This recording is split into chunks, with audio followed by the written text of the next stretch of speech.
Like now I be don't write.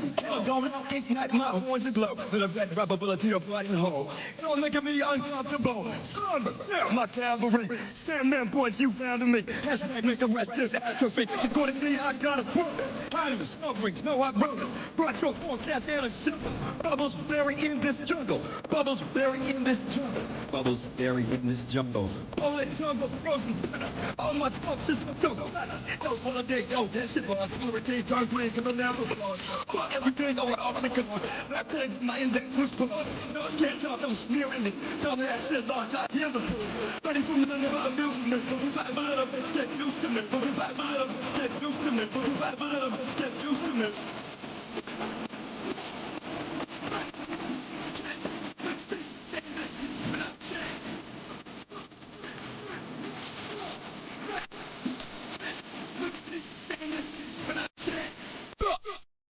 What's going on, everybody?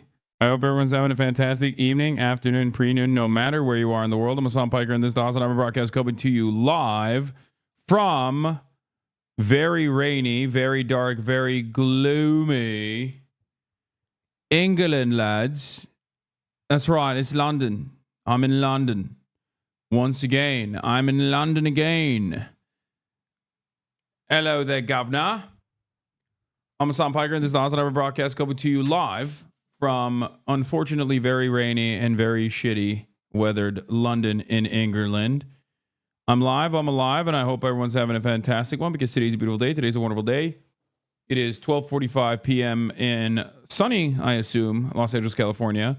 It is in the midst of a tsunami warning in the aftermath of a California earthquake. I, on the other hand, am far, far away on the other side of the pond in Londonistan.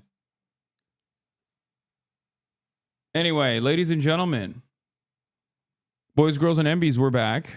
We're live, we're alive, and I hope everyone's having a fantastic one because it's a beautiful day regardless. And this is part of the broadcast where I tell you about my personal news about what's going on in the life of Hasan Hasanabi Piker.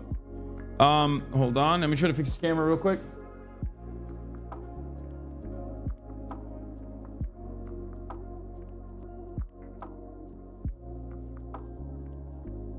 A little bit better?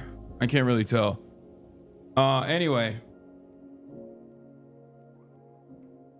Folks.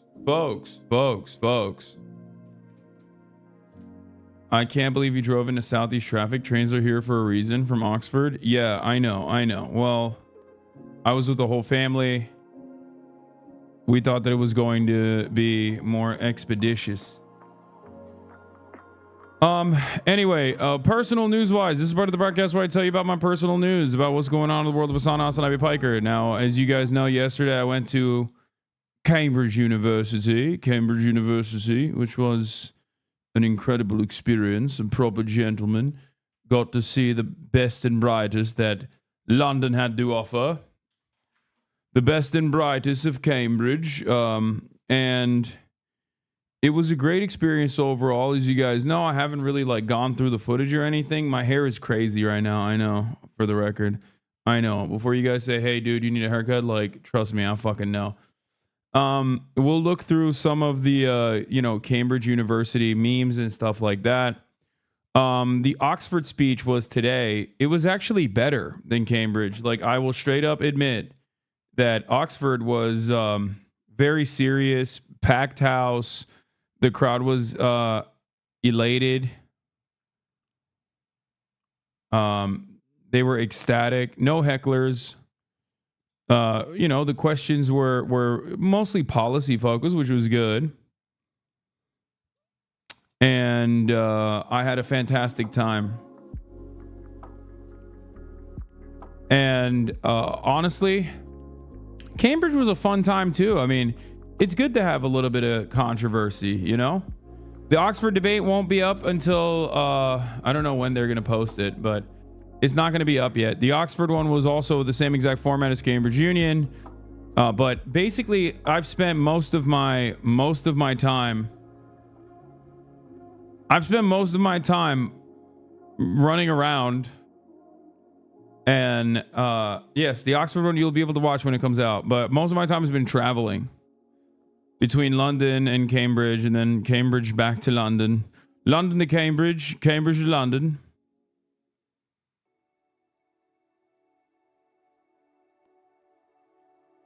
And the same goes for Oxford.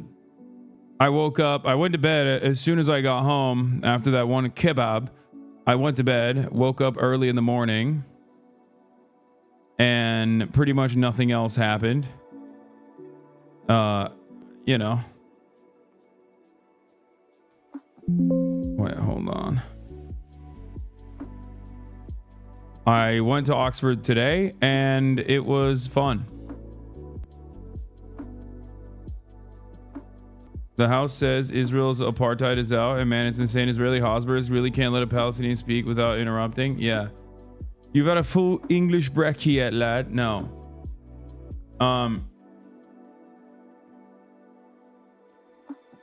I did not. I have not had an English brekkie. I don't have breakfast, as you guys know. Friend of the show became a Progressive Caucus head, by the way. This is good.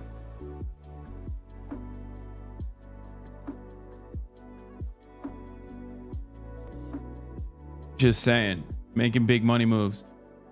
Looking extra Brit, babes. Right? The hair makes me look extra British now. Yeah, March knew the fucked vibes of the blonde kid, the XQC one that was apparently rolling his eyes when I was talking about Israel doing a genocide. I thought it was pretty funny and pretty on point for many of my naysayers who actually were too cowardly to target me on the virtue of like defending Israel. So they did the classic thing that Hosbers do, and they tried to tackle the issue on some nonsensical bullshit. But overall, they were pretty hysterical, and I think that's funny. It's good to have that. It's good to have that kind of back and forth so that people have a better understanding of how this shit works, like how gray names look like in the real world. Will you be making a quick stop at Toby's and load up that plate?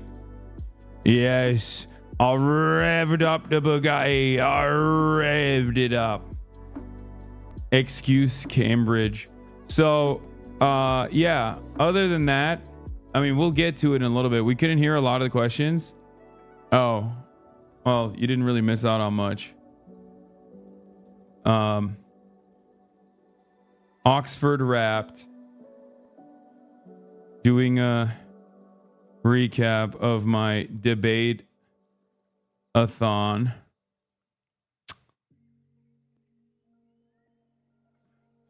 It is extremely nice to have back-to-back examples of you addressing each of these attacks against you while looking chill and professional. Yeah. Yeah, we had a Twitch article. We had a Bloomberg Twitch article and a CNN Twitch article, which I'll be covering as well. How hard was it to not bust out? How hard was it not to bust out the British accent? Hard. Anyway, doing a recap of my debate-a-thon.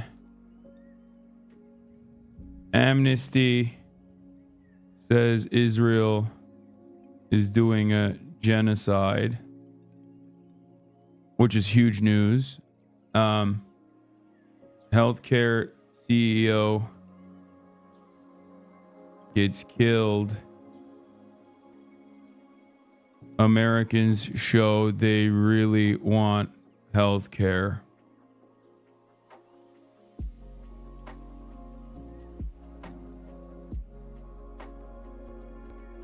And then what else was I going to say?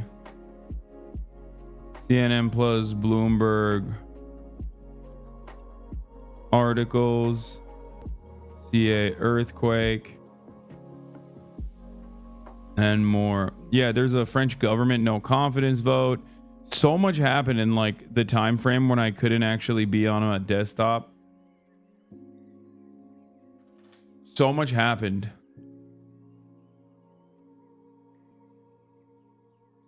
You know?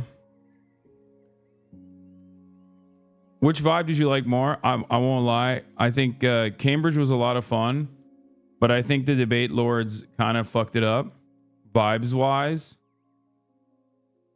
because I think Oxford came out on top.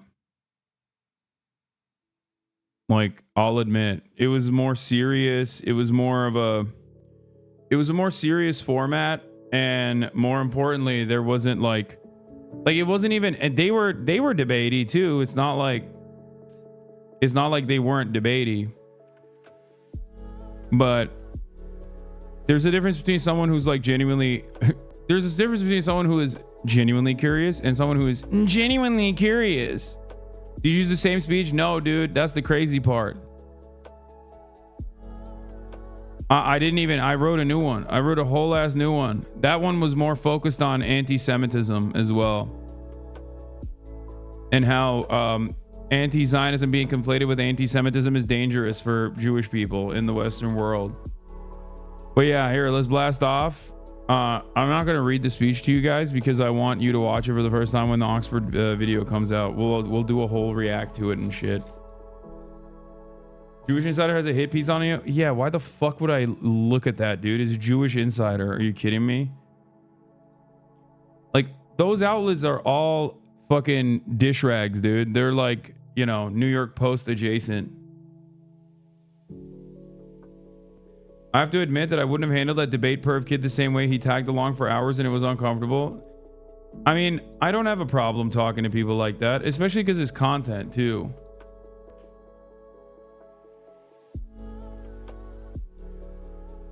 Did I think the redhead kid was earnest? I don't know. He did say he hates Destiny, so I don't know if he was just saying that to just make it seem as though, you know, that these were genuinely held convictions or whatever. But you know, maybe he just loves debate. He didn't hang out for the drinks after, which I thought was kind of sad. Like, I was down to continue talking to him.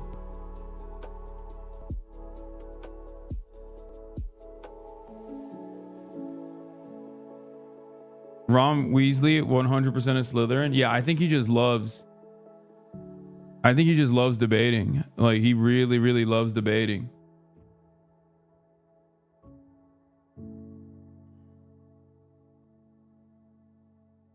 I think he loves debates. He came with you to the bar, but he left because I think he felt the vibe. I mean,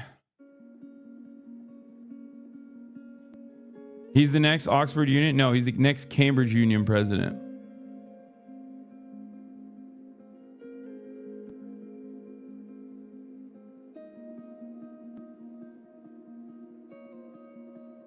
I think his impressions of you are from clips. Yeah, that's why. Listen, that's the thing. I'm not going to, even in public, even if I suspect someone is being bad faith, I'm not going to immediately assume that they are being bad faith. Yeah, the current president was dope.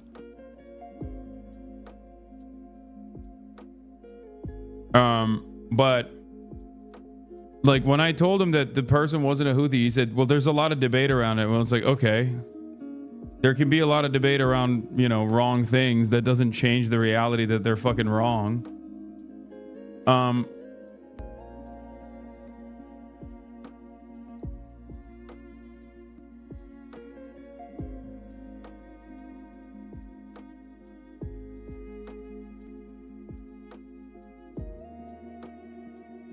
But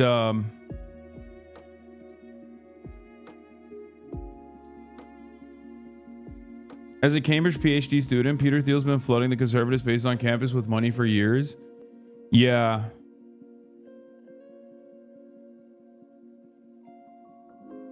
Is the camera okay after falling on the table? Yeah, I mean, it seems fine. But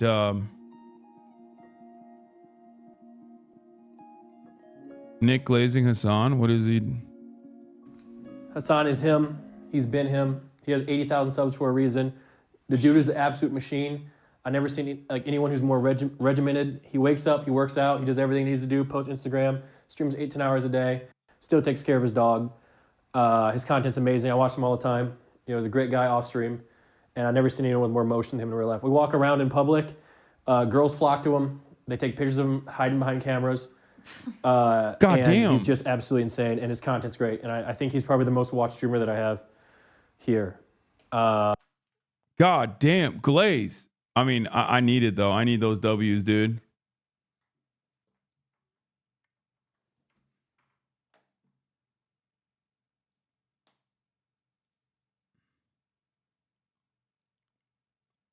But yeah, I did see this. Get professored.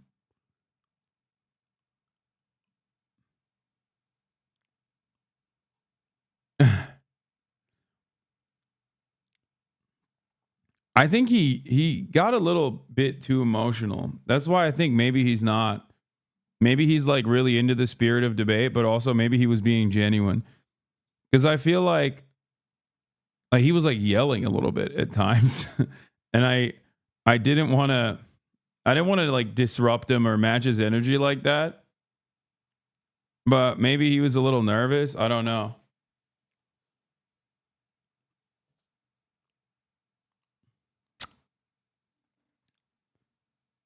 But yeah, where's that turtleneck from? It's sick. Lemaire. Your lightning keeps getting brighter and darker. Not sure if it's due to your screen reflection or seeing, just so you know. Yeah, I know.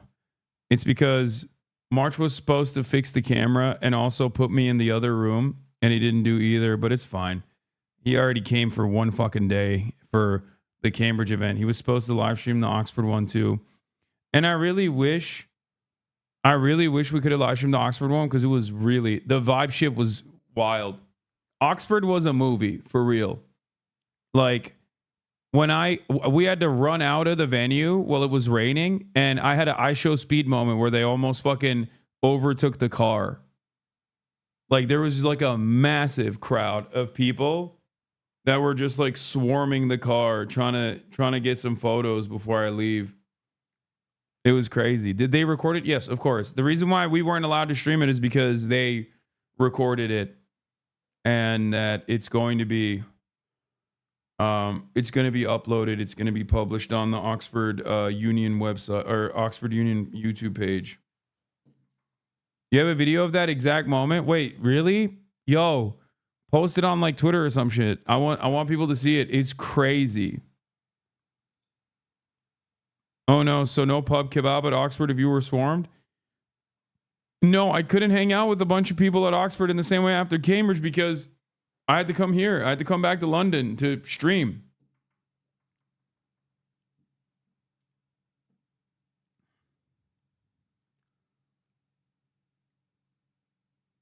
But yeah, she was crazy. Pupil maxing? Oh, let's fill you in on Neo-Confucianism. That's funny. Cash Nasty reacts to your b-ball performance? No, I thought I watched it already. He said you got destroyed by an economist. The bar segment, a lot of people seemingly like the bar segment where I hung out with all the all the union kids, and we drank a little bit.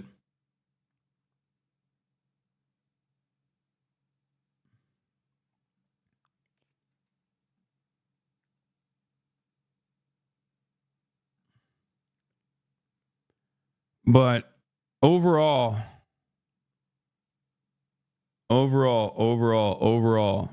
great trip. Great trip. I think people really liked it. People really appreciated it. And, you know, the Cambridge stuff was really cool. The fact that we got to live stream it, like, it was awesome.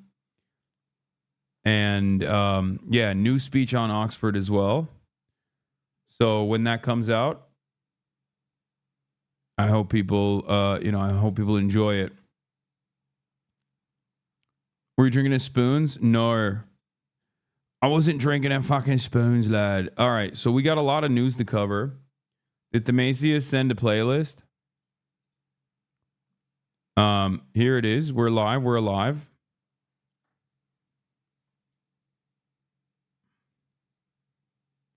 What? Destiny fans are making fun of you, saying you're too old to hang out with college kids while their streamer literally tries to have sex with them. What the fuck? Yeah, what? Yeah, no, I don't think it's weird for me to literally fucking take the students out for kebab and beer for all the work that they put in a completely normal setting. I think that they need to focus on their own streamer who tries to fuck an 18-year-old every other week.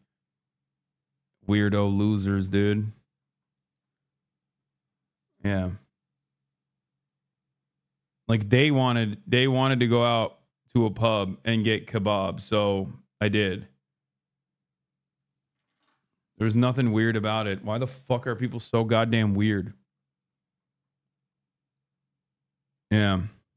You don't understand. Unless you're like literally having sex with neo-Nazis, you're not fucking doing right. You're doing right by the cause. It's called anti-fascism.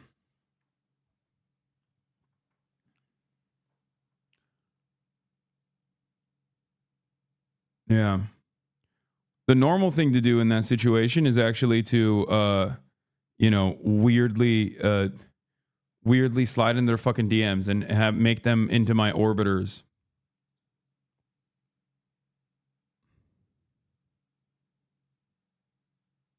And then send them my fucking resume of sex.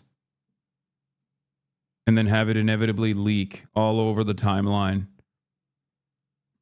That's the cool thing to do, I think. Fucking weirdos. Anyway, we got a lot to cover. We have a tsunami warning. 7.0 magnitude hits off California's northern coast, and a tsunami warning had happened, but it got canceled. We got the amnesty report as well. We're going to be talking about that as well. CIA Johnny turns into NATO Johnny.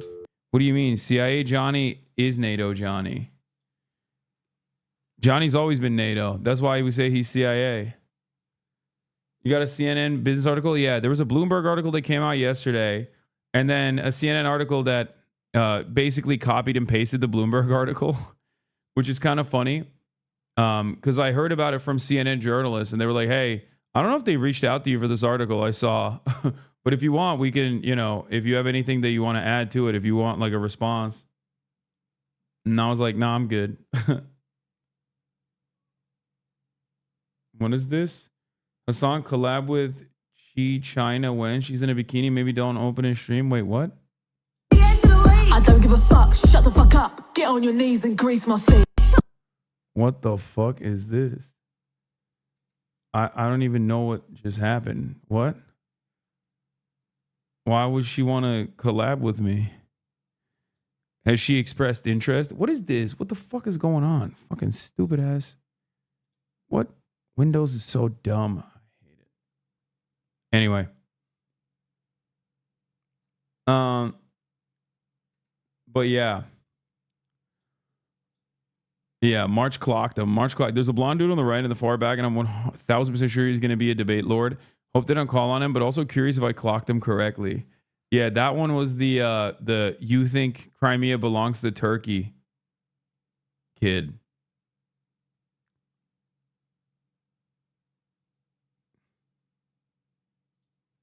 What is this? You lost a.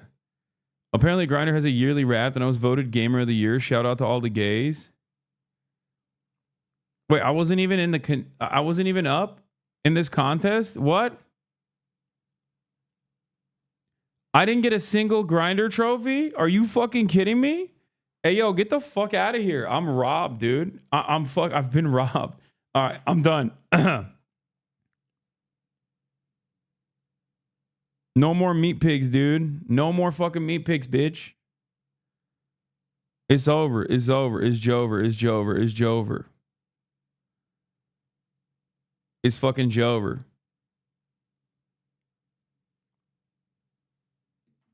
$33-year-olds aren't sex symbols, old man. That's what you think, bitch. Excuse me.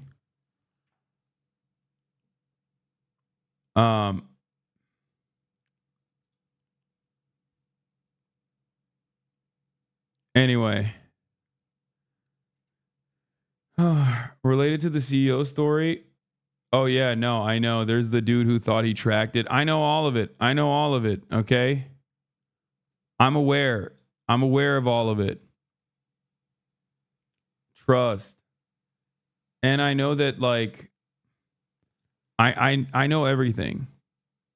Was worried that you pushed your speech writing to the last minute, but you did really well at Cambridge. You're surprisingly good at reading in the room and melding in with academics. Keep up the good work. Yeah.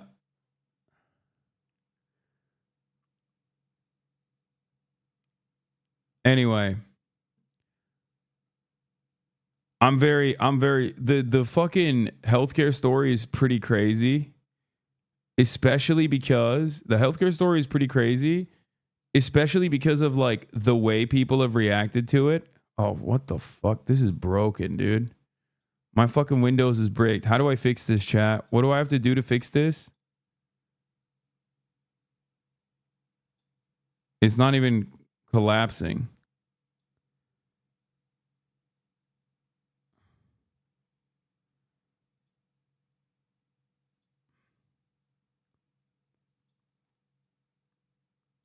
Classic. Install Linux. I hate you guys, okay? I fucking hate you guys. Install Linux. And the camera's cooked. God damn it. Everything is cooked. What is happening? Why does it keep going white? Oh my God. Oh my God. I'm so annoyed. No, what can I do right now? What is it, like refresh or something? What do you do in taskbar settings? I'm not leaning on the keyboard. Task manager, restart Windows UI service. That's how you do it, right? And it doesn't turn it off, right?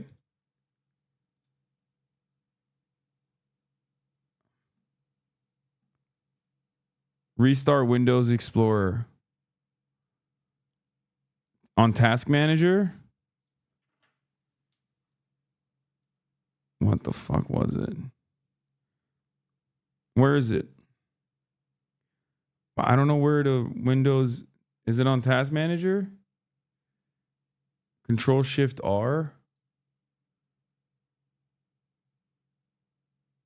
I'm trans and in IT restart, right click Windows Explorer and restart. It won't let me restart fucking Windows Explorer, man. I don't know how to do that.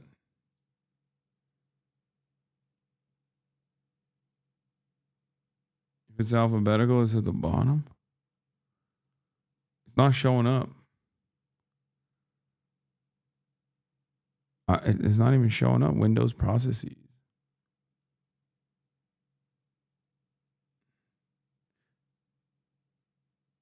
Type Explorer and Task Manager search.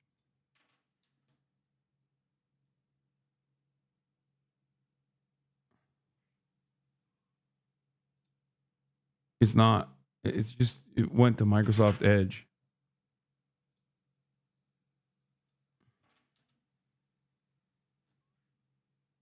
And then restart Windows Explorer. Okay, I did it. Hopefully yeah, that didn't do shit. Not gonna lie. Or maybe it did. Let's see. Nope, still doing it. That is hella annoying. God, I fucking hate Windows so much. Oh my God, I did it. I restarted File Explorer and it still didn't fix this problem. When I click on a window on my second screen, it just... God, I fucking hate Windows so much. I hate it.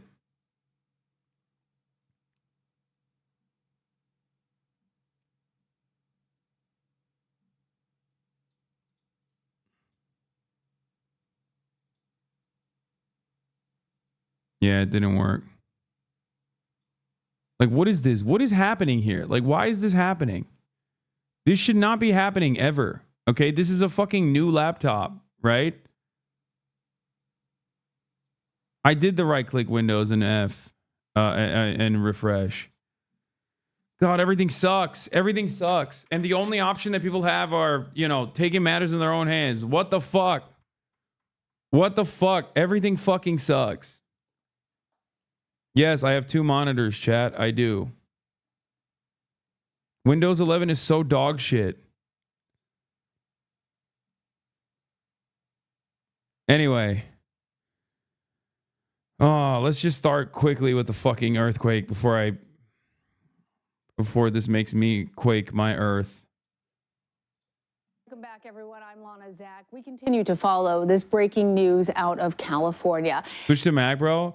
I'm going to fucking switch you out of this chat and out of existence. Okay? Listen to me. Do you want me to fucking do coverage today? Because if you do, then shut the fuck up. You can't stream on Mac anyway. It's hard.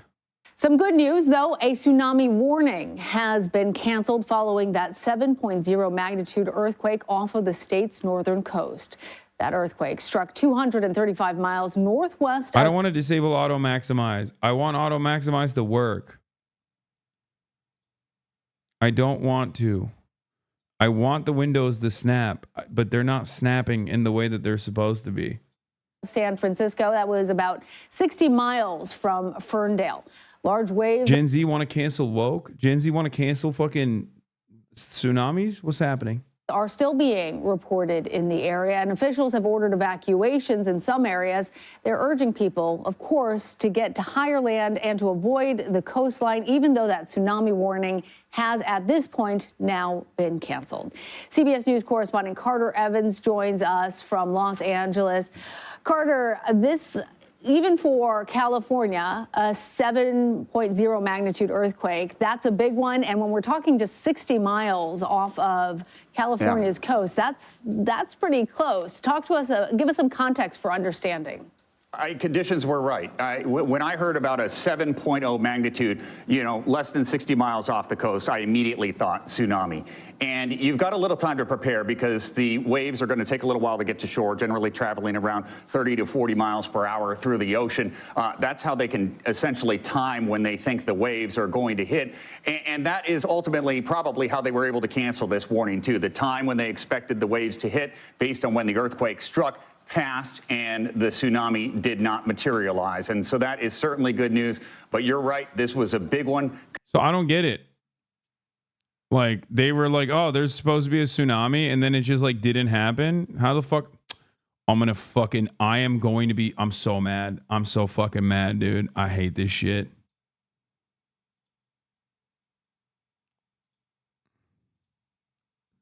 Okay, I fixed it.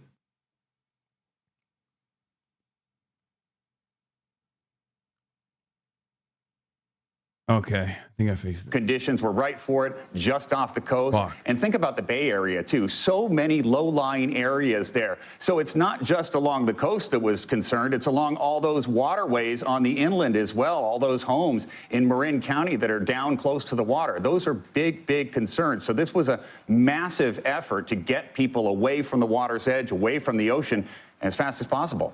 Yes, and Carter, it was interesting watching our colleagues over at KPIX as they were following the people who were still out on the beaches and seeing those helicopter shots, as you can see It's right there of people who are still out there because this happened so quickly. It was so close to land. If there was, in fact, a tsunami, we're talking about minutes, not hours.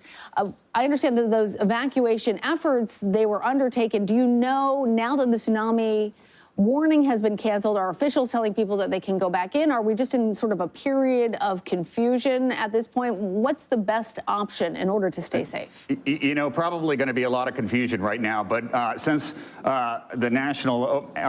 NOAA basically has canceled this tsunami warning, I think it is safe for people to go back. But, you know, like you, I saw the video from the helicopter there, surfers in the water, and I thought, do they even know there is a tsunami warning right now? You know, there's no communication with them out there. They may not even have any idea. And then you do get some looky-loos that will go down to the beach and try and see if they can see it. Now, one of the clear signs that a tsunami is about to occur is often the water recedes. So it would look like an extreme low tide. And a lot of times, if people haven't been warned, that's enticing. People want to walk out. They can pick up shells and things like that. It's a strange sight to see. That did not occur, fortunately. Very, very fortunate. What the fuck is going on with this computer, bro? Given though that this was a very large earthquake, aftershocks always happen. We know that there's already been some of them. Can you tell us a little bit about the possibility of additional aftershocks? What has already been experienced there in California? So we've already seen a handful of aftershocks, not nearly as big as the first one, but there is still possibility of more of them. Now, a large aftershock, 6.0 or bigger, that percentage is pretty low right now. But for the next week or so, that area could experience aftershocks that are definitely measurable and something that people could feel. Carter Evans out there for us in Los Angeles. Glad that you and everyone in California are safe and that tsunami warning is now over. Thanks, Carter. Sure. Urgent, man. All right, let's get to the top news story of the day, baby. What? The initial reporting of the tsunami was scary because the area that would have been hit was massive. I'm so glad the tsunami didn't materialize. Yeah, this is insane. So are we just cooked next time? Is that what it is? And by we, I mean San Francisco for the most part. Like, this shit could happen potentially. I can't help but feel like God is punishing us with first the likes of Donald Trump and now also with this. Don't bore me, baby girl. Sorry. We've been getting a lot of warning shots in Southern California as of late. All of a sudden, Chicago doesn't seem so bad. Chicago never seemed bad.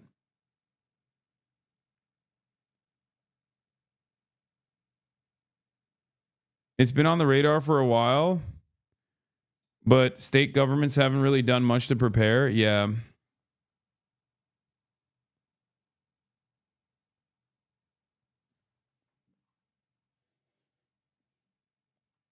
The San Andreas fault line is overdue. It would wipe out vast populations from Los Angeles to Seattle.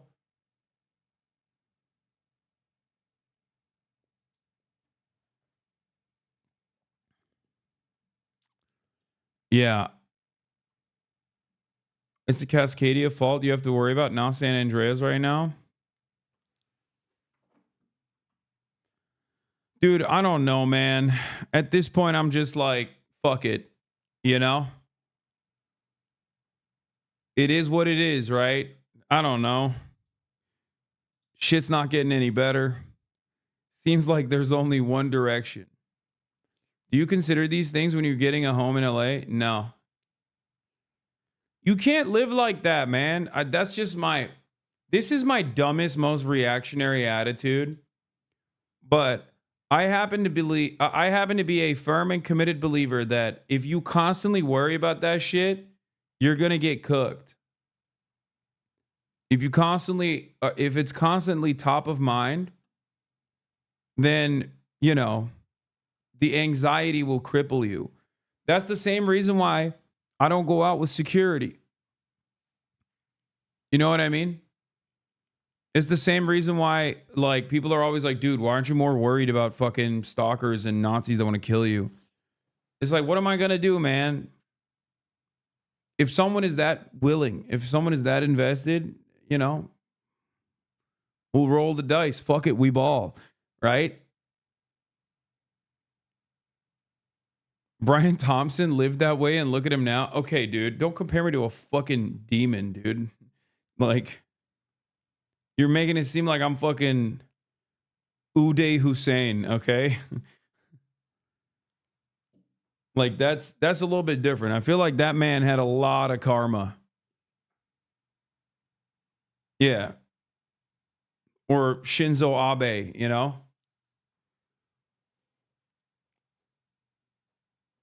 Like, there's a lot of bad karma. I feel like the worst karma I've committed to is buying a house and shit. Like, what am I? Like, my biggest issues is I joke too much. And also, I fucking bought a house.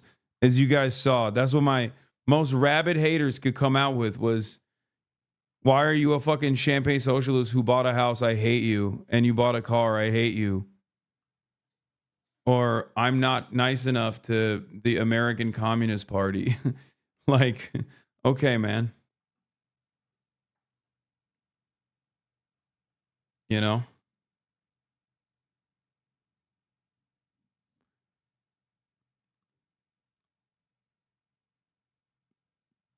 All right.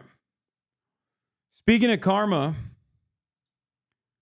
and people who have done a lot of wrong, but have consistently done it within the within the confines of legality. Let's talk about the story. United Healthcare CEO gets fucking murked by a hitman. Now, of course, I must urge you not to Fed post in this chat, even though, holy shit, everyone. Like, I think this is one of the first instances where I've ever seen so much universal support for something that is so criminal. You know what I mean? Honestly, I don't know. We're living in interesting times. We're living in scary times.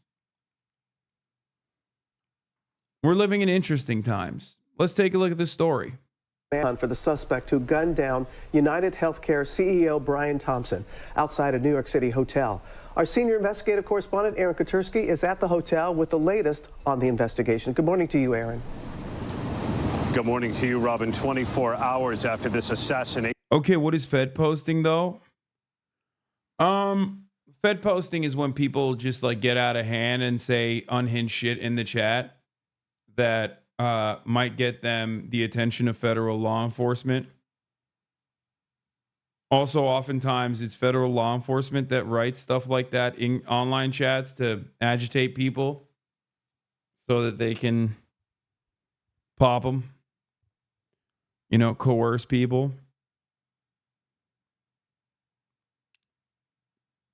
But some crazy stuff happened yesterday in New York City, and honestly, very interesting times that we live in. Let's take a look. Style killing. The killer is at large, but he left behind a trail of clues here at the scene that may lead police to him and to a possible motive, suggesting anger with the insurance industry. This morning, a frantic manhunt for the man authorities spotted on this survey. So this dude, big homie over here, okay, Mr. CEO, walking up to his hotel, okay, having a wonderful day. You know, he's like, man, I can't wait to get a fucking child with cancer, no coverage, so their fucking family is saddled with medical debt. You know, just a regular old day for Mr. CEO. He's just like, walking over to my medical conference where I'm going to go, you know, hang out with a bunch of other CEOs, and we're going to talk about how many claims we denied, that sort of shit. I assume that's what's happening in the mind of a healthcare CEO on any given Sunday, right? Like, you got to be constantly thinking like, man, $35 billion in pure profit this year. What a banger. artificial intelligence to deny claims, 90% of which are actually wrong. What a fantastic invention I engaged in. How the medical innovation. Oh my Lord. The amount of coverage that we can just fucking deny because we made up some random AI thing. So sick. Like, that's probably what's going on in his mind. Okay. I mean, he's up early. That's Sigma grind set. It's 6 a.m. Okay. He up early as hell thinking about all the ways in which he's going to ruin the lives of tens of thousands of Americans. Because if you're that rich and that's your job, why the fuck are you up at 6 a.m.? You know what I mean? Like, why are you up 6 a.m.? Turns out this guy, he out-grindsetted the grindset CEO. Turns out he's up at 6 a.m. This motherfucker was up at 4 a.m. Okay? There's always a guy out there working harder, working smarter. He was like, oh, yeah, you're up at 6 a.m.? Guess what, dude? You're down at 6:30. Okay? That's what he said. Walks up to him, bloom, blap, bloom. Now, those weren't the sounds that came out of that gun because, as you can see, this is a very long barrel. Guess what? That's not a barrel. That is a silencer. Okay? That's right. Now, the interesting part about that is, no, this was not a fart. It was silent but deadly, but it was not a fart. Okay? It was a suppressor on his pistol. And most likely using subsonic rounds as well. That's the speculation on why the bullet, why he had to constantly fucking like rechamber after, what is that what's called? Like when your gun is jamming, basically. Which was really crazy because it looked like an open and shut, like, professional case. And the reason why I say that is because he was so cool throughout this entire process. I don't mean cool like, oh my God, he's like swagged out. That's a totally separate conversation. I mean, like, he was cool as a cucumber. Like, he was very calm throughout this process. He was very thorough. Now, people were saying that maybe it was because he wanted to get the casings after every shot, like collected, professional hitman style, Sicario style. Turns out he wanted to leave the casings there, as a matter of fact, because he wrote stuff on the fucking casings. He wrote stuff on the shells, which is wild. Okay. And when I first saw the story and I saw the media coverage over it, I thought it was very funny that people were like, yeah, this healthcare CEO got executed in broad daylight in the middle of in the middle of New York City. And the motive is unknown. And I was like, yeah, no, I think the motive is known. Like, it's one of those guys where I don't think this was a gay lovers quarrel, I don't think this was like, oh, his ex-wife called out a hit on him. Like, it's like, that would be a unique setting. You know what I mean? It's like, it's one of those situations where it's like, if you heard Vladimir Putin got assassinated, you wouldn't be like, I wonder what the motive is here. You know what I mean? Like, there's many motives in that situation, but like, you feel me? Like, I doubt someone is doing that over the anger that they feel towards, I don't know, some kind of new tax that Vladimir Putin implemented. Right? Yeah, a real Paul Pelosi gay lovers quarrel situation. So, interestingly enough, this happened. video shooting and killing Brian Thompson, the CEO of United Healthcare. Police said it was no What's crazy is this motherfucker was wearing a quarter zip in this fucking profile picture. Like, it is such, at this point, it's such a meme. Like, these guys, they love their quarter zips, dude. Like, I'm sorry. Like, what are we doing, dude? Why? You took a headshot. Well, no pun intended. And you were repping the quarter zip in the headshot, you know? What are we doing here? What's going on? Y'all don't got nothing else? You just got quarter zips?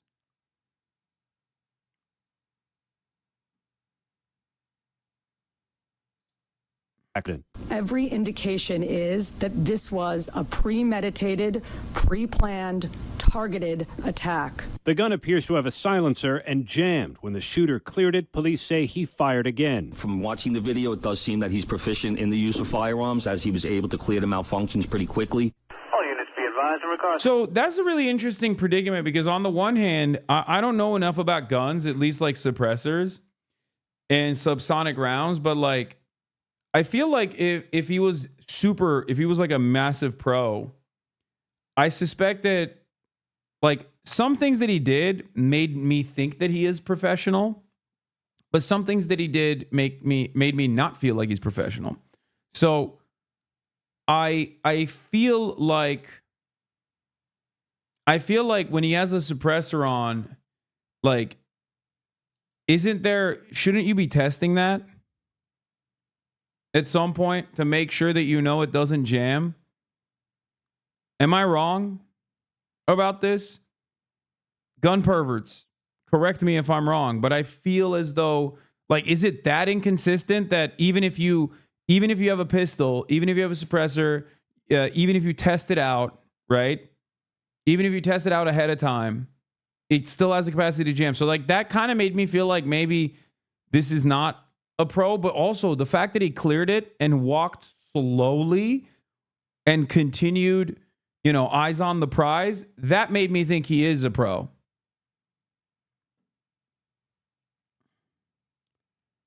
The gun wouldn't cycle because of the subsonic ammo plus the suppressor.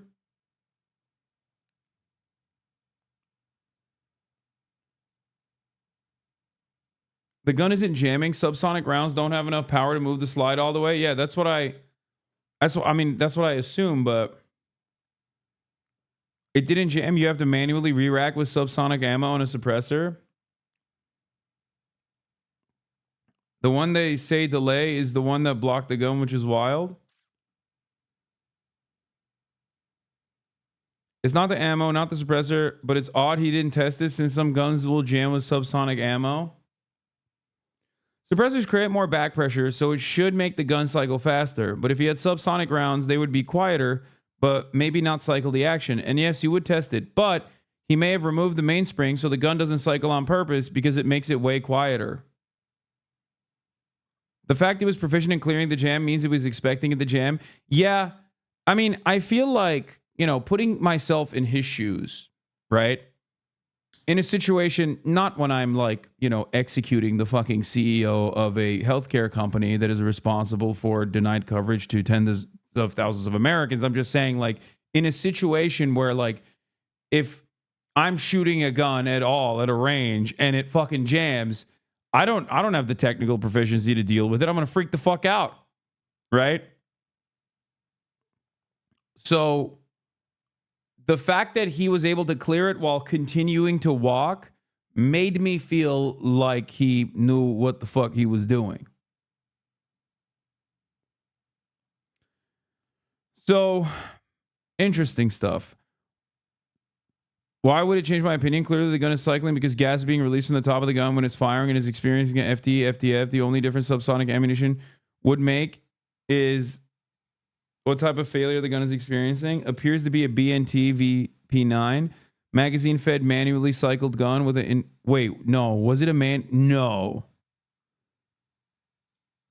it's not. This person just made that up.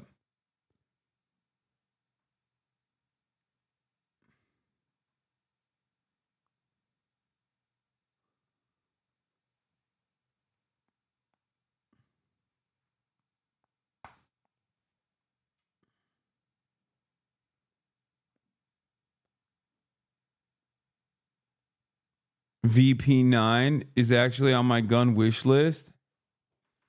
I didn't realize I had so many fucking gun fuckers in the chat, dude. What's wrong with you? Y'all are some real freaks, you know that?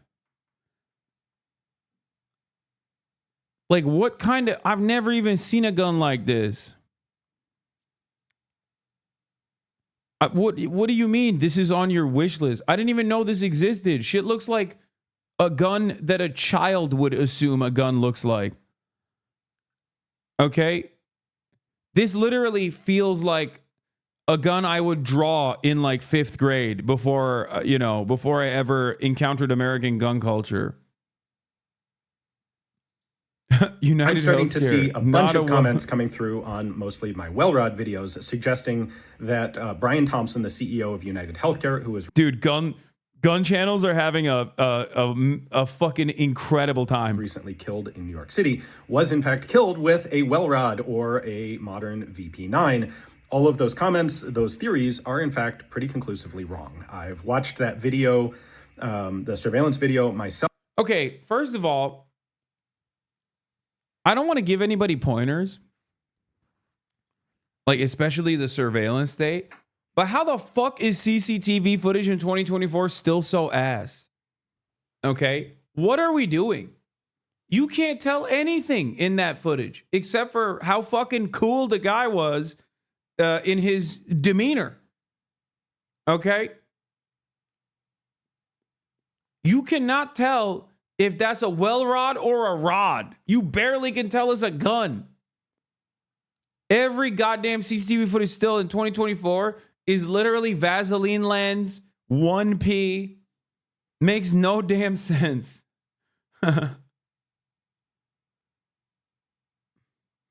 Kathy Hochul stopping congestion pricing played a role in the escape. It didn't, but I want him to put in congestion pricing.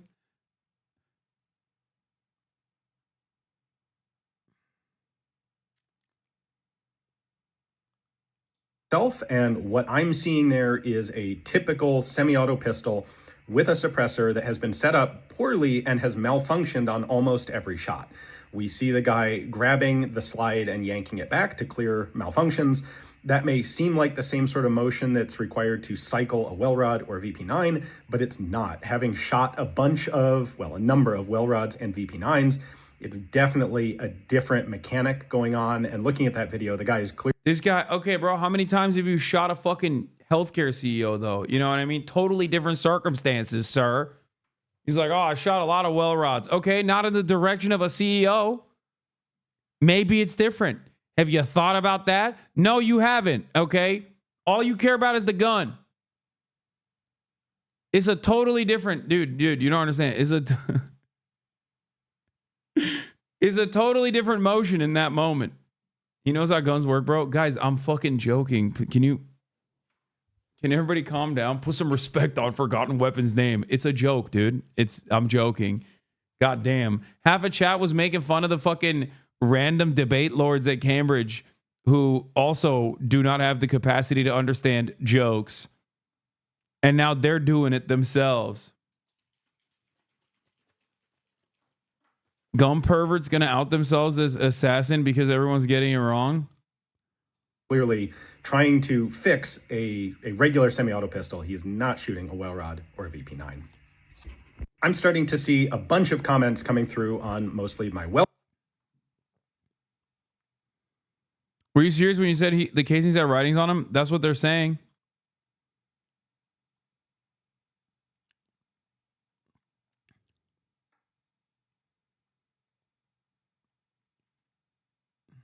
Anyway. United Healthcare orders employees to not talk to the press in the wake of the CEO's murder. What? That's insane. What do you mean? What do you mean? It's saying fucking you can't talk to the... Oh, there's also new... Oh, God. Fucking one of the worst parts of being in EU is like every goddamn fucking webpage is like, accept the cookies, mate. Do you accept the cookies, mate?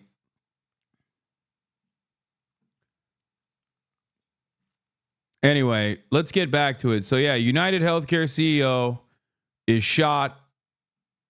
A real doop, doop, doop situation. Okay. The guy just fucking walks away. Now, that is obviously an interesting story in and of itself, but I think one of the more interesting aspects of this story,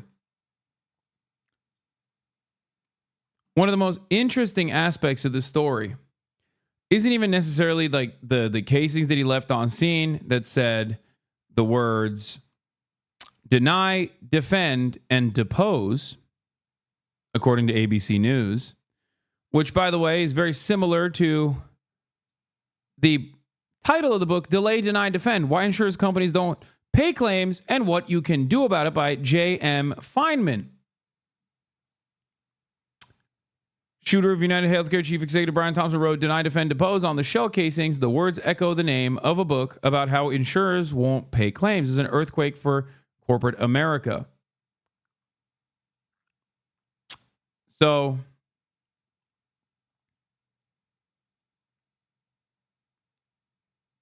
do you think he's mad they're reporting the casing words in the wrong order? Probably not worried about that for the time being, but let's continue. Confirmed male shot in the confines of Midtown North. Police say it was around 6:45 a.m. Wednesday when the suspect, pictured at a Starbucks before the shooting, gunned down Thompson as he was walking alone into the Hilton for an investors conference. And in new video overnight, the shooter seen here about 20 minutes before the shooting. They're looking for a male about 5 feet 10 inches in height, cream color. Yo, by the way, like, you know, don't get mad at me. I don't want to be like inappropriate here, but he looks kind of fucking hot, dude. I cannot be the only person who immediately went, wow, clearly this guy has interesting style and also is kind of attractive. Which is part of the reason why I thought if they catch him and he gets his message out and he's fucking hot, it's going to be a far more consequential problem. They should let him go. Honestly, I'm not even joking when I say this. They should let him go, because if they catch him and they arrest him and then he gets to talk and says, this is why I did it, it's going to be a Shinzo Abe situation. Fuck it. It already has become a Shinzo Abe situation. And that's actually the truly interesting part about this story. Now, America, we have gun violence all day, every day. And usually the gun violence that occurs is some random guy who fucking loses their minds for one reason or another, ends up killing some of the most marginalized people in society. It's either a white supremacist teenager who wants to kill like black and brown people. You go to El Paso, to fucking Walmart in El Paso, shoots like as many brown people as possible, goes to a fucking black neighborhood deliberately in Buffalo, shoots as many black people as possible. It's either stuff like that, or again, someone who's like very clearly mentally ill that goes and like kills classmates, right? That's the norm. It's not the norm. And I said this when Donald Trump was shot. It's not the norm when you got a shooter who's like, you know, I'm actually going to do something consequential. I'm actually going to effectively identify where the vectors of my demise are, and I'm going to target them. That's not normal. And that's precisely the reason why when it's business as usual mass shootings, everybody goes, ugh, thoughts, prayers, whatever, right? But when this happens, they're like, whoa, whoa, whoa. You can't do that. That's an important guy. That's a rich guy. That's an important guy. That's a guy who has power. You can't do that. That's not allowed. Go kill school children. The fuck do you mean? The fuck do you mean you killed a goddamn United Healthcare CEO? Excuse me. Those are your lords and your masters. You don't. What do you mean?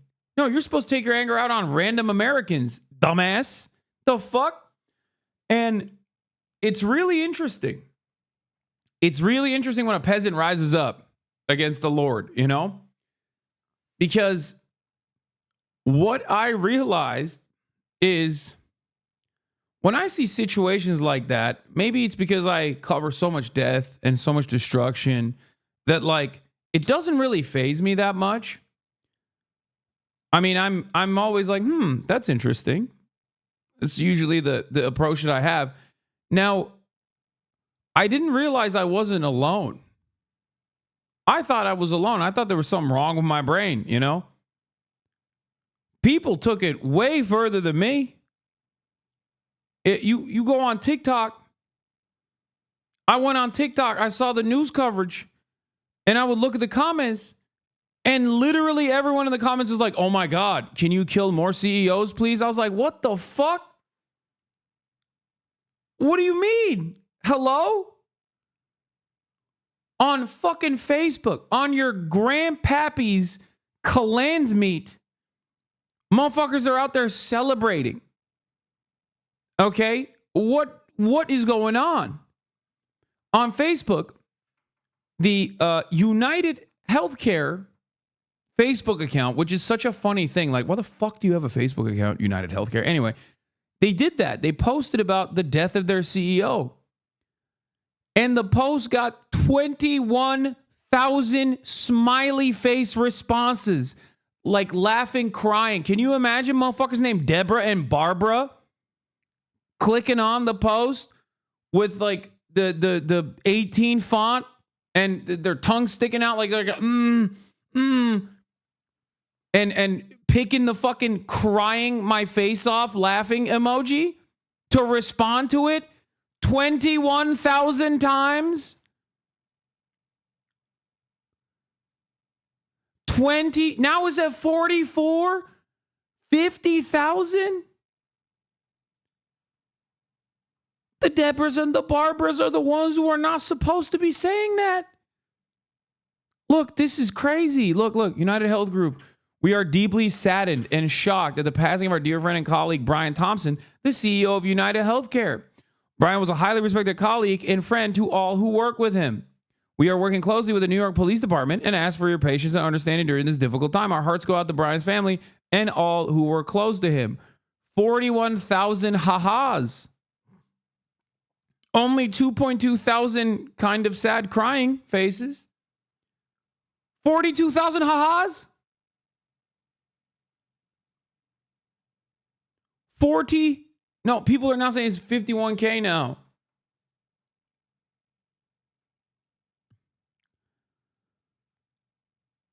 And it's like yet another instance where I think mainstream media and like all of the reputable outlets, reputable institutions, and everyone that's like covering this is diametrically opposed to the way that the overwhelming majority of the population is approaching the subject matter. Like the media is like thoughts and prayers. This person had a family, which is really interesting to say, and I'll get to that in a moment. Fuck it, I'll say it now. This person had a family. Yeah, you know who else has a family? The fucking cancer patient who got their coverage denied. You know what I mean? Like, this person had a family. That's crazy. I know. Okay. So does Bashar al-Assad. So does Vladimir Putin. Okay. Anyway, this person had a family. So did Ted Bundy, you know? But most people were like this. Most people had this take. I'm sorry, prior authorization is required for thoughts and prayers. 15,000 likes. Sending prior authorization, denied claims, collections, and prayers to his family. 16,000 likes. Was his trip to the ER really emergent? According to his own company, my husband's heart attack wasn't an emergency, and we were out $3K, full deductible. 5,000 likes. It's crazy what my first thought was. And then I look at the comments and realize I'm not alone in my thoughts. 1,000 likes. I just can't find the care. Maybe if they ask for pre-approval of my care, then after they care, their required deductible, I might be able to supplement some care. I can't even pretend to care. I hope he's looking up at us.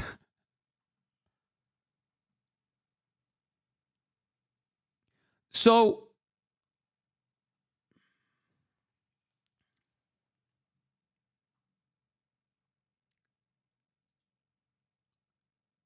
it's like, if you're a CEO in one of these sectors, I'm not going to lie, dog.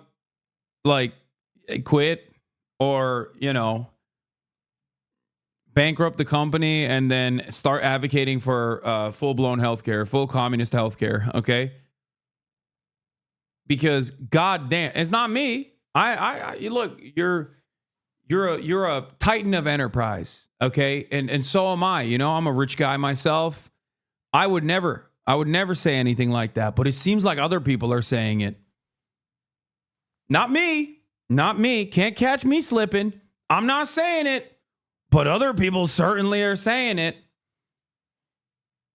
That's what I saw. I saw this and I thought to myself, damn, people are really upset about their health care.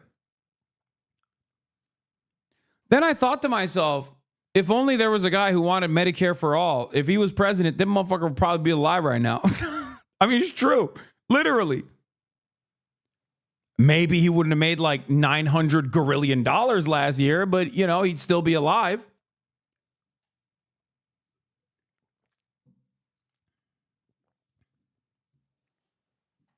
You know what I'm saying?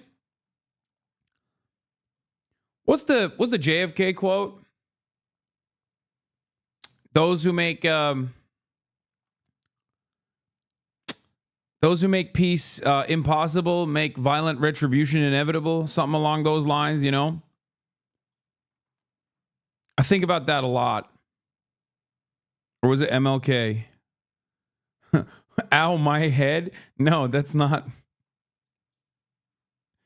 Leftists are evil for wishing for people's deaths. Wishing for people's deaths. Dog, if you think, and I'm being so for real right now, okay? I'm being so for real with you. You can fucking fantasize about this all day, every day. Like, oh, it's the leftists that are doing it. If you think 51,000 socialists are posting ha-has on fucking Facebook, you might have gotten shot in the head too. There might be a bullet lodged in your fucking brain.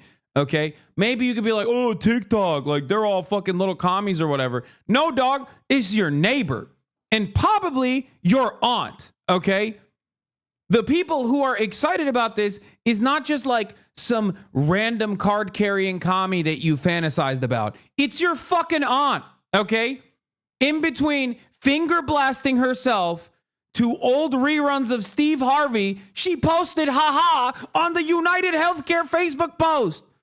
Okay? That's your aunt, dog.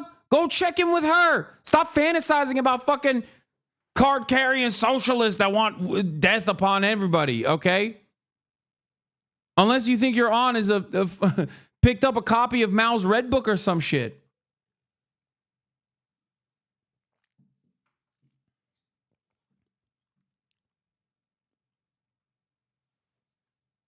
She turned down the volume on Andy Griffith to pose the crying, laugh, and react, bro.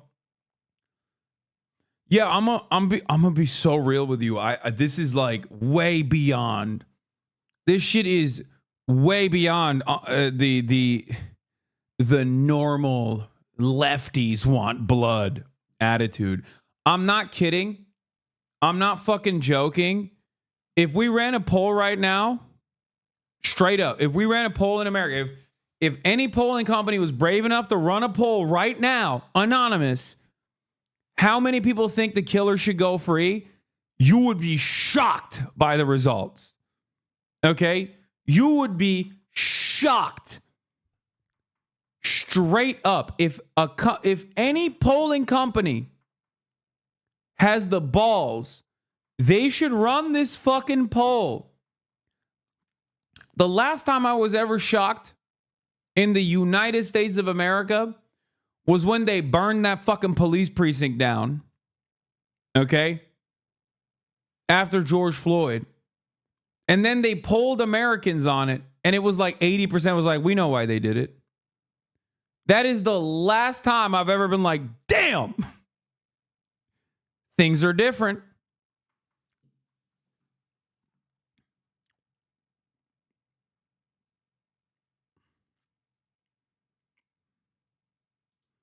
This was a funny ass tweet I saw. My husband hasn't posted anything on the internet in years. He didn't even post the photos of our wedding, and he posted this.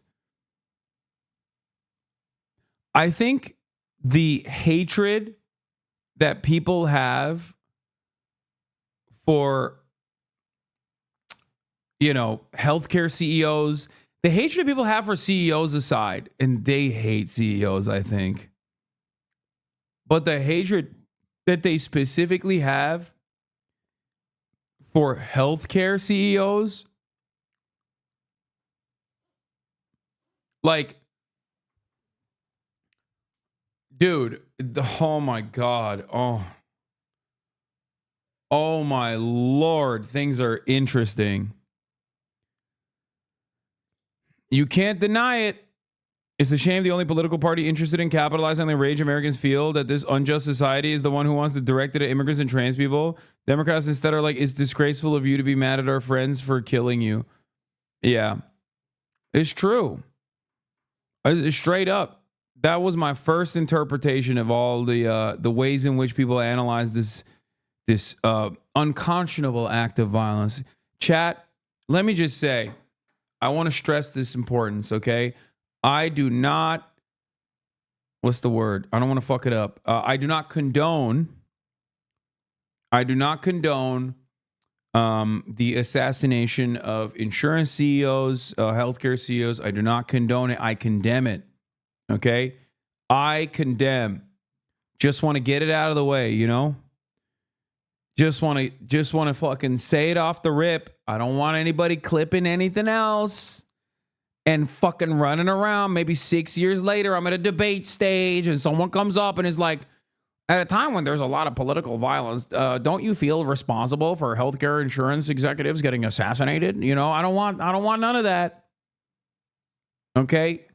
Yeah, little bro will put the condemnation in the bag. Okay? I will. Kind of lame. Sorry. But having said that, having gotten my condemnations out of the way, my very serious, my very sincere condemnations out of the way, it is very interesting. It is very interesting. I would never say it, but what I'm seeing other people say, oh my God, okay?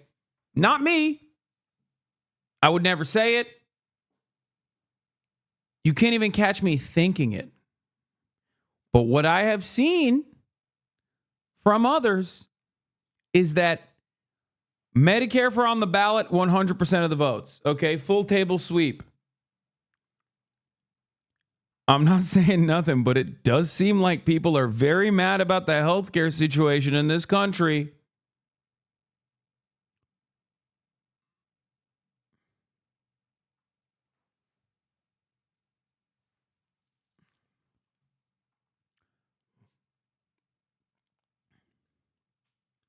You know what I mean?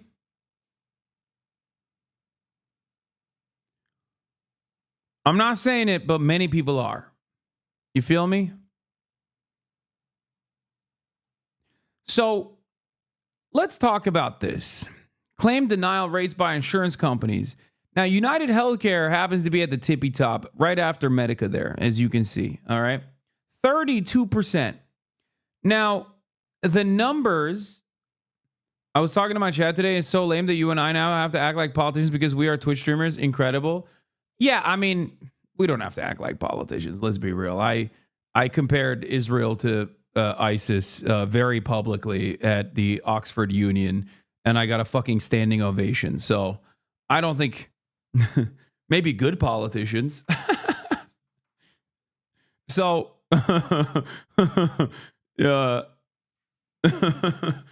great deliberative body. Think about that, bro. I went to the Oxford Union.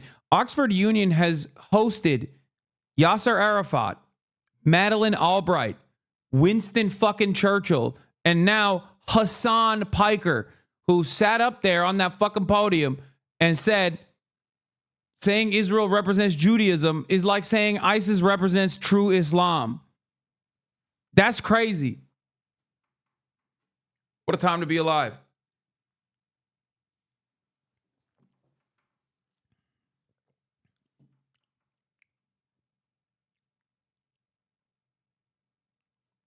So, you pick a bottle of mayonnaise? No, this is Bear Bell's milkshake. I've never had this in America, but this is the it's pretty good. It's got 24 grams of protein.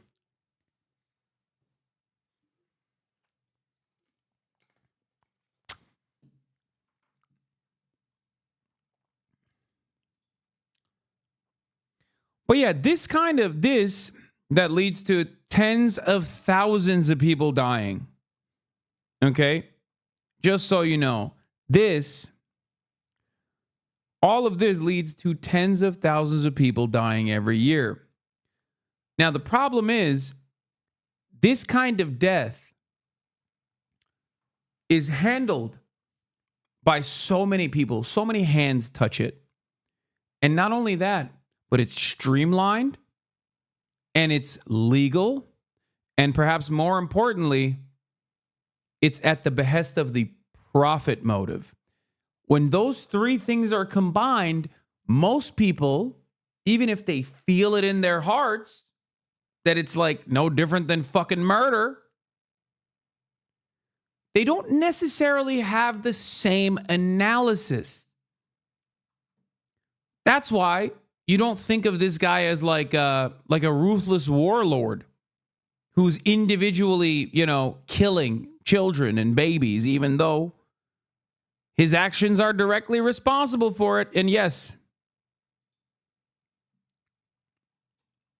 very famously, Champagne socialist Friedrich Engels, gay lover of Karl Marx,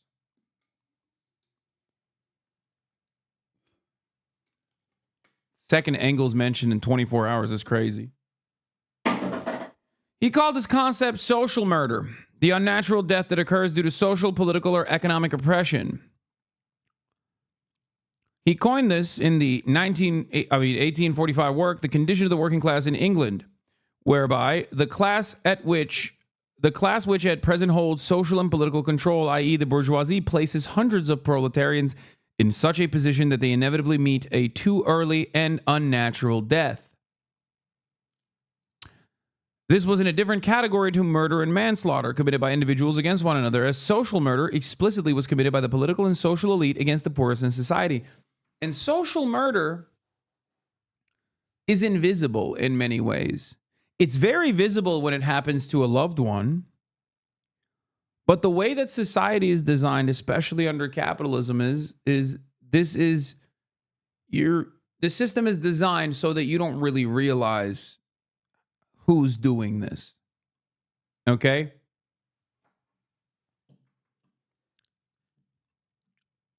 Let's read the full quote. When one individual inflicts bodily injury upon another such that death results, we call that deed manslaughter. When the assailant knew in advance that the injury would be fatal, we call his deed murder. But when society places hundreds of proletarians in such a position that they inevitably meet a too early and unnatural death, one which is quite as much a death by violence as that by the sword or bullet. Falling into a chimney. I think they had chimney sweeps back then. Like little kids would fucking die when they were doing chimney sweep shit. That kind of stuff. Or maybe when your healthcare coverage is denied and then you die. Or you kill yourself because you can't take on the 60 grand in medical debt, or you choose not to get the proper medical attention because you can't pay for it. That sort of stuff. That's what factors into the social death. But yes, when a worker is in such a position that they inevitably meet a too early and unnatural death, one which is quite as much a death by violence as by sword or a bullet, when it deprives thousands of the necessities of life, places them under the conditions in which they cannot live, forces them through the strong arm of the law to remain in such conditions until that death ensues, which is the inevitable consequence, knows that these thousands of victims must perish and yet permits these conditions to remain, its deed is murder. Just as surely as the deed of a single individual, disguised malicious murder, murder against which none can defend himself, which does not seem what it is, because no man sees the murderer, because the death of the victim seems a natural one, since the offense is more one of omission than of commission, but murder it remains. And that's precisely what this is. This dichotomy exists within state violence as well. State retains a monopoly of violence, and therefore when the state engages in very violent ways, it is not considered violence. But when an individual fights back against the state, then it's violence. That's why when police use tear gas on unsuspecting protesters, it's not considered to be a violent act. That's why newspapers say violence broke out when protesters kicked back the tear gas canisters in the direction of the police. So that's what it is. That's what exactly this is, right? What 2 days in Oxbridge does to a motherfucker? Oh, come on.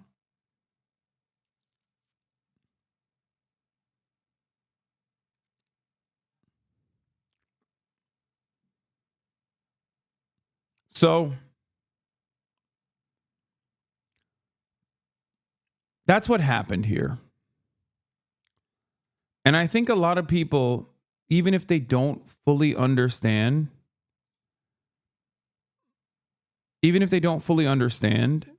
that this person is responsible for a lot of death and destruction, I think that they are getting there. Does that make sense? I think people are recognizing they're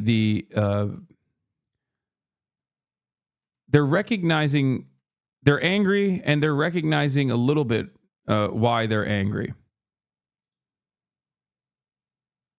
That's all I'm saying.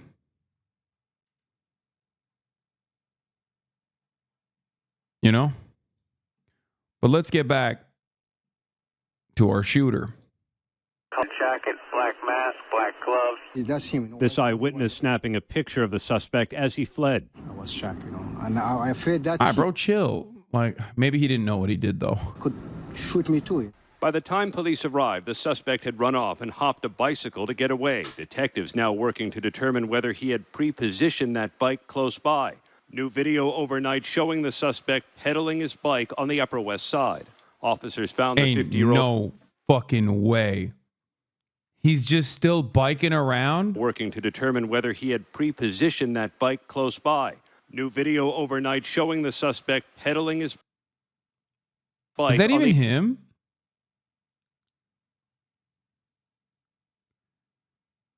I just don't... Armchair urbanists rejoice, by the way. But like, do we even know that that's the guy? Because what he's wearing is such a normal fit. It could be anyone, really. I don't think that's the guy.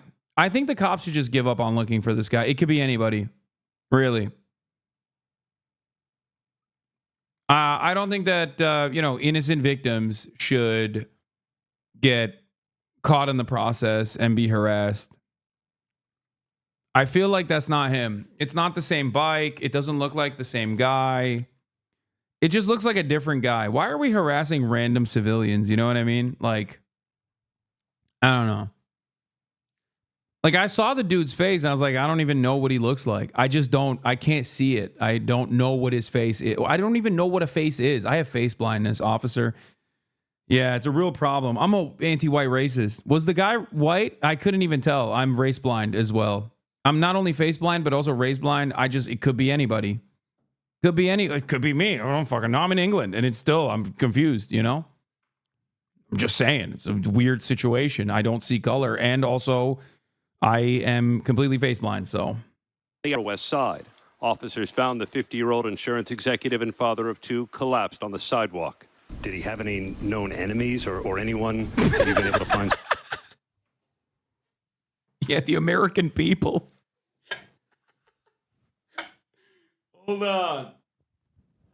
Stop.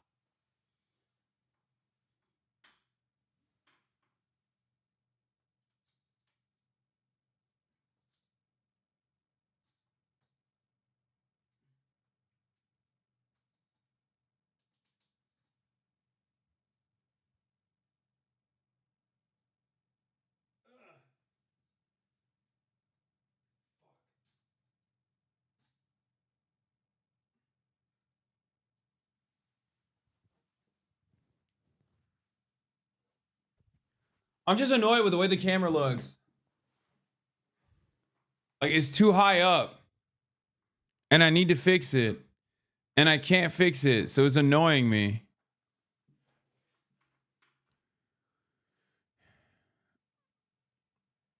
You know?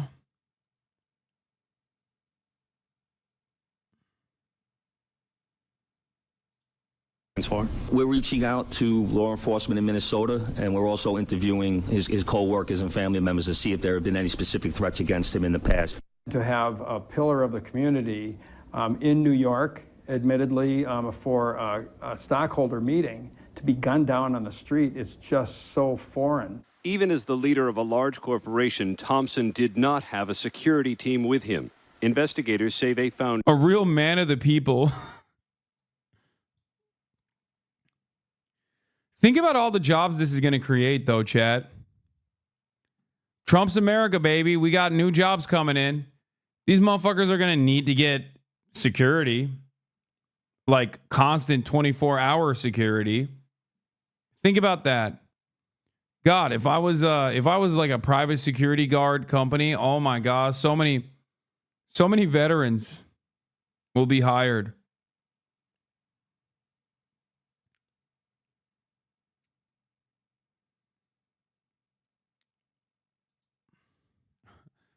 Yeah. I do want everybody to know, yes, Brian Thompson won't see your cruel jokes about him because he's dead, but all of your friends that make millions and millions and millions of dollars off the debts of their customers will. Yeah. It's true.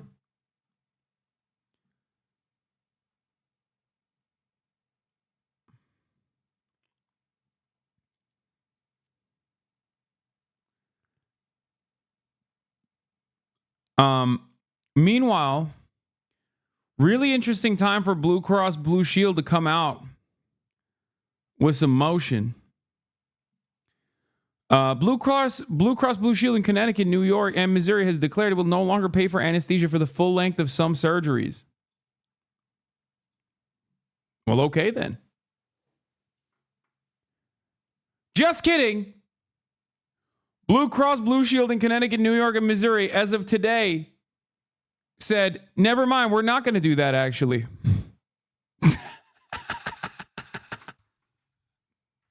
They were like, yo, my bad.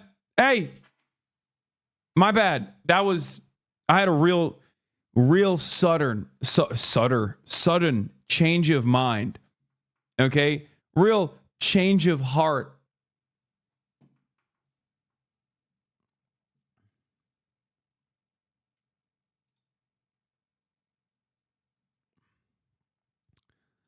Kathy Hochul, New York governor, said, we pushed Anthem to reverse course, and today we'll be announcing a full reversal of the misguided policy.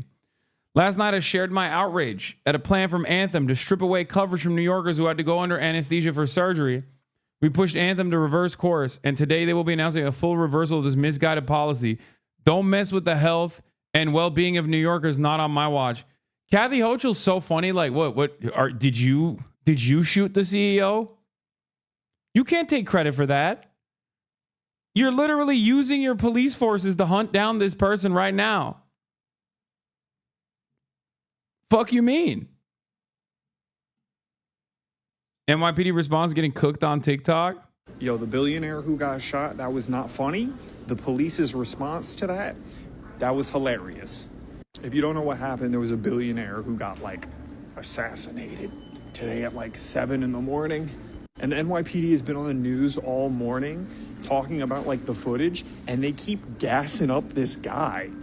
Every clip of the NYPD talking about this hitman is like, yo, he was nice. He was nice. He had to be a professional. If he wasn't a professional, he should have gone pro. His form was immaculate. You see the way he reloaded it when it jammed? Come on. Honestly, I've got my boys back in the station studying his form. This dude was elite. Used the silencer and got away on a city bike. Come on now. This dude is incredible. He might have been Jason Bourne. He's not kidding. That's literally every morning news show with a retired detective on basically had this. They were glazing, which, by the way, I wouldn't even say glaze. It's like LeBron, okay? It's like LeBron James. Is it glaze or is it valid? The question comes to mind. And I feel like the expertise that this guy demonstrated, I don't know. I don't think it's glazing. I think it's valid. I don't think it's glazed. I think it's valid.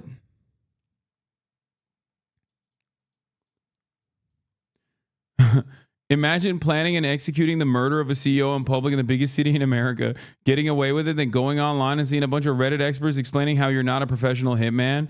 Yeah, I think a lot of people are fucking haters, dude. I think people are just straight hating on my man. It's like, have you fucking had a situation like that? I don't think so. I mean, straight up. Look.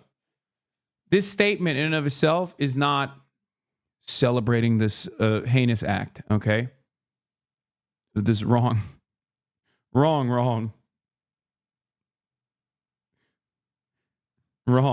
act. You understand me? I would never do such a thing. I would never. You can't catch me slipping today. Do you understand? You cannot catch me slipping today. But also, I mean, shit was clean. It was clean. Like, everybody's like, oh, well, he shot him in the leg first. Like, bitch, who cares? What do you mean? Oh, I'm sorry. I didn't realize that he was apprehended after unsuccessfully assassinating a CEO, because it seems like he was successful. The fuck? I condemn. I do not condone. I condemn. But I'm just looking simply at the facts of the matter. Okay?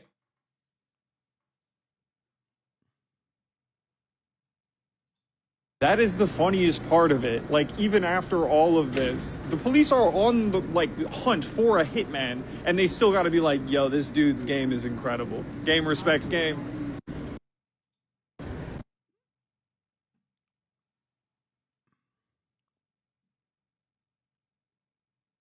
How convenient that you have an alibi and that you're out of the country, Hassan.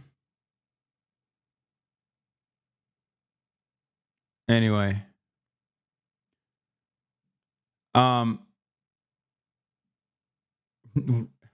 Anyone know where I can find the full video of the assassination? Brother, are you kidding me? Where can't you find it? I think I've watched it like 700 times since it happened. And I was like looking away. I was like, oh, I can't see this. This sucks. I hate seeing this. This is really fucked up. That's what I said. I was doing this the whole time whenever I would see it on accident, because my fucking timeline was just literally all that. I would do this.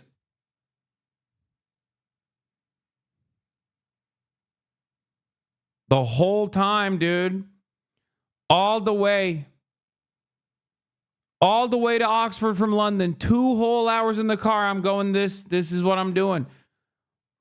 My mom and dad are like, what's wrong, son? What's happening? I'm like, the shame, the horror.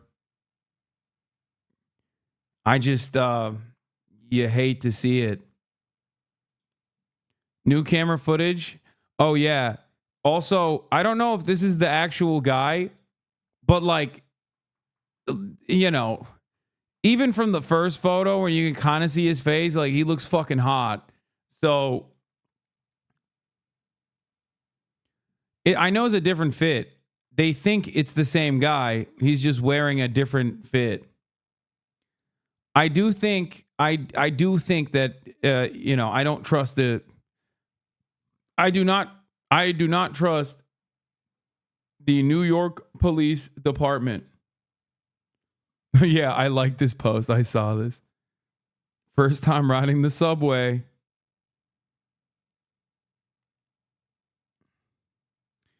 Who even said it was a guy to begin with? Could be a woman. So we literally have nothing to go on and should stop the hunt. That's what I'm saying. That's what I'm saying. How can you be sure? I can't. Can you say with a certainty? Maybe it was Kathy Hochul. Look at how much she's chirping at Aetna and Anthem and whatever the fuck.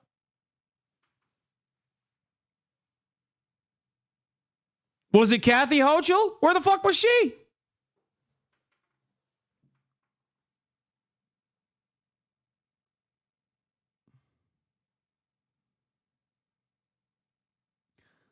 I think what's best is to take a step back at moments like this.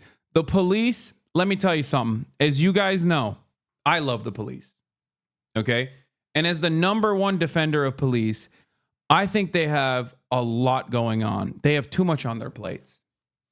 So I think this is one of those instances where, given the limitations that they have with the job, which is a very difficult job, okay, all those homeless people that are, sitting on the sidewalk, unkicked, black teenagers frolicking about, unharassed. I mean, think about so many people that the police have to deal with on a daily basis. Maybe they should take a break. The blue flu. I'm just saying, there are Candy Crush levels that have yet to be tackled. Back the blue.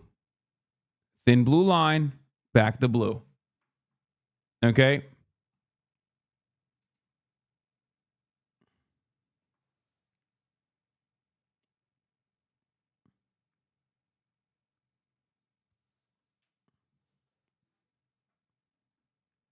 That's all I'm saying. Cops, they have a lot going on.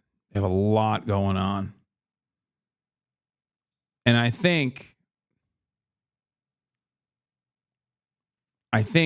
given that they have a lot on their plates, they should just kind of, take their time. Figure it out. Try to really reconsider. Anyway, let's keep going. Shell casings with writing on them, including the words deny, defend, and depose. They also say they found a cell phone, granola bar wrappers, and a water bottle they believe are linked to the shooter. See, now that could be anybody's cell phone. That could be anybody's granola. I've dropped my cell phone on the side of a crowded street and just kind of left it behind. Sometimes we have busy days, okay? We have busy days. An assassination-style killing coming at the height of the holiday season while New York is packed with tourists for the nearby lighting of the Rockefeller Center Christmas tree.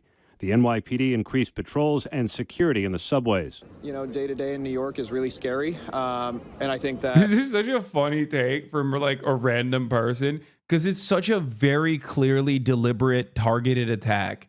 Like, it's not... Dog, I don't think they're going to kill you, okay? Like,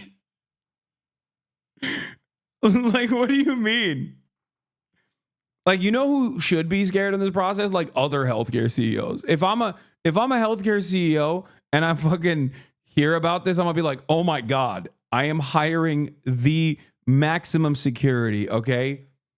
Like, I'm hiring dudes that only did war crimes, okay? Like, Blackwater mercenaries, but exclusively the ones that did the most amount of war crimes. I need just like the most roided up fucking brigade around me 24/7. This guy, you're like a fucking shitty desk jockey analyst, okay? At some random fucking corporation. Like, I don't think anybody's coming after you, dog. Like, it's not... Like, if it was a mass shooting or something, like, yeah, that makes sense. You're like, oh, man, America's so violent. Like, people randomly die in the streets. It's crazy. Like, this wasn't random, Everyone here is doing their part to make sure that we have a safe event here. A family is now grieving this loss. Thompson's wife, Paulette, telling ABC News, "We are shattered to hear about the senseless killing of our beloved Brian. Brian was an incredibly loving, generous, talented man who truly lived life to the fullest and touched so many lives."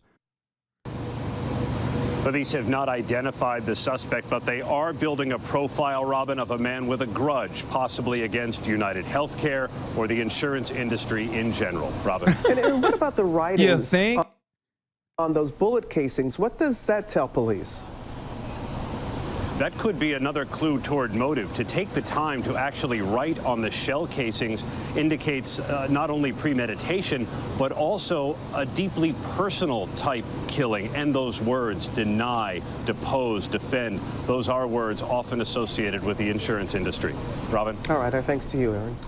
We actually have some breaking news just coming in the search for the... Yo, I'm not gonna lie, dude. Like, I already said this earlier, but if they catch this fucking dude and he says his piece and he's fucking hot, things will change. Okay, this is it feels like a real Shinzo Abe situation. Okay, straight up. Like, this dude will be a god if they catch him. You're so fixated on the hot thing? Yes, dude. What do you mean? Of course I am. The fuck? People flick their beans to fucking Ted Bundy. What are you talking about? People are fucking freaks.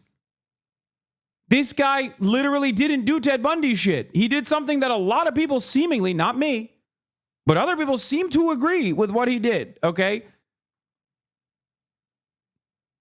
So, yeah. Public trial OD the decade.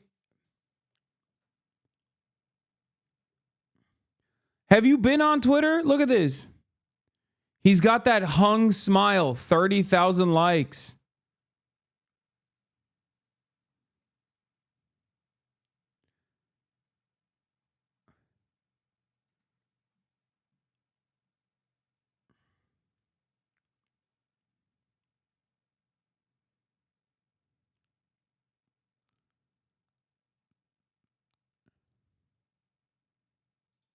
Not just Twitter, even your ops.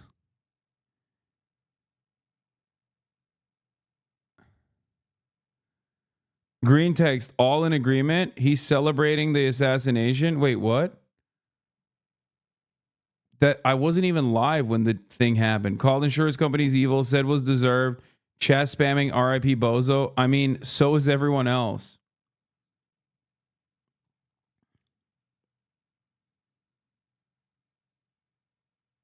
I didn't say that.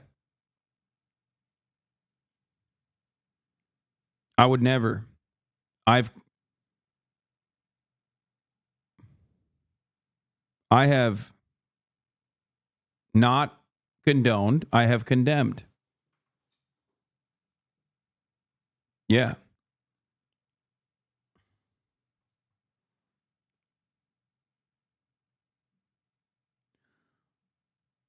What a crazy thing that motherfuckers on 4chan do, by the way, is crazy.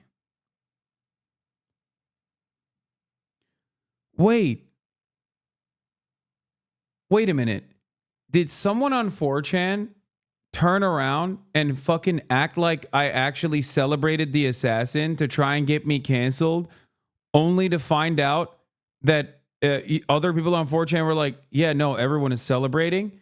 So they tried to fucking drum up a fake cancellation on 4chan, and it turned out to be like a unifying moment. Like, I wasn't even live when this shit happened.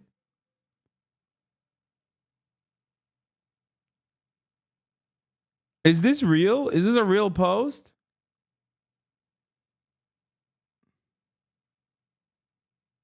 Yeah, I must have celebrated the assassination before it happened. I was wearing the shirt 2 days ago.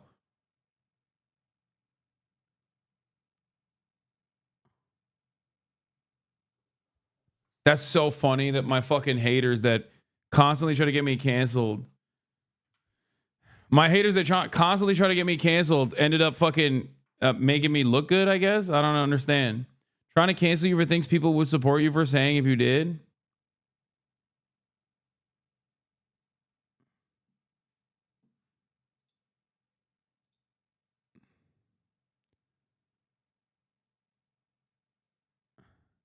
Wait, they did.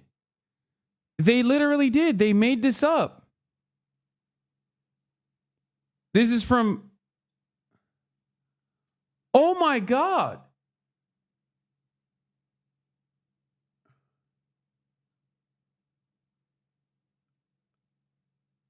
Oh my God.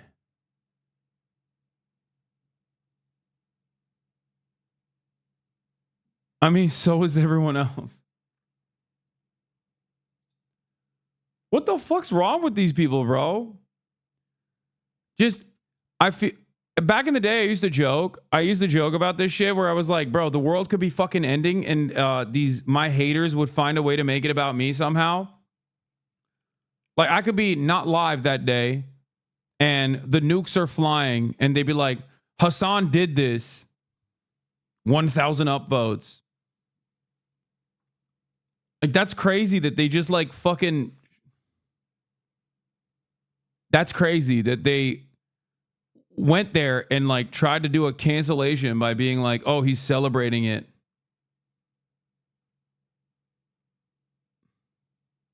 You were live at Cambridge Union at the time? Yeah.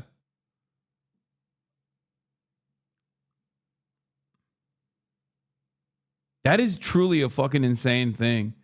My brother, every day you're not live, I fully expect shit like that to go down. Yeah.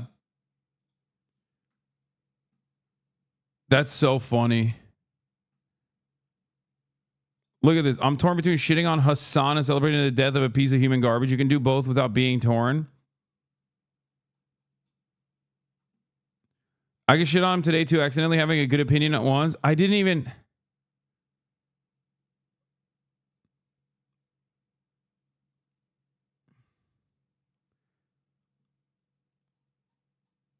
That's crazy. This has 9,000 up.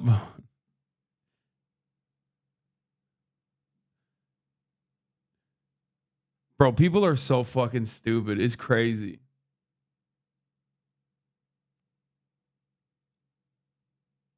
Like last time you weren't live, they manufactured a situation where you were suicidal to the point that your IRL friends were concerned. I know. It is pretty nutty.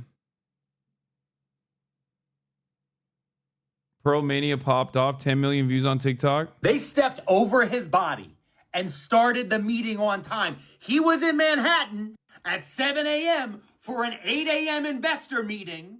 He got in front of the main doors to the building of the investor meeting. They could have had this shit on Zoom. Instead, they had to be there in person. Why they had to be there in person? Because we need to make sure commercial real estate is flourishing. He got by an assassin with a silencer while he wore a jacket thinking about PowerPoint presentations on how he is returning value to shareholders by denying health care to moms with breast cancer. And he got caught in the street and they stepped over his body. Those investors that he was working for, the shareholders that he held dear as a CEO, they stepped over his pool of blood.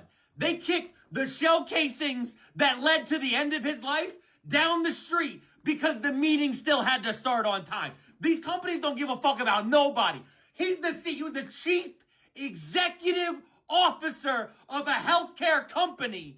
They fucking didn't even check to see if he still had a pulse. They just wanted to check the stock price, which, mind you, went up 2.5% when they found out his ass was dead. Do less at work.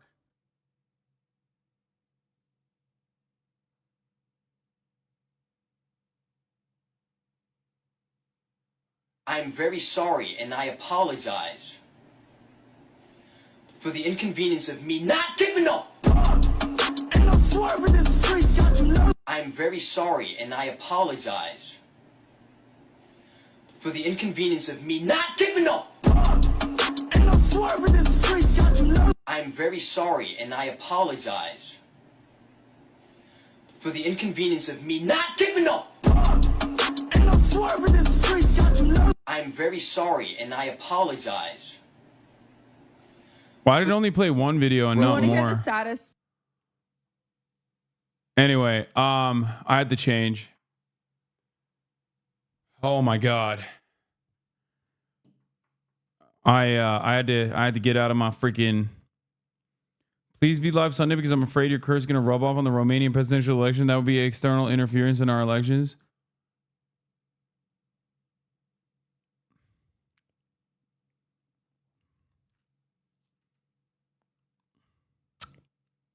I hate dressing up, so undressing after wearing a suit is so freeing. Yeah. Show Pitt.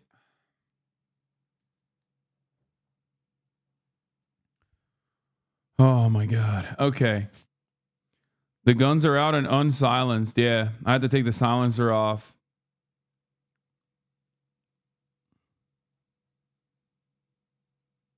Just gonna leave this Lolo TikTok here. No! Not the healthcare CEO. No! Curse it! No! Take my eyes, but not the healthcare CEO. He's right. No! Why?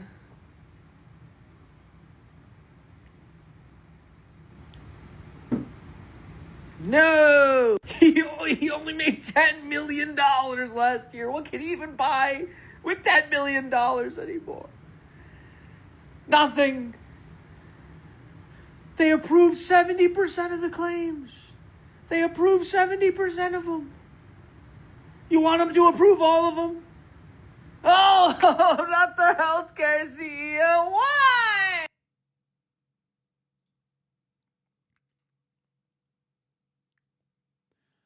I mean, I said this when Trump was shot, bro.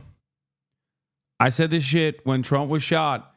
America is a uniquely violent nation, okay? America has a lot of guns. Hey, you know what? Maybe we'll get fucking gun control now.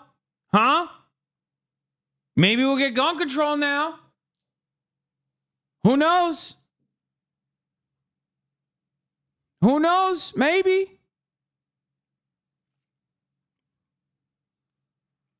It was never a problem when you and your family were in the fucking crosshairs. I saw a post about how the police were shutting, they were closing traffic in and out of the island, shutting down the bridges.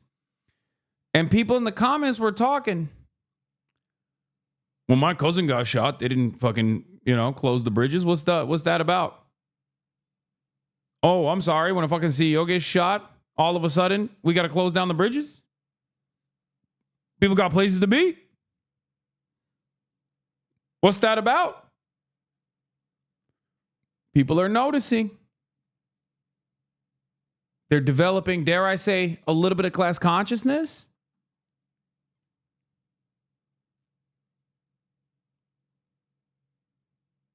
I don't know.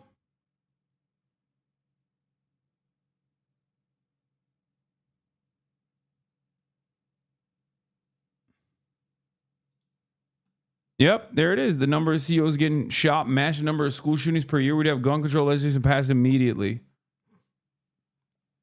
100%. Dude, no way. Bro, what happened? What is it? It says here the CEO of United Healthcare, like the insurance company, got gunned down in broad daylight in the middle of New York City. Dude, check this out. What the heck? That's nuts. Bro, I know. And it says in the article that the gunman is still on the loose right now as we speak. Oh my God. Is he okay? No, dude, the CEO ended up dying at the... Oh, no, I'm not talking about the CEO. I'm talking about the gunman. Like, is he all right? Like, has he fled the country? Is he okay? Does he need food, water? I don't think you could say that. Yeah, I mean, true. That is what other people are saying. Not me. Chat, not me. Never me. I would never say that. I'm shaking my head when I see these TikToks. It's not funny. Okay?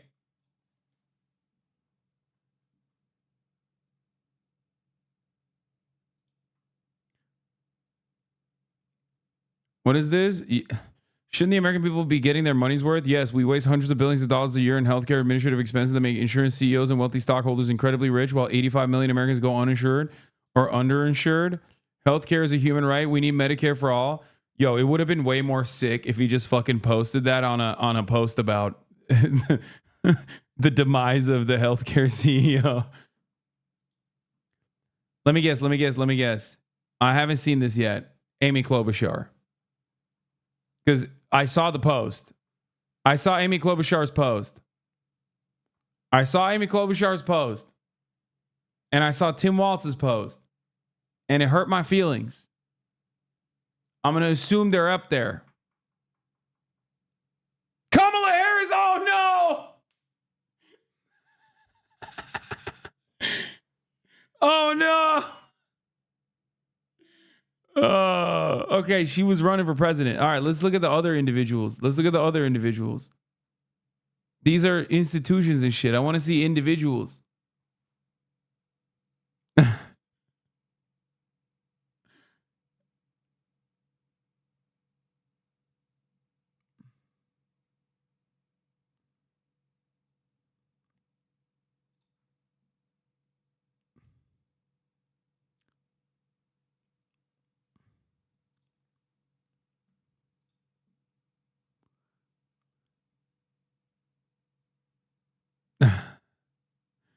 Damn, Amy did this shit for free?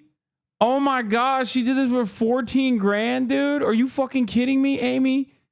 God damn, for 2024. Let's see. Maybe they cooked her. Maybe they cooked her last cycle. What? Amy, you fucking broke, boy. Do filter by candidate?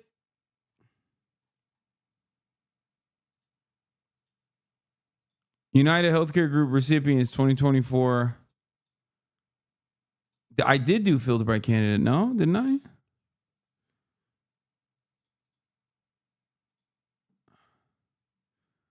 Yeah, that's what I'm saying. Amy didn't get shit, dude. She came out and started popping off her... Whoa. What? What the hell? Uh-oh. Deep State's coming after me, chat. Hold up. Hold up. Hold the door. Hold the phone. Hold the phone. We're back. We're back. I just got fucking... It's clobbering time. You know what I mean? I got clobbered. Little mini F. Little baby F. It's all good. We're back, baby. We're back. We're back. We're back. We're back. We're back. We're back. We're back. A little bit of fucking not today CIA moment, you know? All right. Let's look at the new photos.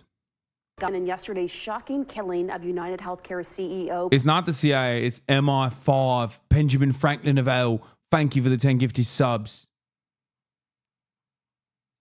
Police have released this. Look at this. This new photos coming in showing the suspected gunman baby F, yeah. inside a hostel. Hold like on, he's lads. smiling right there. This in the Upper West Side in New York City. CNN Chief Law Enforcement and Intelligence Analyst John Miller joins us now. This is a big piece of evidence in this investigation, John.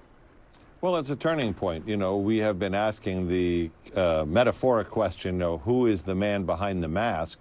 At least we don't know who is the man behind the mask, but we see the face behind the mask now. And, you know, police worked with these images. This is at a youth hostel, which is on the Upper West Side.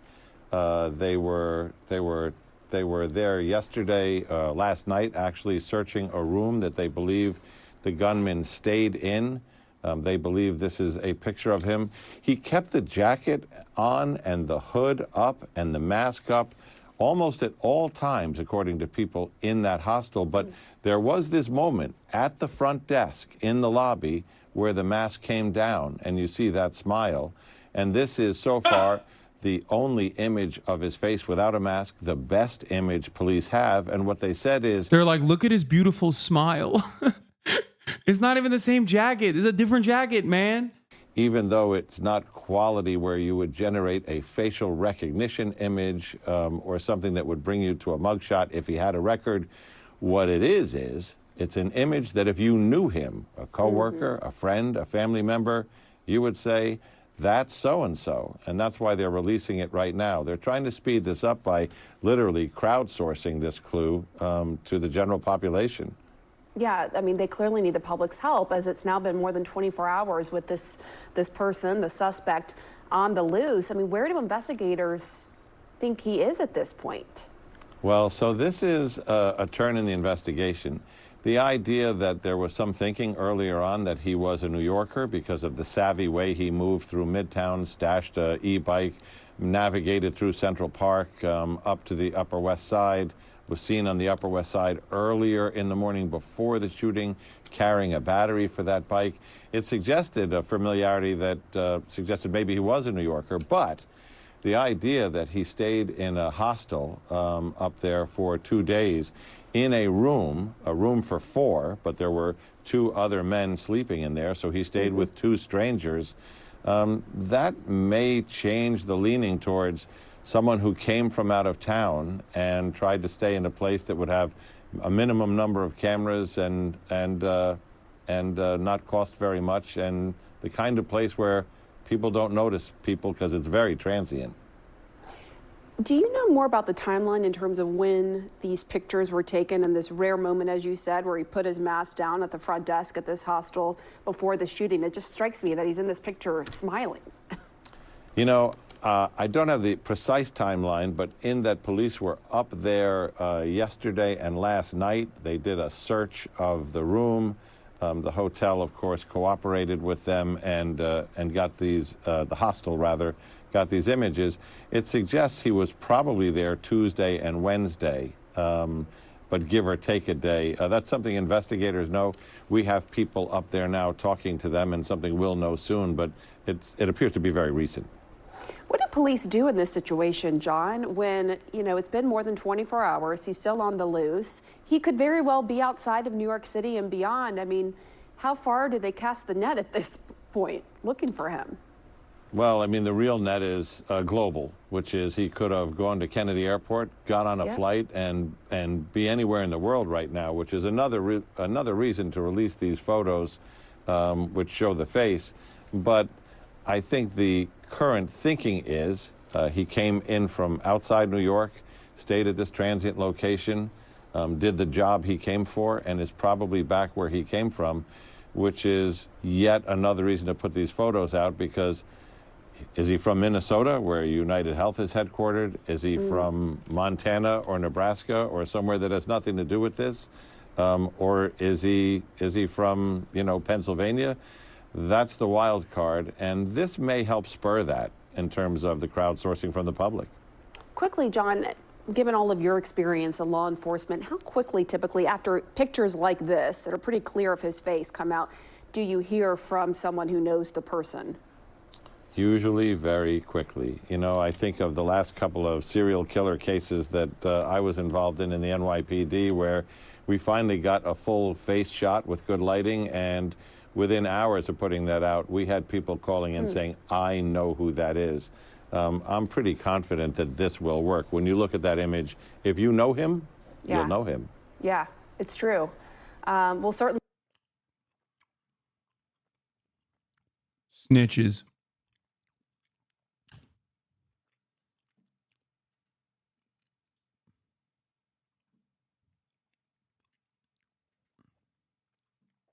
He looks like anybody. He could be anybody.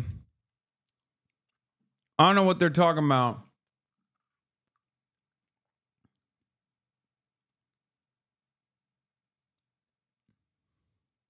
You know? Maybe it was... I have an idea. What if it was the CEO of a competitive insurance company? Have you thought about that? What if he was the CEO of another insurance company and he wanted to take this guy out because he's like, oh my God, you're denying way too much. Like, you're too efficient. You've eliminated too many redundancies. Like, you've denied coverage to too many people. Like, that's sick. I'm jealous. And then they did that. You should just arrest all of the insurance CEOs, all the healthcare insurance CEOs, just to be safe. A real dragnet, you know? I'm trying to find solutions. I'm trying to find solutions to the fucking problem. And a lot of people are not understanding, like, I want this criminal, this disgusting crime to be punished. Okay? And the best way to do that is preemptively arrest every single other insurance CEO. Plus, they're free. Like, they're free of potential other violence. Like, because Maybe it's a serial killer insurance CEO and he's going to go and kill other insurance CEOs as well. So this way, like, you get to put them in prison. So like, they're not going to be harmed. You know what I mean? This is real 5D chess, boys. Okay. I'm thinking big. I'm thinking hard. Seems like a lot of other people are not engaging in the creative thinking that is necessary in this moment. And it's sad to see, honestly. It's a very sad state of affairs. It's sad to see. I don't like it. I want to put an end to this. It's for the safety of the public. Arrest all the other insurance CEOs. Just figure it out afterwards. You know what I mean? I hope so. And it's so important for the public to help and to reach out to authorities as he is still on the loose after killing this United Healthcare CEO on the streets of Manhattan. John Miller. Before he was killed, United Healthcare CEO Brian Thompson was facing a lawsuit accusing him and other execs of insider trading amid a DOJ probe. See, got to arrest the other guys. I think, yeah. I think you have to arrest the other guys too, just to be sure. See, I think, yeah. See, there you go. You just got to make sure. You got to make sure. I'm doing this for safety, I think.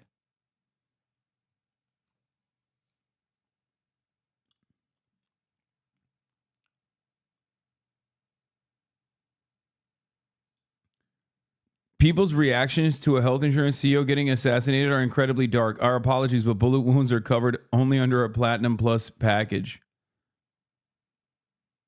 Yeah. I'm not going to lie. Look. I think this, like, your reaction to the story is dependent on the way you view society, right? If you think society is it's fine, it's not like things aren't that bad, right? Celebrating death of someone you assume is innocent across the board is a fissure, is a direct representation that, like, at least other people are in a very chaotic. Other people have a very different assessment, right? And it's a scary situation for people like that. You know, the Jack Posobiec's of the world, right? Like the supposedly edgy right-wingers who jerked off to that one fucking old Santa Claus looking motherfucker who like shot the protesters, the climate change protests for stopping traffic. Like all those guys are now trying to maintain the edgy status that they have and the audiences that they have that are edgy, while simultaneously also shitting in their diapers because, like, they are definitely very interested in protecting the wealthy unconditionally. And I think part of that is because they just think like, you know, the social order is not all that bad. They don't, you know, they're either tasked with maintaining it and normalizing the pain, or they themselves are in a relatively privileged position, and therefore they don't understand why people would interpret the situation differently. You know? Death isn't a bad thing. It's a part of life.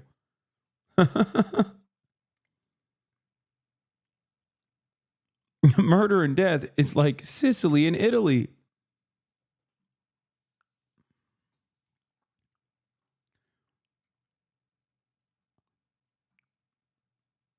What about the Abe assassination? Did people also react like this? Yeah. I mean, yes and no. I think it was a little different because with Shinzo Abe, there was a lot of like anti-Korean hatred in Japanese society as well. So when they found out why the killer did it, they were like, oh my God, he had a very valid reason. So their initial reaction wasn't that, but when they found out why he did it, they were like, oh, this is great. We're on board. Like the assassin's wishes were fulfilled. Right? So That's the difference, I think. Whereas in this one, everybody immediately knew what the motive was and everybody was on board, right? And if you weren't on board with this because you're like, well, this like kind of destroys the social order that exists, like this is fucked up. This is vigilante justice. It's like really messed up shit. I understand where you're coming from. If your immediate reaction to this and the celebration of it is like panic, you probably are in a situation where the current social order has benefited you at least enough that you don't fully understand why people are so invested in this. And you see it as like vigilante justice, you see it as anarchy, right? And it's scary. So if you're one of these people that is in a position of privilege, that doesn't understand why people are so excited at this prospect, I think it would be wise for you to try to figure out exactly why people feel this way. Because it's not that America is so fucking violent. I mean, that plays a role in it for sure. But I think it almost feels like a pressure valve releasing for a lot of people where they think like, well, this guy's fucked me over. Guys exactly like him have fucked me over. They've fucked my family over. They've ruined people I know's lives. Like they've ruined the lives of my loved ones. And now one of them got to come up. And now if you think that is inappropriate to think, then that's fine. You can feel that way. But if you want to fix this problem, there needs to be legislation. And I promise you, I'm not talking about the type of legislation that makes it like extra illegal to kill fucking CEOs. I'm talking legislative solutions to why people are so fucking angry. Because their anger is valid.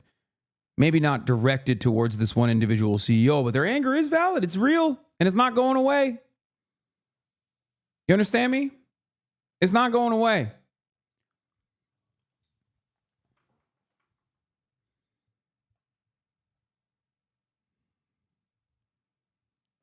That's all I'm saying. I think it's time. It's time for some universal health care. Imagine if one party captured all the essence and all the energy and all the anger and all the resentment that people were experiencing and very openly declaring right now in this very moment, this pivotal moment, and said, oh, you know what? We have a solution for that. It's called Medicare for All. We've always been on board. It's great. You know, welcome to the fray. Imagine. Thank you so much. I want to continue the conversation and welcome in now Bobby Chacon. He is a retired FBI special agent and former leader of the FBI dive team. Bobby, great to have you. Just first your reaction. I'm not sure if you can see the monitor, but this clear. Yeah. Europeans watching Americans fix their healthcare system with gun violence. I mean, it's fucking real. This is in fact a joke and not actual healthcare policy analysis, but you can find that below.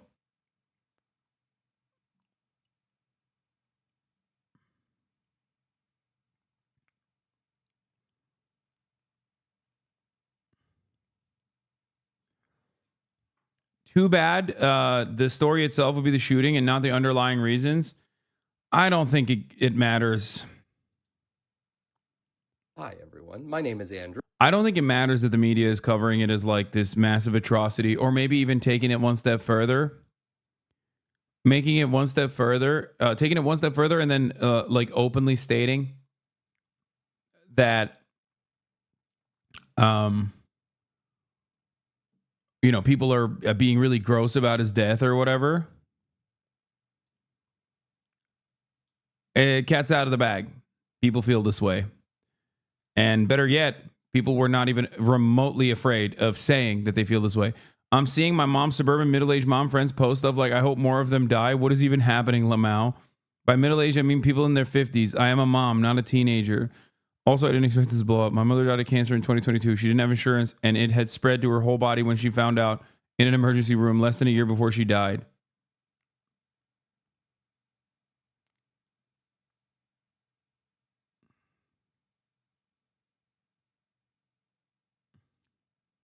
They took down their page of their healthcare, their board of directors? No way.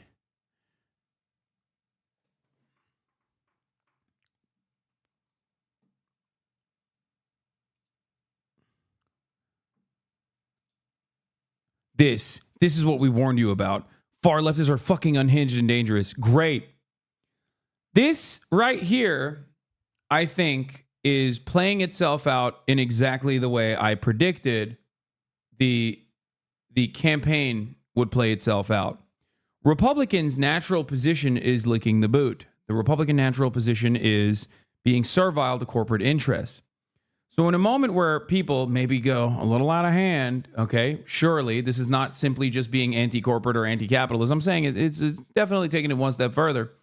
Having said that, however, they immediately reveal their true positions. Okay? When you're a guy who's a Tim Pool fan and you're like, man, this shit's actually pretty dope. And you hear Tim Pool go, what are you doing? You're out of control. You're mad. After he sucked Kyle Rittenhouse's cock and the fucking fat Santa Claus who shot the fucking climate protesters. And then he clutches his pearls like this. And you're a Tim Pool fan who celebrated when those other two things happened. And you see him go in this direction, in this moment. And you know how it felt when your father had fucking healthcare coverage denied. You know what I mean? You're going to be like, what the fuck? Do you understand? This is what I mean. I'm not saying Democrats should fucking kill healthcare executives. That'd be insane. Okay? But if Democrats were pro-Medicare for all, at a time when it very obviously is something the public is demanding, maybe even violently, Republicans would do themselves a disservice by constantly fighting against that.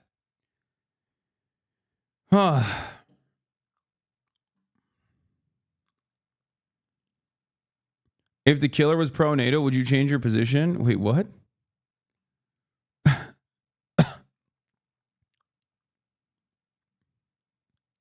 What are you saying?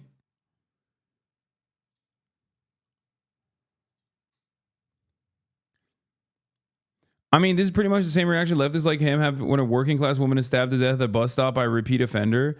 This is such a funny take because no one has ever said that.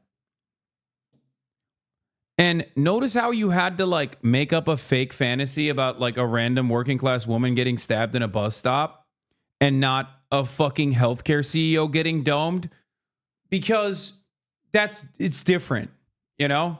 That's a random person who was a victim of a heinous crime.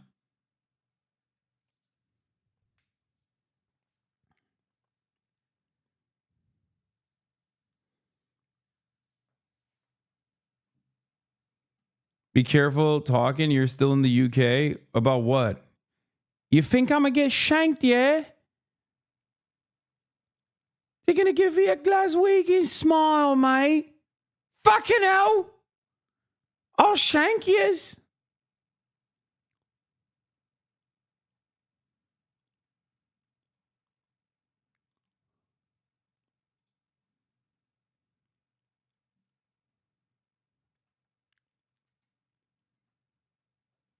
It's also wild because the Daniel Perry incident, the Daniel Perry trial is also happening in New York right now.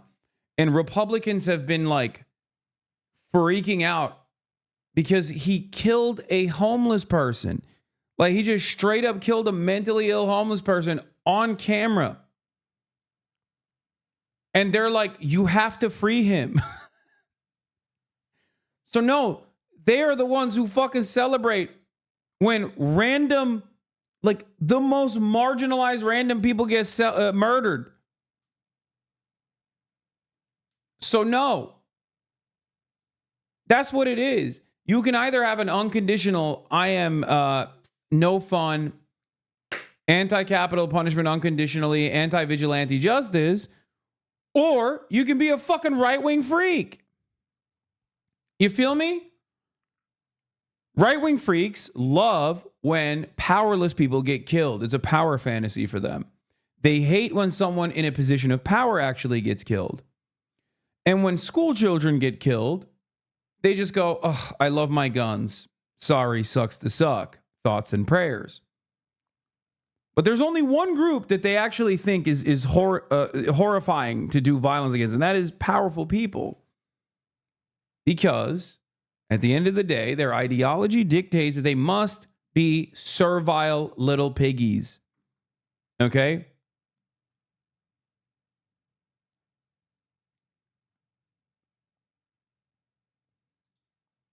What is this?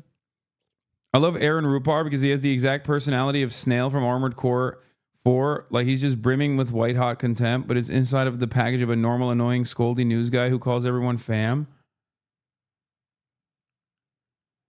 That's insane. He fucking posted an Armored Core reference. That's too much for me. That's too rich for my blood, you know?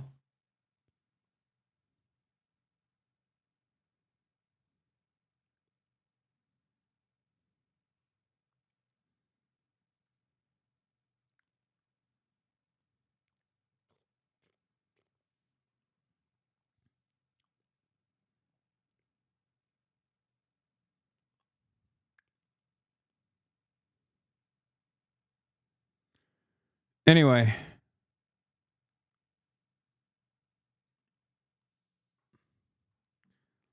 Just something to consider about who right-wingers, what kind of violence right-wingers celebrate. Here's Kylie Chung with a fire take.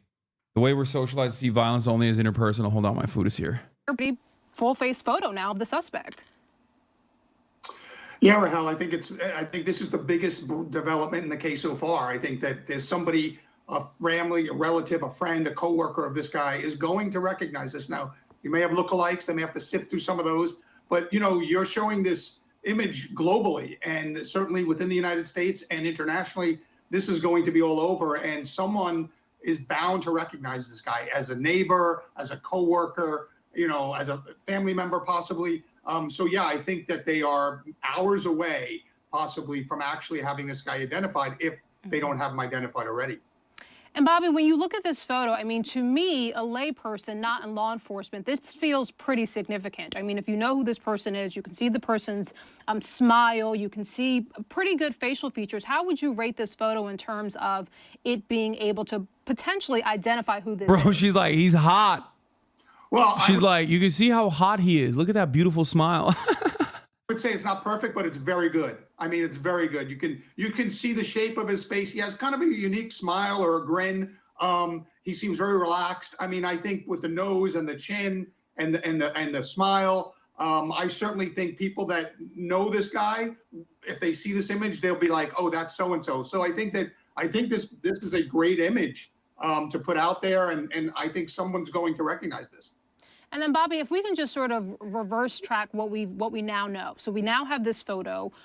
Police apparently understand what hostel this person may have been staying at. They have these shell casings with these words on it, delay and depose. I mean, from your vantage point, does it sound like they're closing in here?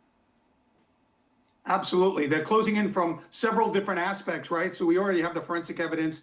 Now we have possible motive, which is, denied coverage. And now you have this physical image. So they're coming at this from many different angles, and each of those angles is progressively getting to the person. I mean, I think it's very much closing in on him, on actually identifying him. Now it's a question of finding out where he is once you identify him. But yes, I think that the motive from those etchings and those rounds to me is clear, that this was a denied coverage type of event.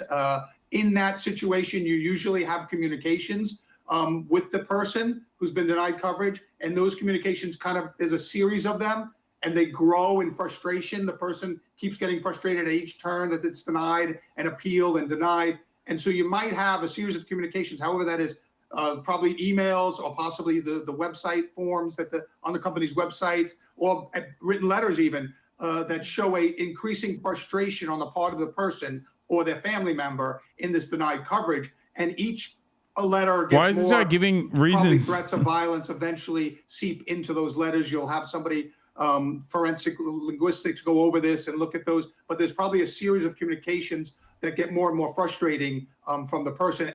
That doesn't narrow it down, big dog. Just saying.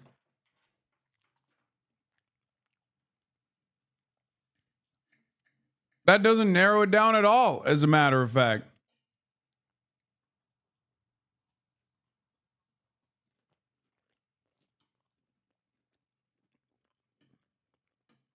Tens of thousands of people.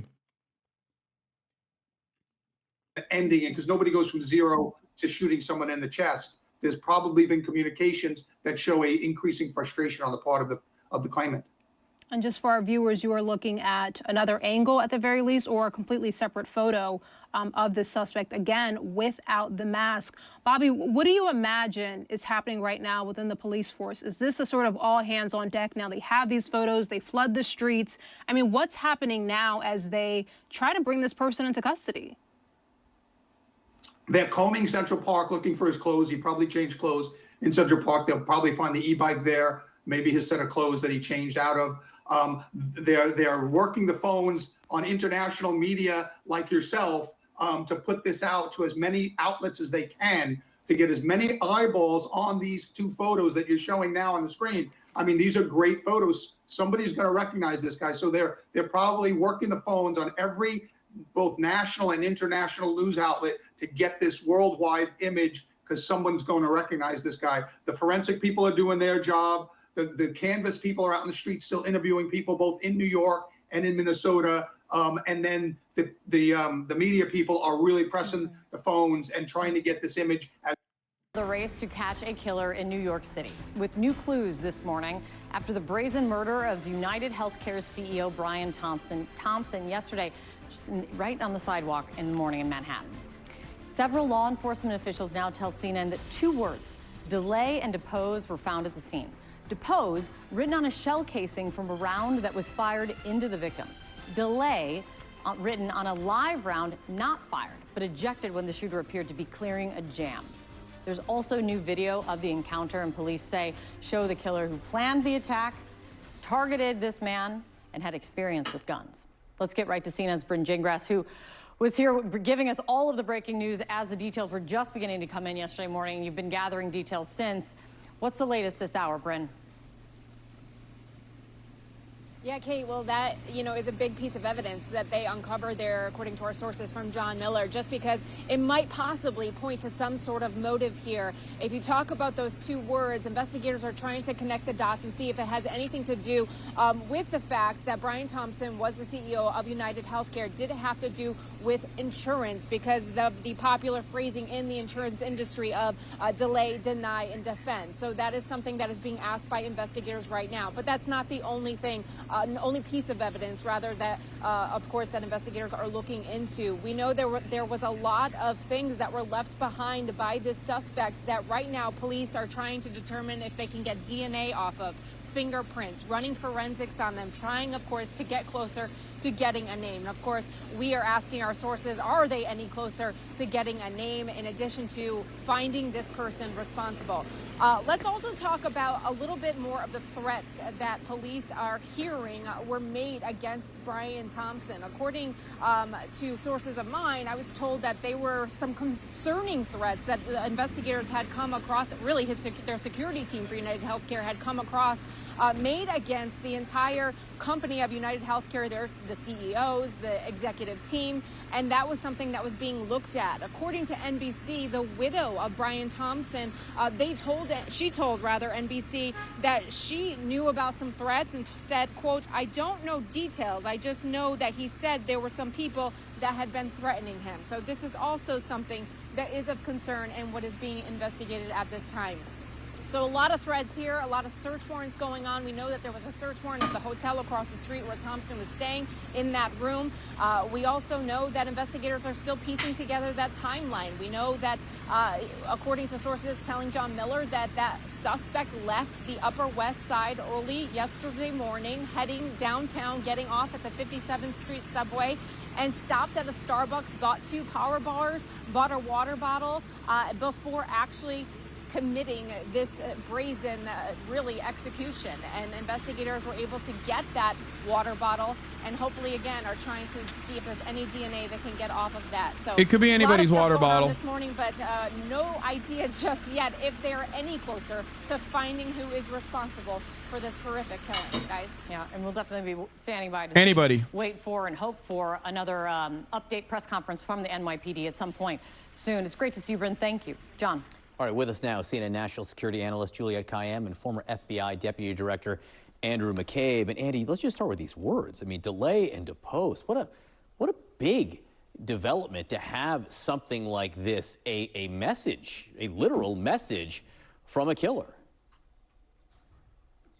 Yeah, it's really fascinating, John. It doesn't quite identify the person at this point, but it's a bit of a tantalizing detail. I mean, as Bryn just noted in her piece, it raises some questions as to whether or not those words are a reference to kind of insurance speak. And that would of course point in the direction that this person was somehow, was certainly personally invested in this murder.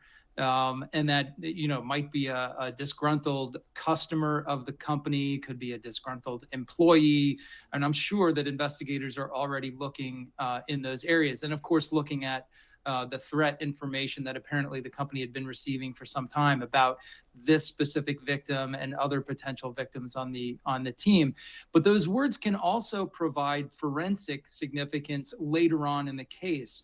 If someone is detained and has writings in which those words appear in kind of the same context, you could have matches that way. And of course, you might be able to render a fingerprint or DNA evidence off of those rounds and casings as well. So very, very important piece of evidence for the investigators. Yeah, to be clear, those words delay and depose and also deny is occasionally thrown in there as well, are words very much used by critics of the health insurance industry. I mean, there are books written, it's, Reddit. You don't have to do many searches to figure out that that would be a message about health insurance.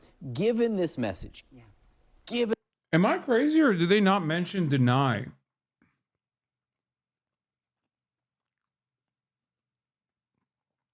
Like, that's literally, that's one of the things on the bullets. Like, was it not?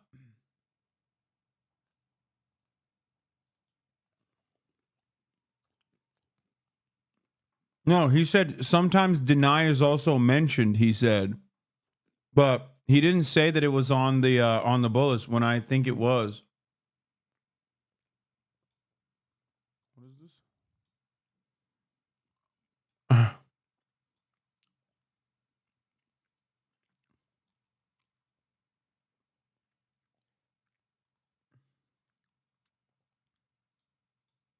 all the footage now, Juliet, are you surprised we don't have a name, at least a name that we're not being told yet? Yeah, and in fact, the fact that we're entering day 2 and that his exit was so sophisticated not only confirms what we already know, that this was not just a targeted killing, but a professional killing. I mean, just the specificity of it, his calmness when he reloads a gun.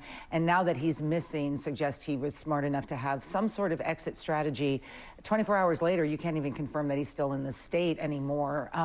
And that will make it harder. We don't know if in the next couple hours the NYPD says that he hasn't, but I think what this is showing is that, first of all, we should just remind him, Brian Thompson is a 50-year-old man with a wife and 2 children. Yeah. So all the stuff about healthcare and everything bad about healthcare is just ridiculous at this stage. He is 10% of all doctors have some touch point with his company, with United Healthcare. In other words, this is such a vast web of associations, and lots of people are probably angry at him. It's a customer service business. Yeah, he's just a customer service representative.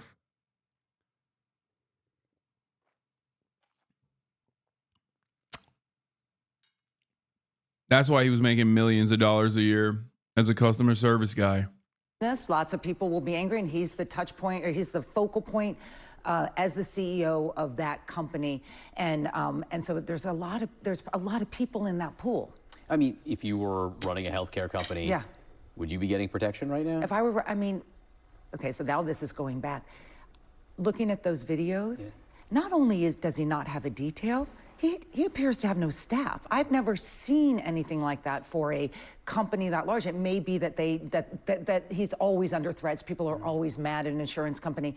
I spent a lot of time yesterday with people who are in executive protection. Everyone is ratcheting up until they know healthcare and other service industries where people are mad, angry, disappointed on the other end are ones in which CEOs are going to look for more protection. All right, Andy, Julia used the phrase professional killer. That may be art or science here. But how would you describe the level of skill in terms of the killing itself and also the getaway, and what that means about who this person might be and also the manhunt itself?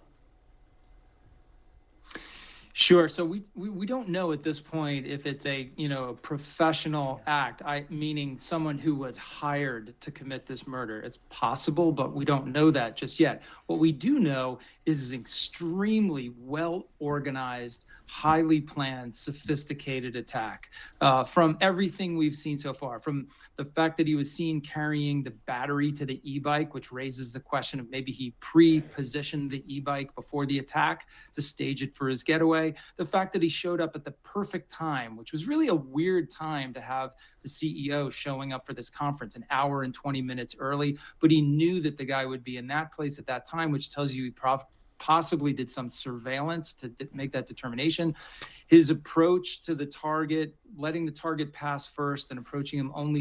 Bro, you guys literally get mad at me, and I don't do a third of the glaze on LeBron that this man is doing for the guy.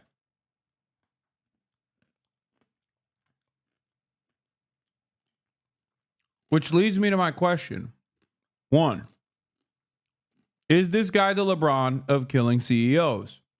Question number two, how does this affect LeBron's legacy? Question number three, is it glaze or is it valid? Because I think we call a lot of shit glaze, and sometimes it's not glaze, it's just valid. And for LeBron, it's valid. Despite his, subpar performance here and there in the past couple of games. He just wants other people to also feel the glory,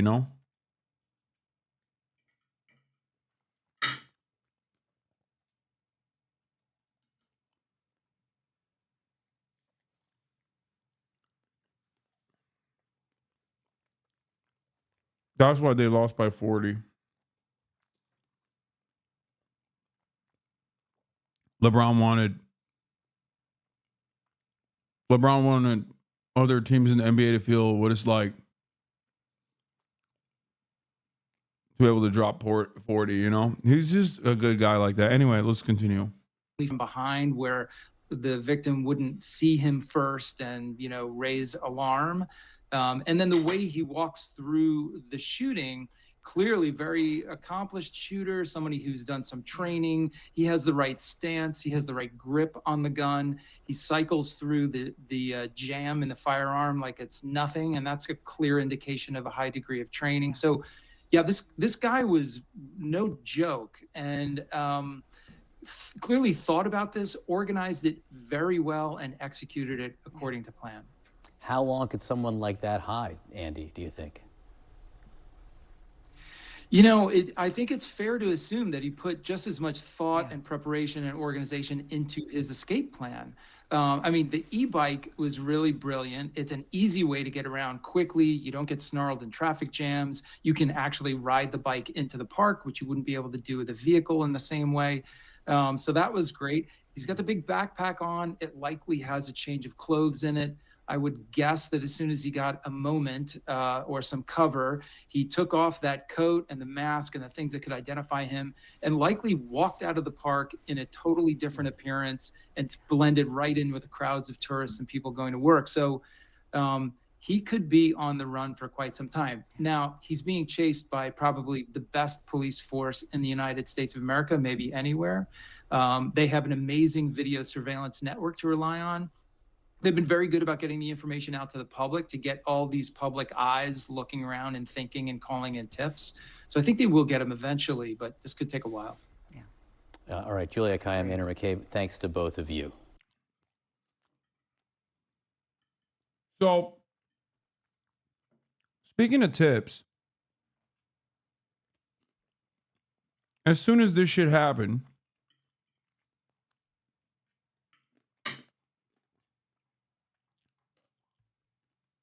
You have motherfuckers We actually have some. with NFTs. We're going to bring in. In their fucking profile picture, immediately going, "We found him!" This guy, Riley. Wait, what?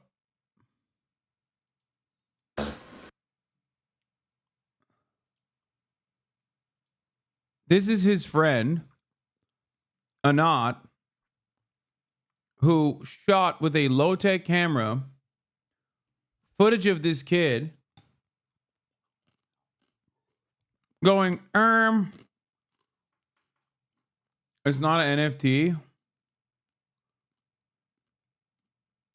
It's not. It's a character from Brain Pop. Moby is not an NFT. Anyway, this guy had a big ass effort post on Twitter. Worse than NFT is a webtoon. Okay, I don't know what it is. I don't care. Shut up, nerds. Okay.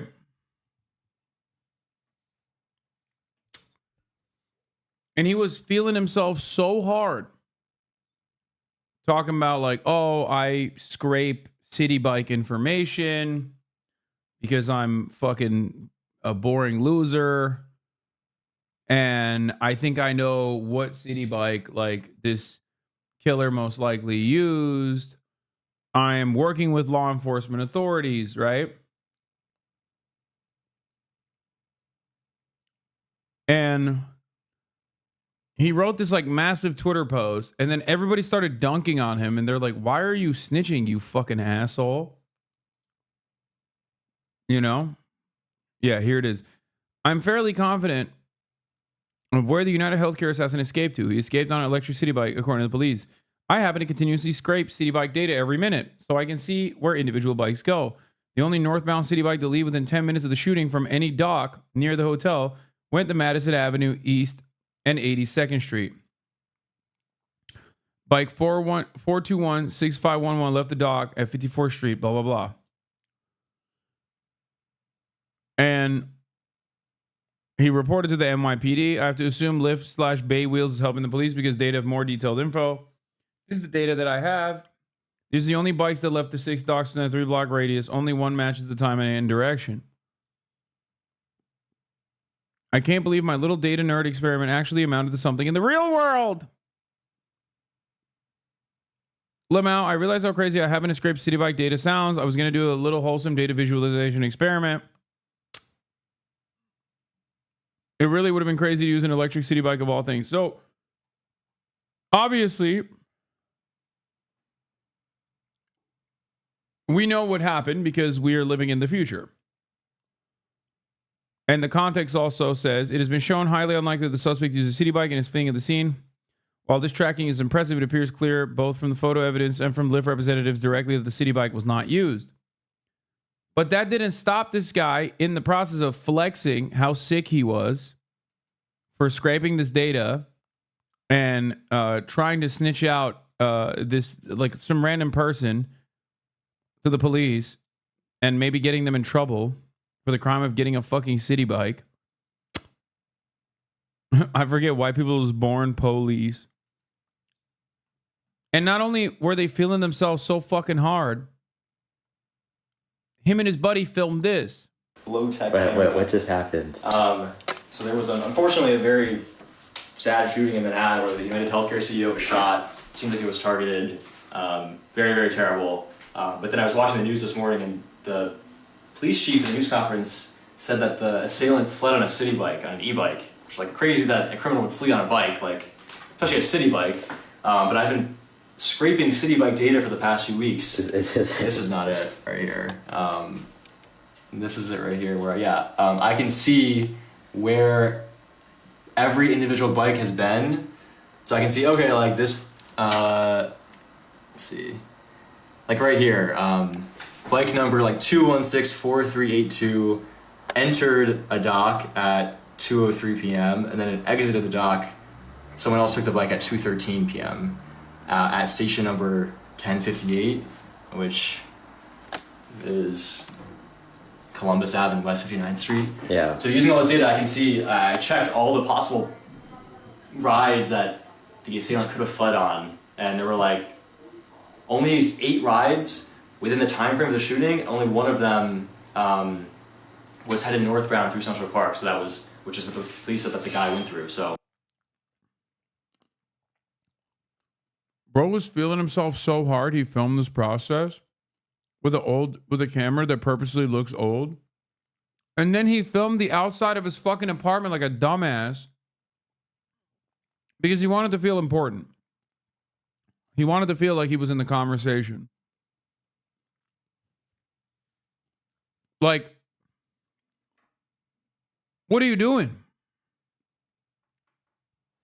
Turns out he wasn't even right. And now people are probably fucking sending him death threats, which is inappropriate. I don't think being a fucking nerd means that you get death threats. I don't think it's valid.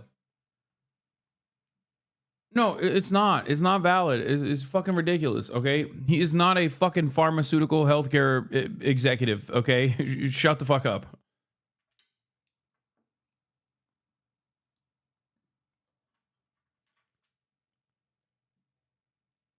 He also kind of looks like he could be the shooter. I'm like really, really confident that this one ride was where the guy ended up. So he ended up on the Upper East Side. So yeah, I tweeted this. I'm like, oh, this is kind of interesting, and a bunch of people reached out, and like the tweets getting a lot of likes now. Yeah. Why the fuck do you have this data, Riley? Yeah, that's a good question. So I like making kind of fun, weird websites that show data in an interesting way, and like I thought it'd be cool to make a site that shows like in real time like all the city bike rides in New York. Because like this isn't data that you can normally get. Like I had to reverse engineer the Lyft app to get this, so it's like data that you really can't get normally. Wait, what did you do? So like in the Lyft app, if I like want to go and get a bike, let's say I like click on this stock right here, I can see that, oh, like bike 437034 is there and like 382600 is there. This is not public data, but like Lyft does give it in the app. Like it's not easy to get from their like public data APIs, but you can see it in the app. So I reverse engineer this endpoint, and then I set up scripts to like go through and check every minute, every dock in New York. So I've just been sitting on the data. I haven't made the website yet, but I have the data at least. So yeah. What? Yeah.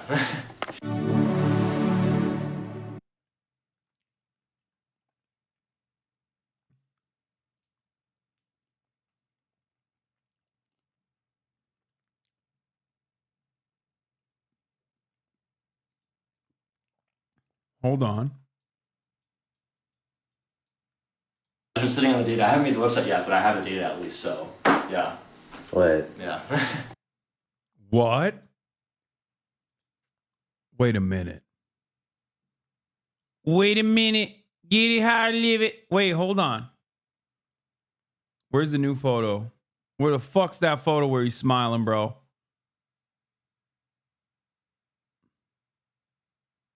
Wait, this one doesn't have the... Let's bring in NBC.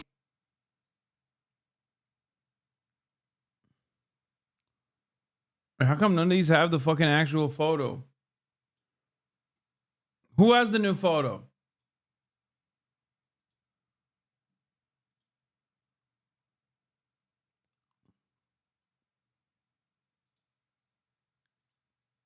Hold on. Bruh. I don't know, man. This guy right here, officers. Officers, we got him. Officers, this is the guy. You can't throw people off the scent. We got him, boys. That's right. Get this criminal now. NYPD, open up. He's the one. Get this guy off the streets, okay? Yeah, he thought he could get us with a shitty camera. But I reverse engineered it.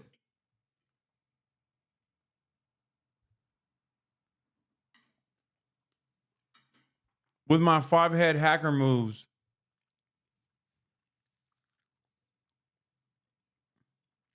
Yep.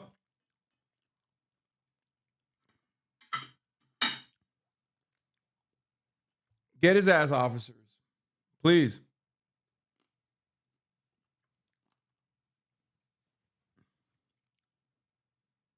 Are we sure the shooter is a good guy?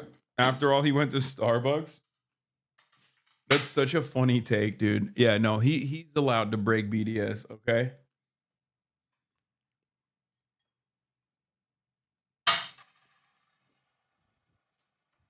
He could have been chugging a Diet Coke in the process.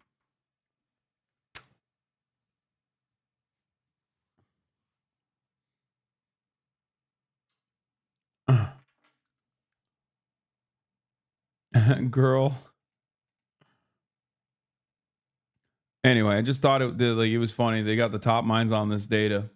To bring in NBC News analyst Clint Watts, a former special agent with the FBI. Clint, good morning. This is a fascinating and tragic case. And when you look at some of these facts that we now know, especially this breaking news about an inscription of some sort on the shell casings themselves, what do you make of what we know? Yeah, interesting, the different scenarios that can play out. One, it's a targeted killing, maybe sponsored by an entity, versus a personal grievance that maybe this individual had against the victim or the United Health itself.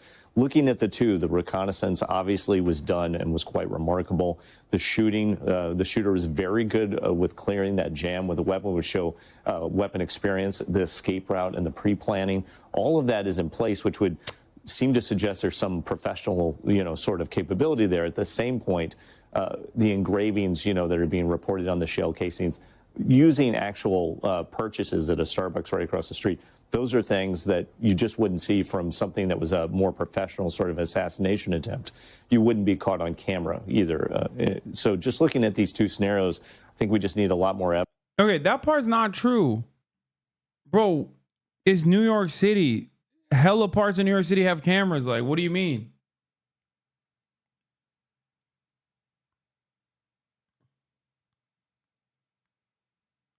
Also, y'all haven't caught him.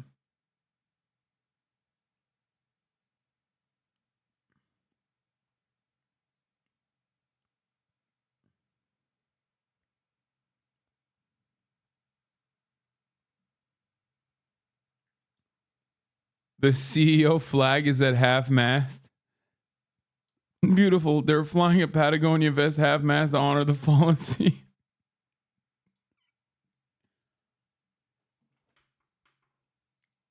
How tall do you think he is? I can't tell. I mean, he could be like 4'3", or even 6'8", honestly, like something in between.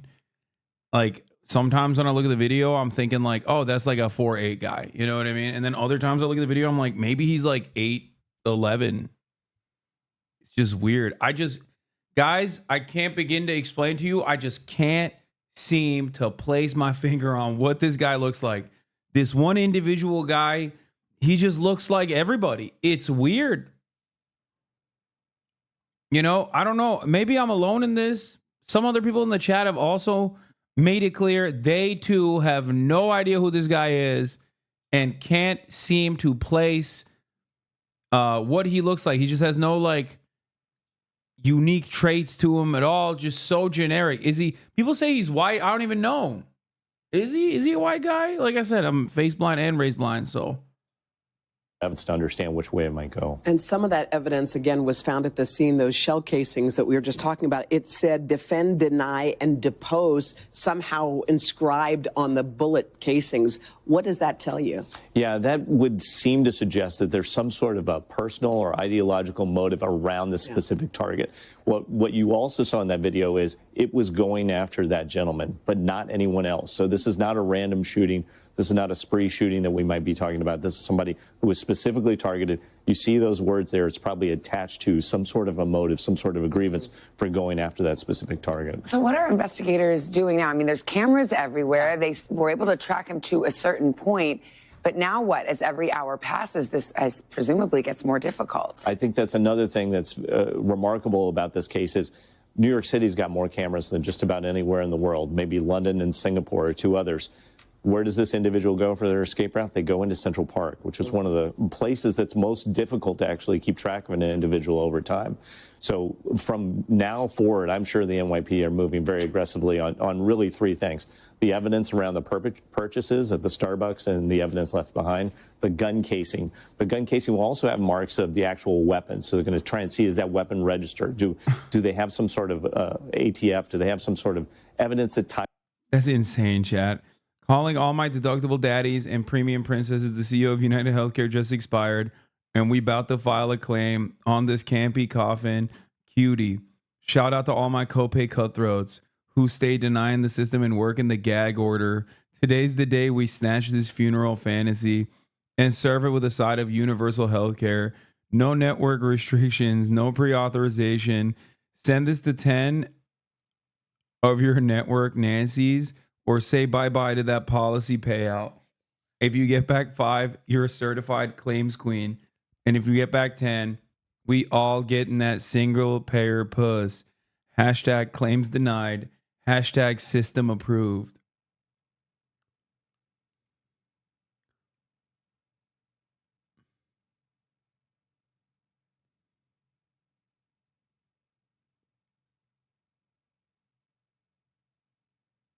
They found him? Yo, oh my God, police. This man right here. I'll have you know, he's got priors. He's got priors.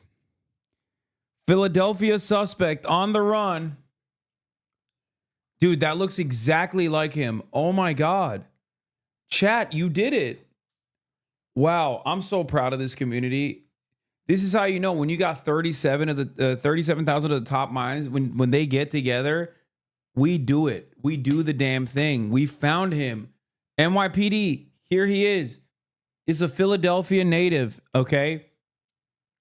He goes by Benjamin, also known as BB. Please arrest this man. I know he has priors already. He has priors already, okay? Like, some pretty bad crimes, actually, honestly, like mass starvation, like using starvation as a weapon. Think about that. Arrest him, please. Thank you. Another case closed. To a shooter, and then the escape route, moving from Central Park and beyond. I'm not seeing much reporting on it yet. I'm hoping they can break that case open today. Are you surprised they haven't caught him yet at this stage? We have seen so many times in recent cases, where they have closed in 24 hours. I expected overnight that there'd be more evidence about the escape route. I haven't seen it yet. I'm hopeful that sometime today we'll get more information. Thank you, Clint. Appreciate it. Thank you. Hey, thanks for watching. Fox News. See, this is my shit. I want to hear what these fucking scumbags have to say. Because, like, the media loves stories like this because they love the clout. They're clout hungry. So they'll cover this. And in the process of covering it, like, they will kind of glaze the shooter and stuff. But Fox News, I don't think they're going to say anything nice. They're going to be like, this disgusting scumbag needs to get the book thrown at him. He needs to be assassinated. News alert at 19 minutes before the top of the hour. The suspect, man, screen left right there, in United Healthcare CEO Brian Thompson's cold-blooded murder, still on the run at this hour. As new reports say, Thompson was one of several executives reportedly facing a Department of Investigation for insider trading. Here to discuss, we've got former federal prosecutor and criminal defense attorney Andrew Cherkowski. Andrew, thanks for making the trip out to Long Island. Why the fuck are you guys getting PTSD when someone says top of the hour? I haven't done a top of the hour ad break in fucking weeks. Ever since my contract expired, I haven't figured out a new way to debate you into subscribing. And people miss it. It's so funny. You guys don't know what you got till it's gone, by the way. Don't it always seem to go? You don't know what you got till it's gone. Yeah. You take the top of the hour ad break away and you put up a parking lot, dude. That's what I did. That's what I did. I paved paradise, top of the hour ad break, to put up a parking lot. Woo, pop, pop, pop. Yeah. Sex Haver, thank you for the 5 gifted subs. I don't know what's happening today. Dude, when I'm in England, I'm in a weird ass mood. Champagne Cyclist, thank you for the 5 gifted subs. Whispers, thank you for the 5 gifted subs. One healthcare CEO gets clapped, and I've never heard you sing this much on stream in 5+ years. I don't know what you're talking about. This is a sad day for America, okay? Monty Moon! Thank you for the 5 gifted subs. I don't know why I'm smiling from ear to ear. It has nothing to do with that. That's so stupid. Why would you say that? I'm smiling to hide the pain. No one knows what it's like to be Brian. Is it trauma response? Yeah. We all grieve in our different ways, okay? We all grieve in our different ways. And I'm grieving right now. I'm grieving hard. You know what I'm saying? I'm so sad. Womack, thank you for the 5 get the subs. Is a sad laugh. Every time I laugh is a laughter hiding the sadness. Paluki, thank you for the 5 get the subs.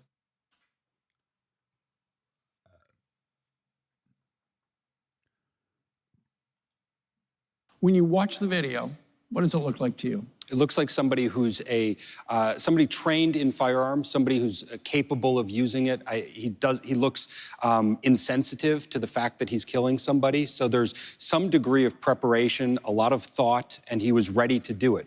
Whether that means he's a trained assassin, like some people are saying, perhaps it's a step short of that he just had practiced a lot with the firearm. But there is definitely a strong motive there. I think that what we see in that video is somebody who is very committed to following through with this crime. And so now there's all sorts of speculation about what that motive could have been, right, and whether that might lead us to actually finding him. Okay, so that picture right there, I believe, is taken in a nearby Starbucks. And this was before the shooting. And the guy bought a couple of power bars and bought a water and got a cup. And so presumably there would be DNA on that. Obviously the cops have. My bro had to stay hydrated, dude. What do you mean? He probably just wanted to go on a trek. I don't know what you guys are talking about. This is a random guy. He needed his prote. Bro was yak. He needed his prote. Long day of biking around New York City, bro. Already hoovered up everything in that Starbucks. But if he is a trained killer, he's probably wearing gloves. Well, Oxford Union has blocked me from talking with you. Oxford Union Girls Convo blocked me from you. Oxfordian lad.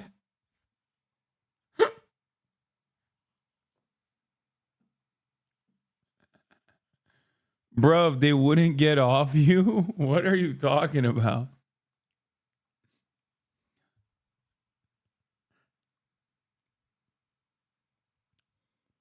I was the kid who was waiting outside.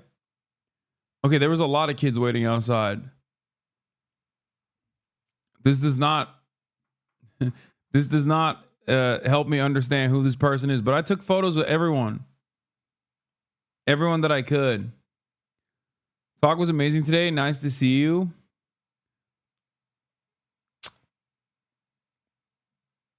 Oh, you did get a photo. Okay, then what are you complaining about?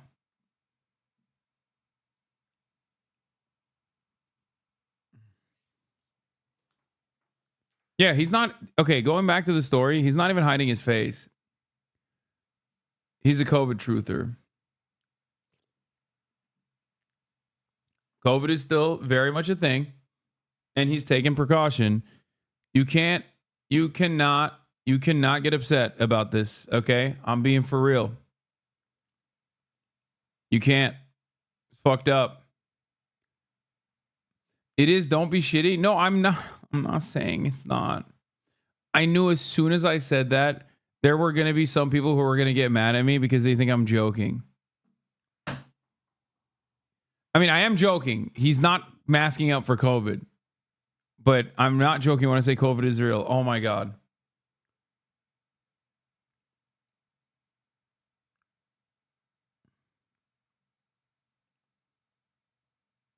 What? I was the first guy you met at the meet and greet yesterday at Cambridge. The one who said you were mostly right. Chat said I was glazing, but you deserve it. Come at me, chat. Hell yeah.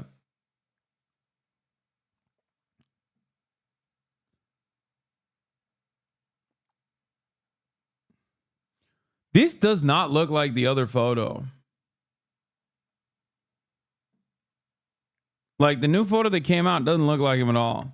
Well, there's the probability that he might be wearing gloves, although we see in the video when he's holding the gun, it looks like he doesn't have that. So are they running that DNA? Are they actually getting something back? Or perhaps that's something in the garbage can that fella kind of was that disappeared. I'm most interested in the bike. He went to a bicycle, city bike, and whether there's tracking software on that to be able to figure out where that bike went. X has some people speculating about that, but I'm sure the police are deep into all of that on-ground canvassing and looking at every piece they can. And as people get up on this Thursday morning, the latest tantalizing clues come from, I believe, the New York Post, where apparently on 3 of the shell casings, the 3 shell casings, there are the word, somebody has etched the word deny, depose, defend, which also happens to be probably a coincidence, maybe not, the name of a book about how insurance companies operate and how they essentially work to not pay you. Right. So there's many motives that I think people are identifying as a possibility. Is this somebody who's disgruntled with United? It's crazy. They're like, this Brian guy was a real piece of shit. He could have a lot of enemies. Okay. You don't understand. Okay. It could be a disgruntled former employee. Says he sucked dick. Could be a former, patient. Could be a doctor who hated the process. Could be anybody really at this point. It's like we got 250 million minimum suspects here. Okay. They all have some reasonable motives, as a matter of fact. Healthcare because of a denied coverage, something along that line? Or is this somebody potentially connected to this DOJ investigation, worried that perhaps he had information that they didn't want released, or many other reasons? But if this is actually somebody who's put in a lot of thought and was kind of an assassin here, could it have been misdirection to write something on those bullets to make it look like somebody who had a problem with the insurance company but had a different motive instead? So there's a lot of different ways this can go. The police have to be very careful not to jump to conclusions to avoid not finding the actual suspect. They're canvassing as much as they possibly can and looking at every possibility. Misdirection. I never thought of. I don't get it. Why aren't they saying that it's a gay lover? Like with Paul Pelosi, they were quick to jump on that. With Paul Pelosi, they were like, oh, must be a gay lover. How come no gay lover? How come no gay lover theory? What's going on? It's the one shooter they're not transvestigating, dude. All of a sudden, definitely a man. I don't know. Could be anybody. Okay? I don't know what size this person is. I don't know what he looks like. How come y'all are so sure he's a man? You don't know. All of a sudden, one healthcare CEO gets shot, and everybody's Mr. Lawman over here. Everybody's taking it super seriously. Children get shot. Everyone's like, oh, it's got to be trans person. Healthcare CEO gets shot. Everyone's very serious with their news coverage. What happened? Let's wait for the facts. And by that, I mean, let's take a couple days off from this. Let's take a couple days off, maybe a couple weeks off from the manhunt. Let's put it aside and take a deep breath. And, maybe we'll get back to this with fresh eyes. All right.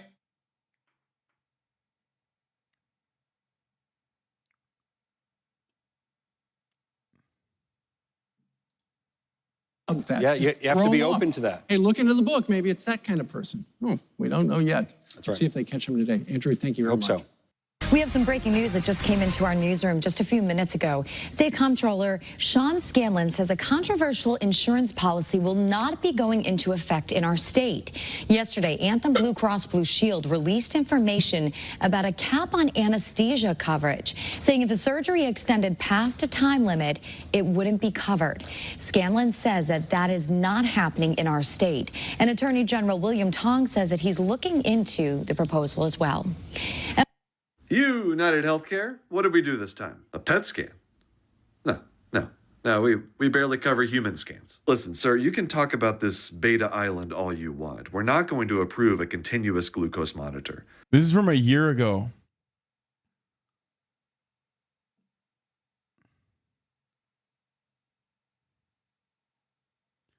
Who else is watching after the CEO was clapped in New York City? Damn. Wait, this guy kind of looks like the guy. It's too much monitoring. Yeah, Zofran requires a prior authorization. Well, if the chemotherapy causes nausea, then we'll talk. No, we can only approve 10 milligram tablets. And if your patient even thinks about splitting those in half, we will surprise bill the hell out of them. Okay, but the chest pain didn't end up being an emergency. I know you have evidence that says this patient needs a CT scan for cancer surveillance, but counterpoint, no. I'm just saying. I'm just saying maybe the brain tumor will go away on its own. Preventative health care. I understand you don't think. His response? Okay, so I have been tagged hundreds of times about this United Healthcare CEO murder. Usually when I get tagged this much, it's because somebody slept in their contacts or used Visine. Don't do those things, by the way. So this is different. First, let me just clear something up. Jimothy is innocent. He needs to stay gainfully employed. He would never do something like this. Also, two things can be true. One, that murder is bad, that even bad people who do bad things don't deserve to be executed. It's okay to think that. It can also be true that United Healthcare is an evil corporation that has caused pain and suffering to. Ooh, you would say that, Jimothy. I don't know. Seems suspicious. To millions and millions of people over the years. This is a company that denies claims at a rate that's higher than every other insurer out there. They deny so many claims they have to outsource claim denials to a company that gets paid per denial. This company is called EvaCore, by the way. Come on. United Healthcare has vertically integrated their company to the point where they can dictate which medications patients are allowed to be on, not doctors. This routinely leads to patients who are chronically ill, who are stable on a medication regimen for years, who all of a sudden have to change medications. Bro did the OJ Simpson if I did it. Dude, this is the if I did it. I swear to God. He's like, listen, here are the many reasons as to why, you know, I'm not losing sleep over this. This is something that doesn't work, all because United Healthcare got a better deal from a pharmaceutical company. United Healthcare, or Optum's business strategy, is so anti-competitive that the FTC has sued them. And the CEO is the leader of this organization doing all of these terrible things. People are hurting. People are financially devastated by our healthcare system. They're not able to get the treatment that their doctors recommend. So it's not that hard to understand the social media reaction to this shooting, which I would describe as unsympathetic. All the jokes, all the snark about the shooting, it's all a coping mechanism for a population of people who feel powerless in our healthcare system. Who are any of us to tell people? No way. They're flooding it with fake tips. Wait, what the fuck? Is this not working? Oh, God damn it. Come on.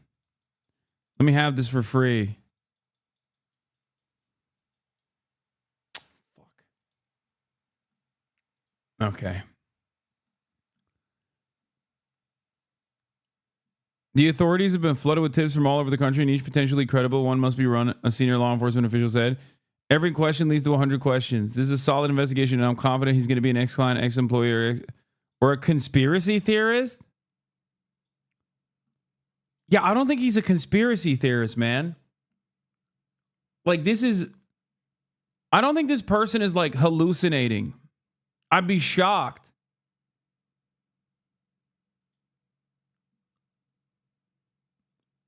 Everyone in New York City that recognizes the CEO assassin.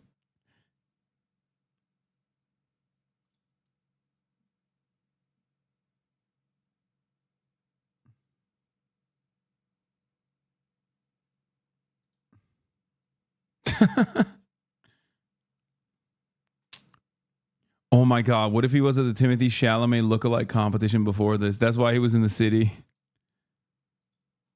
They're saying he used a fake Jersey ID.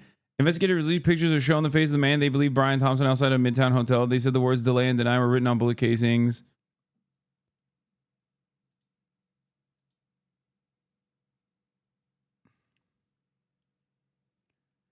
Senior law enforcement officials said he used a fake New Jersey identification to book a room at a hostel on Manhattan's Upper West Side where he stayed before the killing. Police still have not made any arrests. I mean, he even had a fake ID. Dude. Listen, I've talked about this before. Victimless crimes. You know what I think about that. People how to react to this very unique situation. Now, is violence the answer? No. Because I truly believe that there are far more effective ways at improving the healthcare system. And I'll tell you something that's been really encouraging to me over the last 24 hours. I've been making these healthcare related videos for years now, trying to educate people about the things that are going on in healthcare. And this is the first time where I've seen a lot of people, both in healthcare and outside of healthcare, actually discussing harmful health insurance policy. Take the Blue Cross Blue Shield a story about limiting the amount of anesthesia that can be given during a surgery. That story has gone viral all over all the platforms. There's major news organizations picking this up. And Silver linings, it's good. It's good to look at a silver lining in this situation, right? I mean, May of 2023, my mom was suffering from late-stage cancer and staying in a rehab nursing facility while we tried to figure out what the next steps in her care plan were. We had a lot of very difficult choices to make when one more got added. A billing administrator at the nursing facility approached me to let me know that my mom's Aetna Medicare Advantage plan wouldn't cover her stay anymore. Our only options were to bring her home. She could barely walk and was on an IV drip needing constant medical care, or to get rid of her Medicare Advantage plan and switch back to regular Medicare. The basic public plan would have paid for her continued stay. That didn't make sense to me. Medicare Advantage is a privatized add-on to Medicare that was supposed to provide better care. It ended up not mattering. She died before Aetna could throw her on the street like they wanted to. Medicare Advantage is just one part of our broken system, but I want to use it as an example of why things are so broken. You might think you already get it. The American healthcare system sucks and is far too expensive. But it's not just because it's not free. We're going to look at where all this money is actually going. How a surprisingly influential vinyl record drop from an unexpected artist helped get us here, and who we're now depending on to fix all of this. When you get old enough, 65, you're eligible for Medicare. Medicare has 4 parts, A, B, C, and D. All 4 parts make up about 10% of the federal budget. Medicare Part A is completely free. It's what you paid for in taxes for working all those years. It covers hospital visits. Medicare Part B is an optional add-on. It costs around $175 a month. It covers preventative care and necessary procedures. A and B are fully administered by the government, and the vast majority of their budget, that's taxpayer money and that monthly payment for Part B, are spent on actual care, 98.6%. The other 1.4% goes towards paying for the people who literally work for Medicare, processing paperwork and whatnot. Then there's Part C. I just want to point out that the most comprehensive socialized healthcare coverage in this country outside of the veterans services is literally Medicare. And even that, you have to pay additionally $175 fucking dollars to get preventative care. This is the most cooked nation on earth, brother. The most cooked nation on the fucking planet. What's shocking is not that someone shot a CEO for a healthcare insurance company. What's shocking is that it hadn't happened before. Okay? We are so fucking cucked and so fucking cooked. Oh my Lord. Medicare Part C is also called Medicare Advantage. It's an alternative to traditional Medicare that replaces Part A and B with one plan. Medicare Advantage is not administered by the government. It's administered by everyone's favorite entity, private insurance companies, who get paid by the federal government and a monthly fee from the elderly person being insured.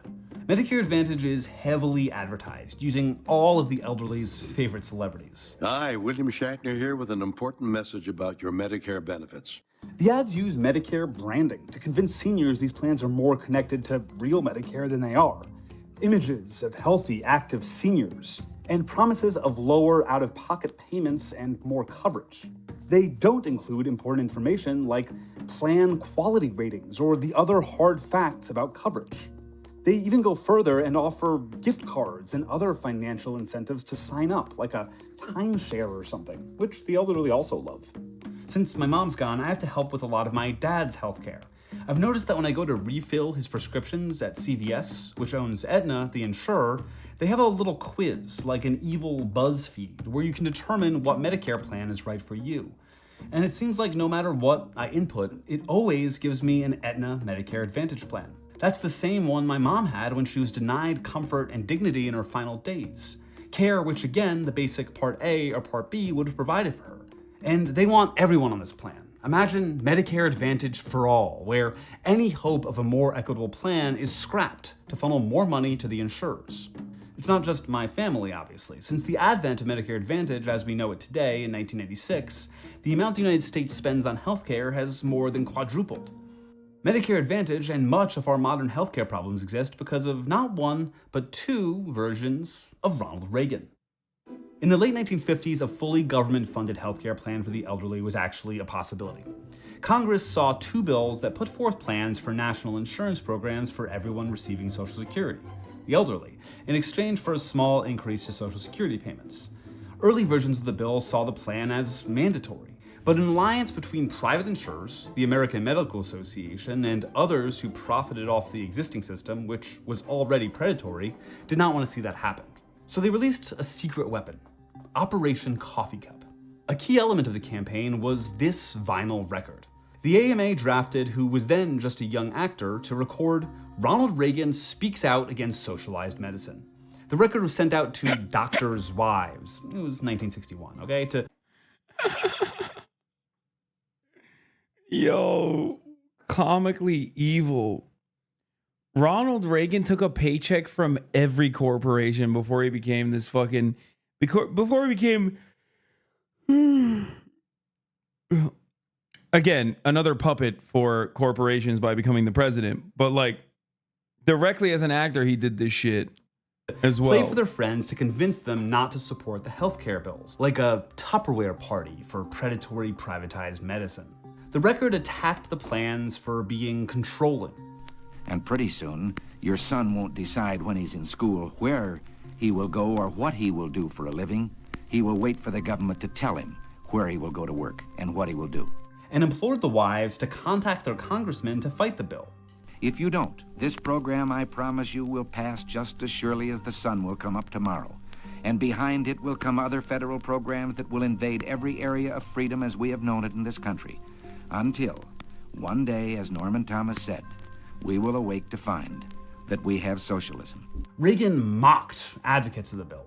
They say, what would you do? Throw these poor old people out to die with no medical attention? That's ridiculous, and of course, no one has advocated it. I don't know, Ronnie. That sounds a lot like what happened to my mom. A version of the healthcare bills did pass, creating something similar. Like, America is not to the Medicare only evil. Today. America is not only evil, but it's also like comically evil. But with an important change. It wasn't mandatory. That left a lot of power with private insurers. Then, as president, Reagan signed the Tax Equity and Fiscal Responsibility Act, which made a few changes to that existing Medicare program. Importantly, it made it legal for Medicare to contract with private insurance companies.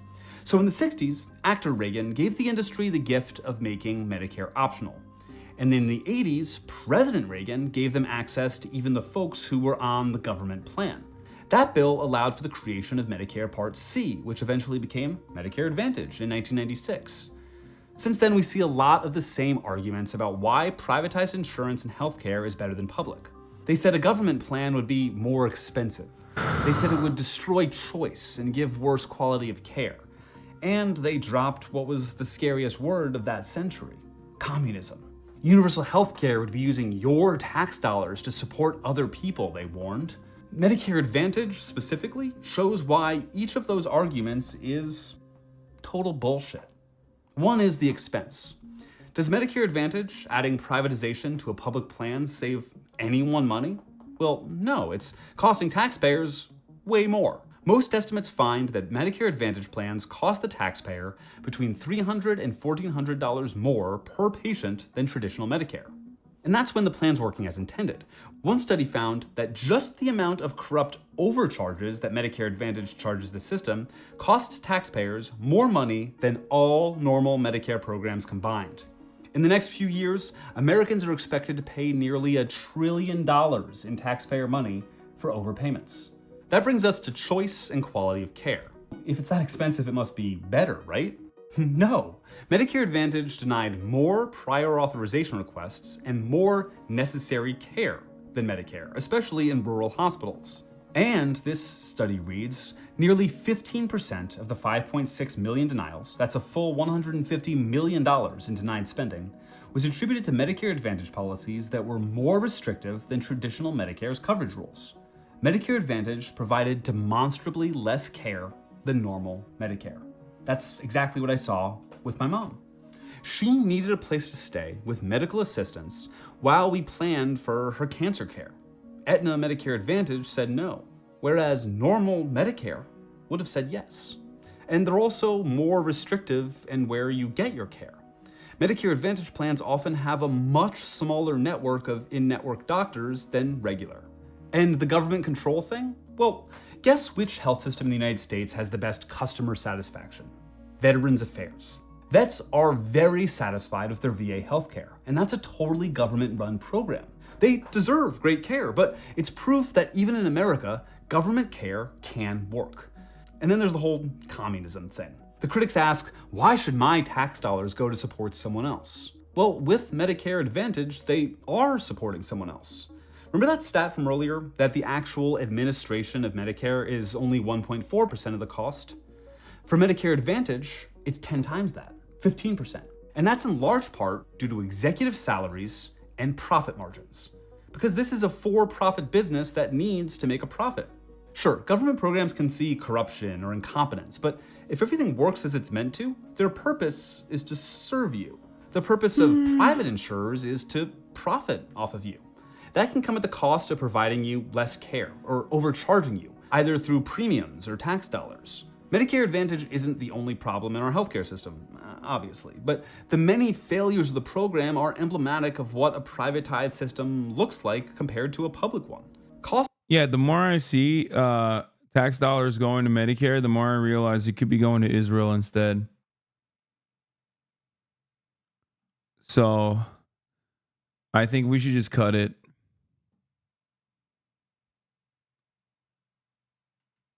Honestly.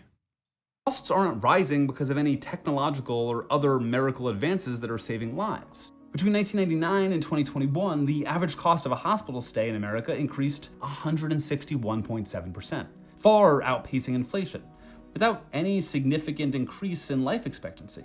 And that's for all the same reasons Medicare Advantage is broken. For-profit companies have devised ways to skim more and more money off of the ill and the taxpayer. We have a new administration coming in, led by a man who is supposedly the master of negotiation. But as of now, regular Medicare can't negotiate with healthcare providers, while the for-profit version can. If President Trump really wants to help Americans and has the power of the art of the deal, shouldn't he be getting us deals where we, the people, pay less for our healthcare, both as patient and as taxpayer? And then there's Elon Musk's new Department of Government Efficiency that promises to cut trillions of dollars in government spending. Senator Rick Scott is one of the Congress members who's sitting on a new Senate caucus that's going to be advising DOGE, sorry, I can't say that with a straight face, on where to make trims. What sort of cuts would someone like Scott, whose company had to pay a $1.7 billion fine for defrauding Medicare and Medicaid, possibly recommend? And wouldn't the best way to save taxpayer money be to cut out the corporate profiteers transferring your money to their pockets? Contractor profits are the tax that we spend the most on and get the least out of.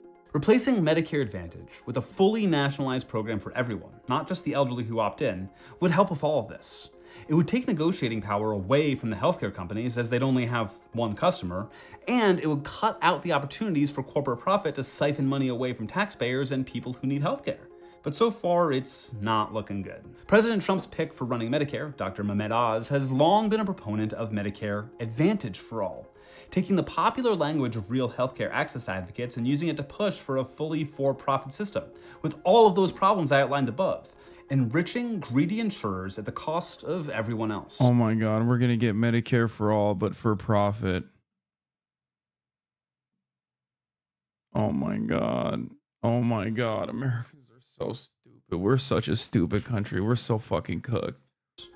My mom wouldn't have survived even if Medicare Advantage were better. She was far too sick when she first went to the hospital. I don't blame her death on their greed. But seeing how easily they denied her care on the supposedly better plan when the normal government plan would have taken care of her made me very angry.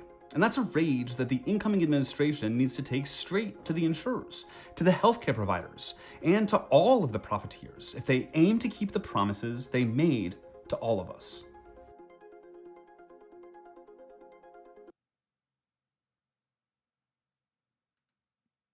So cooked. What is this? Drew, and I am in fact a practicing attorney, although admittedly I could have chosen a different shirt to lend me an air of professional gravitas. For absolutely no reason whatsoever, I'd like to talk to you about a little thing called jury nullification. Jury nullification is when a jury in a criminal trial gives a verdict of not guilty, even though they believe that the defendant has broken the law and is guilty. Now, why would a jury choose to do this? Several reasons. Maybe they believe that the law the defendant has broken is unjust. Maybe they believe that the punishment for breaking that law is too harsh. Or maybe they are seeking to condone a defendant's actions, even though those actions are criminal and have broken the law. Now, there are three things to keep in mind when it comes to jury nullification. Number one, a jury cannot be punished for giving an incorrect verdict, even if that jury has intentionally given an I'll never believe a Chiefs fan.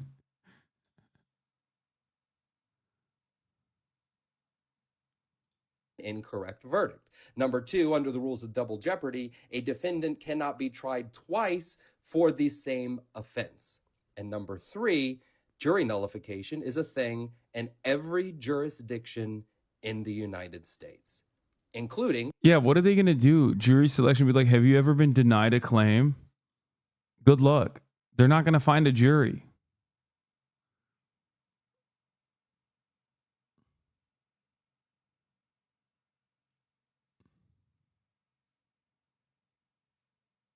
Yeah, what are your feelings about healthcare? It doesn't make sense. And again, for absolutely no reason whatsoever, New York City. The FBI just raided.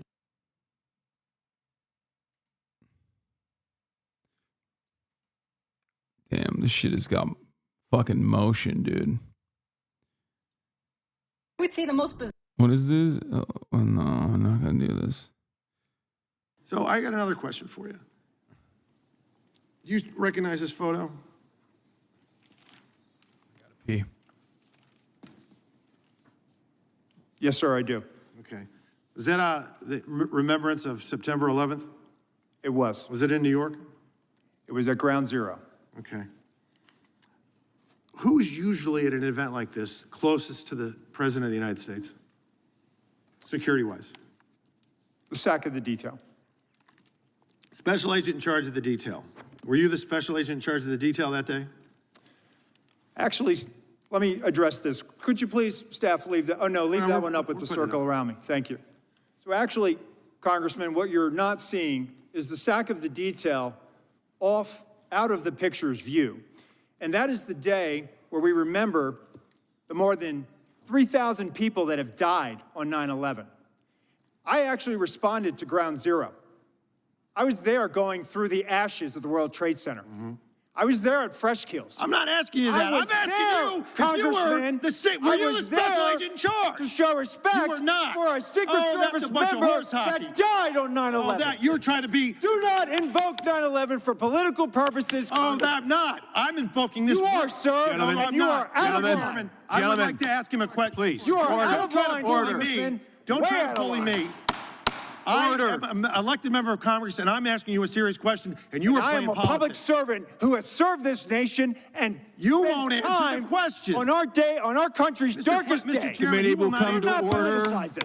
Committee will come to order. I'm asking you serious questions for the American people, and they're very simple. They're not trick questions. Were you the special agent in charge that No, day? I wasn't. I was there Oh, no, representing Mr. the Chairman, United I'm States just Secret asking you yes or Service, no. sir. Mr. Fallon, your and time's did not expired. affect protective operations. You know why you were Time's there? expired. Because you wanted to be visible, because you were auditioning for this I was job. there to that pay you're not gonna respect for a get fallen come member of January this 20th. agency. You endangered You are President out of Biden's line, life, Congressman. Vice President You are out of Harris's line. life, because you put those agents out of position. Mr. Did you have a Chairman. radio with Mr. you? Fallon, Did your you wear a time vest? has Did you have a expired. weapon?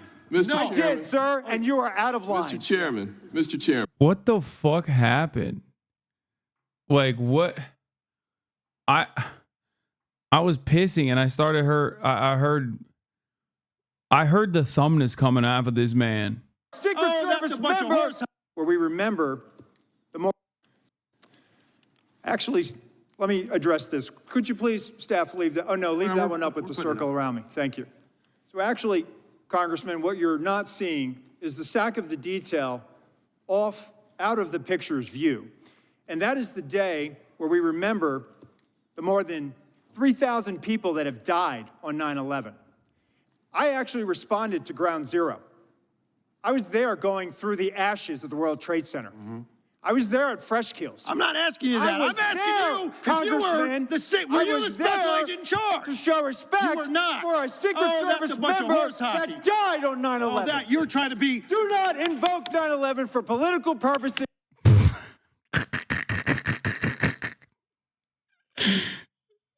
This is amazing. He started talking about how he was fucking picking dead bodies out of the ash of the World Trade Center, dude. What the fuck? He's like, I got you. Oh, I'm not. I'm invoking this. You are, sir. Gentlemen, And you are out of line. I would like to ask him a question. Please. You are Order. out of line, Congressman. Don't Way try out to of bully line. me. I am an elected member of Congress, and I'm asking you a serious question, and you are I playing am a politics. public servant who has served this nation, and You spent won't answer the time question. on our day, on our country's darkest Mr. day. Chairman, Committee you will will not come Do to not order. politicize it. Damn. He used the 9/11 defense, dude. It was very effective. He said, you do not get to invoke 9/11. That's my day. Committee will come to order. I'm asking you serious questions for the American people, and they're very simple. They're not trick questions.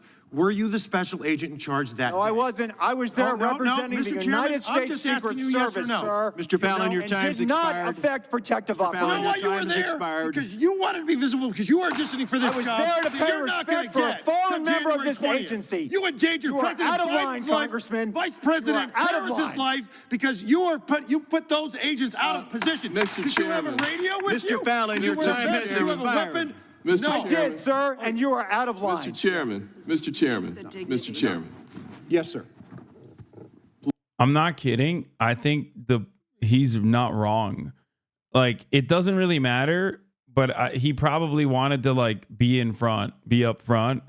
And that's the reason why he's getting yelled at. And he got caught.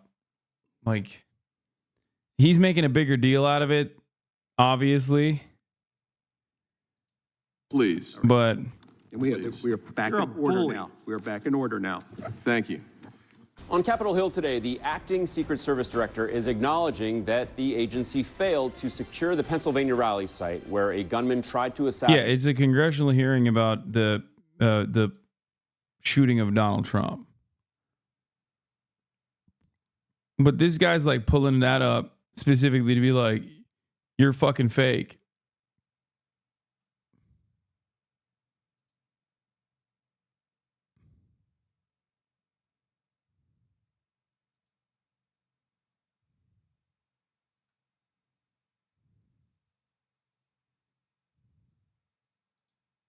Assassinate President-elect Donald Trump back in July. Ronald Rowe is appearing before the bipartisan task force investigating that shooting, which is set to release its final report today.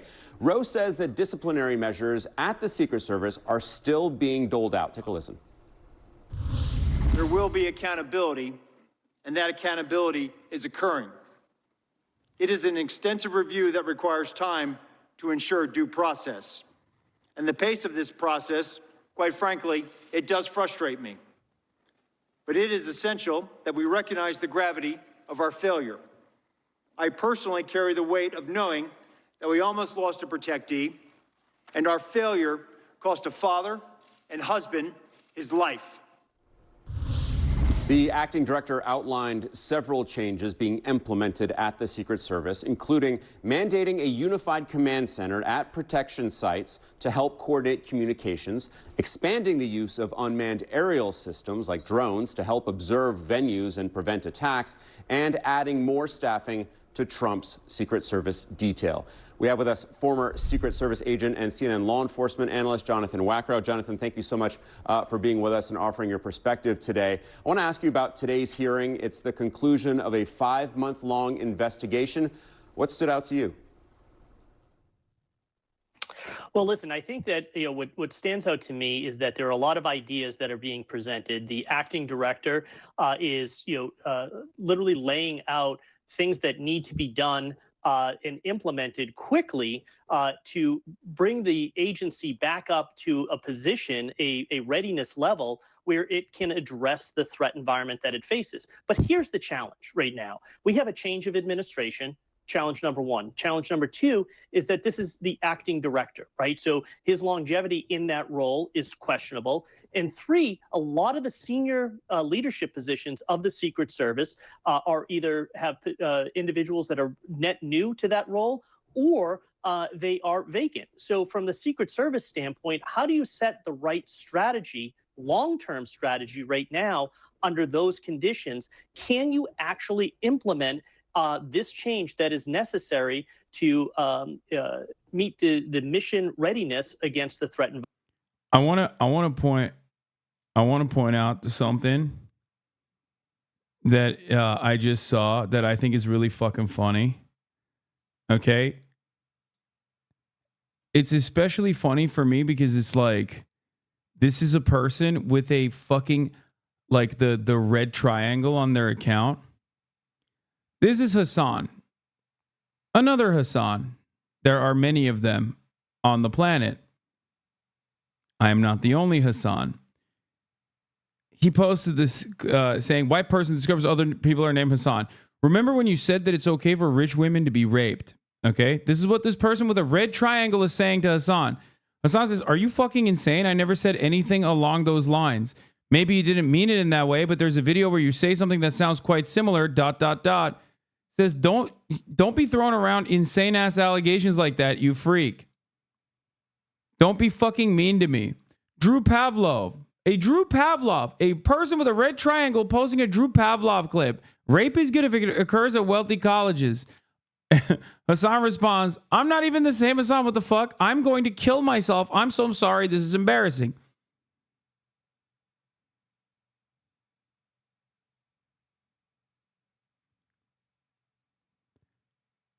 Is literally me saying that in a conversation about anti-woke college campuses that Republicans are volunteering to go to, me saying jokingly that it would be utilitarian if all the rapists were contained to that fucking college campus instead of all the other college campuses. And to this fucking day, they still literally will go, Hasan wants wealthy women to be raped. I swear to God, it doesn't matter what your political background is. It's just like, if you're fucking mentally ill and you become a Hasanabi hater, you're just going to go down that pathway of just being increasingly more mentally ill every fucking day. Okay? And it's so funny because, like, you throw your allegiances aside. If you have a red triangle, that means you're like super pro Palestine. You know what I mean? Like, it's the red triangle that invokes the red triangle that were originally used in the Hamas videos on top of IDF soldiers. So a person like that posting a fucking unironic Drew Pavlov clip without even examining it is so stupid to me. Also, I want to apologize to Jackson Hinkle.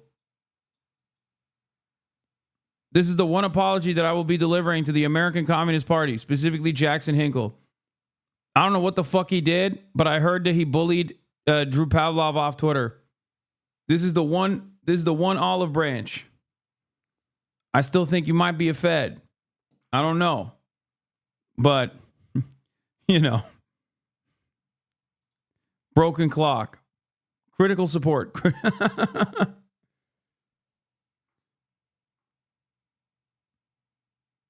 My wife saw that dude from the Cambridge Union mess meetup and asked if he was unwell. Normies know these dudes are freaks. That's why I like the Cambridge Union combos. Because these people on Twitter are anonymous, so you don't fucking see how mentally ill they are. But in the real world, when they bring up this shit, in the real world, when they fucking become, you know, openly hysterical in the same exact way when they're panting and screaming, you can tell how freak-like they are. Okay? Bro, my grandpa just sent me this. They got you on Newsmax.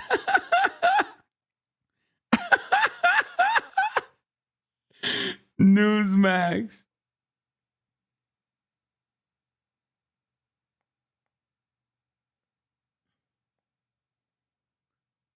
Don't do that. He posted AI porn of Drew's mom. Wait, what? Okay. I didn't know he did that. That's really fucked up. That's insane. Okay, my bad. My bad. That's psychotic. That is psychotic. Holy shit.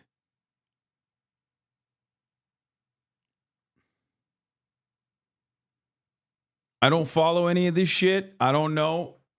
I just heard that he bullied Drew Pavlov off Twitter, and I was like, that's not the worst thing that happened to the world. It wasn't porn. What was it?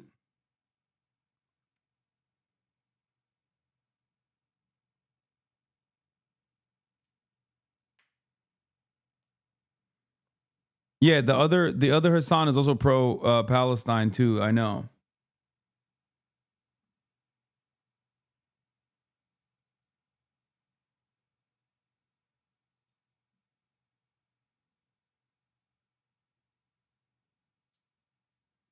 What? Thinks it's okay to rape rich women, complains about sexual assault? Wait, what? What?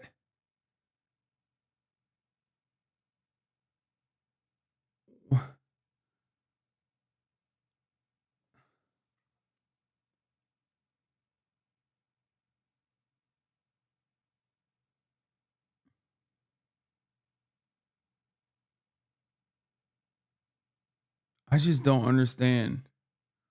They unironically think you're pro SA. No, they don't. You want to know why I know they don't? Because if they legitimately thought I was pro sexual assault, they would be fans of mine.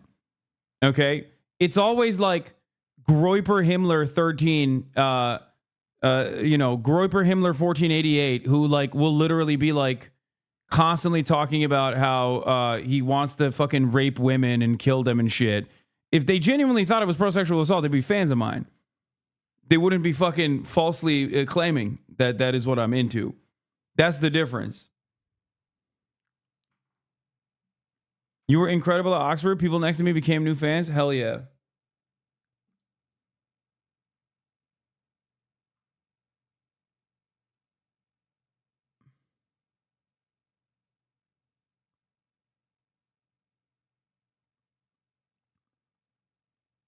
What? What is this? Oh, Hawk to a pump and dump. We're going to cover that. Don't worry.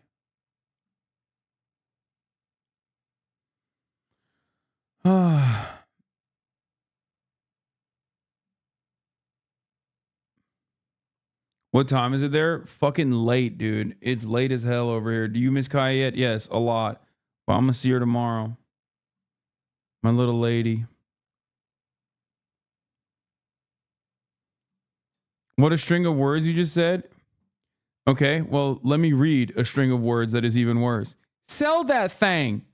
Hawk 2, a girl faces pump and dump allegations of crypto coin collapses hours after launch.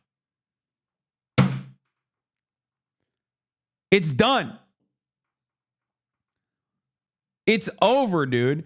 Yo, how the fuck do people still get involved in crypto coins, dude? How is that possible? How is that fucking possible, man?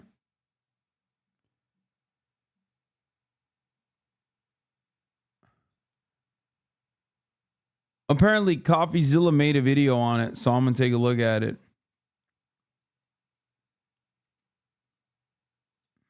Today we're breaking down the Hawk 2 scam, exactly how it happened, and I'm going to confront the people behind it. Well, I did last night. Dude, how the fuck does CoffeeZilla get to interview all these people that he's investigating for scamming? Like, is it because he gets like millions of views or something? Like, I don't understand. Are people just like that clout hungry? Are they just like, there's no repercussions for it, so you might as well fucking benefit from it? I genuinely don't get it.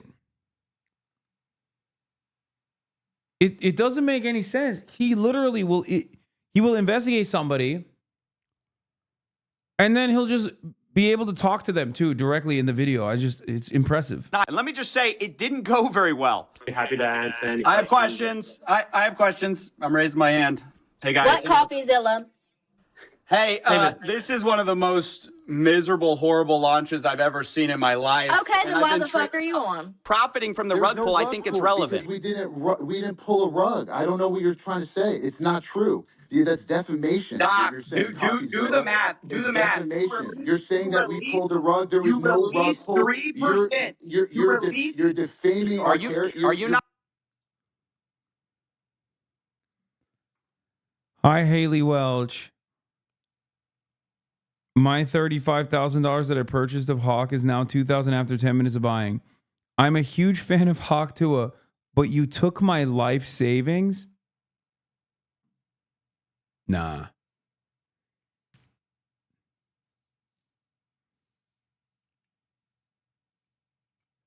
Nah.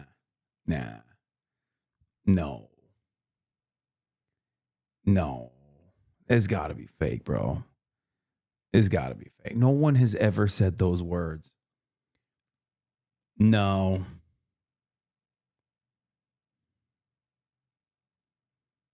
No one has ever said, I'm a huge fan of Hawk Tua, but you took my life. Like, no. No. You want people to believe this.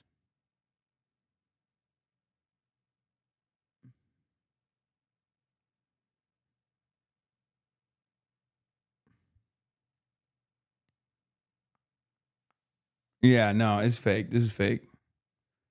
No, this one's not real. I purchased your coin, Hawk. You were so excited about with my life savings and children's college education fund as well. No.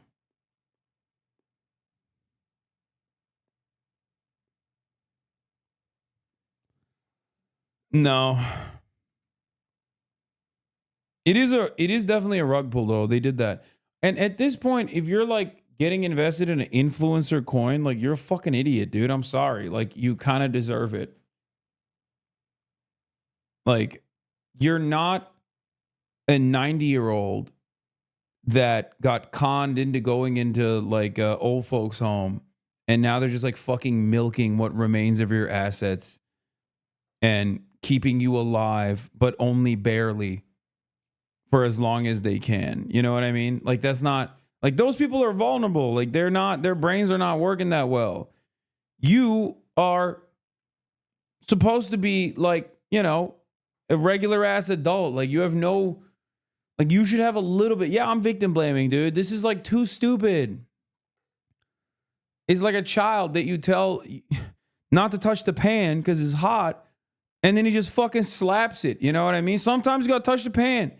And the worst part about it is, these are usually children that have touched the pan over and over again, and they keep touching it. Not that one guy, but obviously people bought it. Like people still went and bought it. Enough to get fucking rug pulled.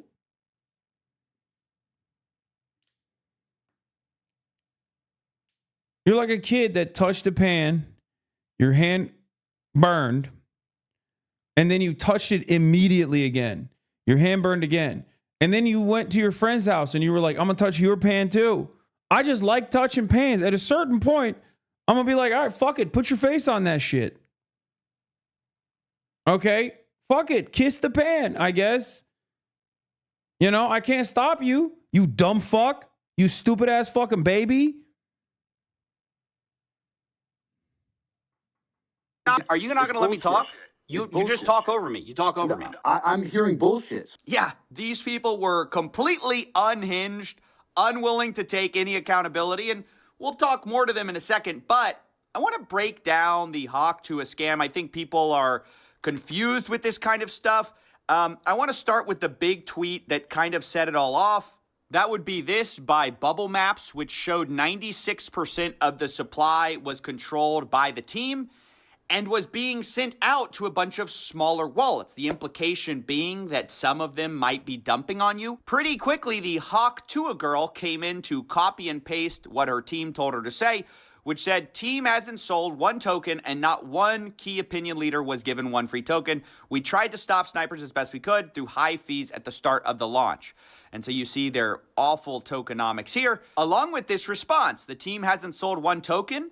And then they post, obviously, a screenshot of a lot of sells from insiders who did not have to pay. You can see on the bot side, there's nothing. And then on the sold side, they're making a lot of money. So how did you get free tokens? Well, you were an insider, right? And I just want to show you exactly how the hawk to a team is sort of lying by omission here. Someone said Dick Spitter Girl. Yeah, literally. That's a franchise now, bitch. This is a girl that literally got viral fame because she said, Haktua, spit on that thing on a fucking TikTok clip. And then I don't know what happened. Like, this is one of those things where it just happened completely outside of, like, it happened in an entirely separate plane of existence to myself. Like, I don't know. I talked about this before, but I was like, this is so outside of my field of interest. Like, I even, you know, might have been a little mean at the time where I was like, if you like that kind of stuff, like, I kind of think you're stupid, which is fine. Like, there's nothing wrong with it. Because, like, I'm a stupid guy myself, but, like, even as a stupid guy, I think you're a little bit stupider than me. You know what I mean? It's fine. There's nothing wrong with it. But, like, that's peak coworker humor shit. And I feel like if you're really invested in those memes, like, you know, you're a little stupid. You're a little dumb guy. It's fine. But whatever. What? He pulled the mask down because he was flirting? Wow. Per John Miller's and among the interviews law enforcement has been conducting, they spoke to a female employee at the hostel who said at one point she asked the then masked man to lower his mask while flirting with him, which is then why this photo was released to the NYPD.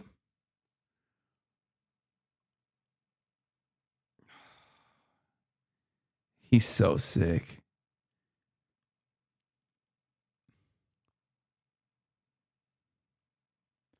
That isn't the guy. He's clearly wearing a different coat. Chat, this is, you know, he has multiple codes. Like, most people have multiple codes. Okay? I just,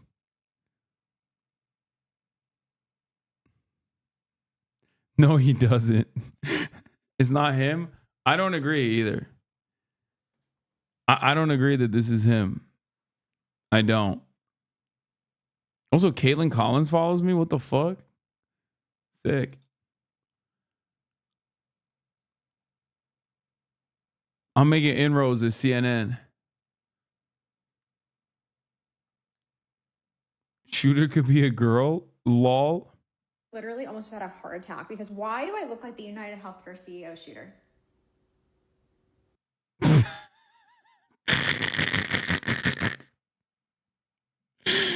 Yeah, I mean, could be anybody, really. Man, woman, anything, really. Honestly, I agree. They say the team hasn't sold one token, and that's because they pre-sold the tokens, guys. They sold them to a bunch of investors with a pre-sale, and then those people were unlocked immediately upon launch. So you can see that with her tokenomics here. It says Haley's locked for 12 months, but you can see the strategic allocation is fully unlocked immediately on token generation event. Now, I spoke to some people who bought into this pre-sale. They say they got in at $16.69 million total valuation, which means that if they sold out the whole 17%, you're looking at about $2.8 million raised by pre-selling these tokens. So it is essentially a lie to say her team didn't sell tokens. Well, they pre-sold them, and then those investors dumped on your fans. That's the problem. Because Bubble Map says we found 285 investors join the Hawk pre-sale. That's about what I saw. Dude, that's crazy. It's just like, it quite literally is just a scam. Like you're running. Oh my God. They literally are running derivatives on how much they can get away with scamming. Like the value of this token, the evaluation of this token is like, how hard can we scam the fan base? And then they take it to other people and they're like, yeah, there you go. It's going to be $2.8 million worth at least. Is this not illegal? Bro, nothing is illegal.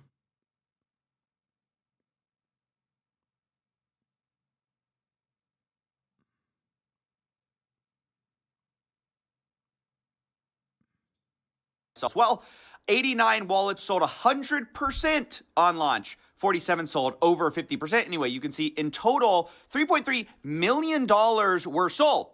Again, as you'll see, on mostly Haley Welsh's fans, or Hawk to a Girl's fans. And I know what you're thinking. Who falls for this? Well, unfortunately, with situations like this, they're not targeting crypto bros. They're mostly targeting, like, actual fans who've never been involved in the crypto space before. They don't know any better. And you're going to hear the guy behind a lot of this say that explicitly. These are people that are outside of crypto that we're going to be onboarding, and they don't give a shit. They don't even know what a market cap is. They just go, oh, cool, free coin. Now I get to join a community. Cool, done. Not only did they say it, they sold it in a pitch deck. You can see the Hawk deck here. Massive onboarding event. Hawk will onboard normies. So that's why I just don't buy this thought of, oh, well, if you bought this, you deserve to get scammed. Okay, fine. But a lot of the people who bought it had never bought crypto before. They were targeting those people. Yeah, I mean, they're still stupid, though, like, honestly. Because just because you never bought crypto before doesn't change the reality that, like you've seen it. Please, are there still people at this point that haven't understood that this is always a fucking scam? Like, come on, man. It was called Hawk to a coin. Fuck. I think the real meta now is to just like farm dumb people over and over again. I guess the other version of that is called becoming a right-wing content creator.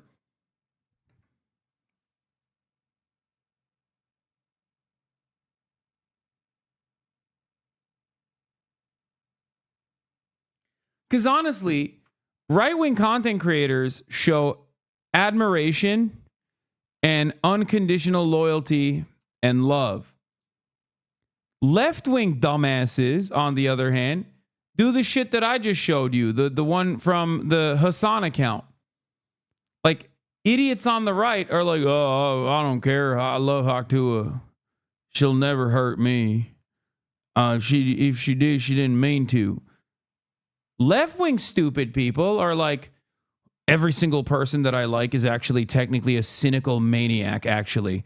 Every single person that I'm ideologically aligned with is secretly invested in, promoting the rape of rich women or something. It's like, the fuck's wrong with you, stupid ass? Why the fuck do you think that? Use your fucking brain, dumbass. Use your brain.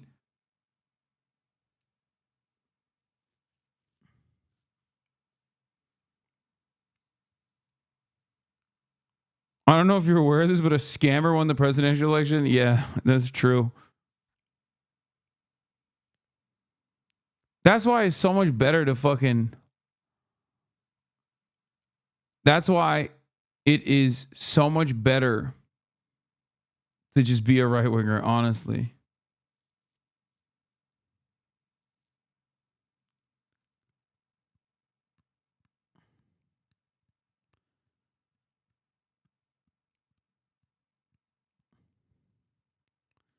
There are like 3 newsworthy scams a fucking year.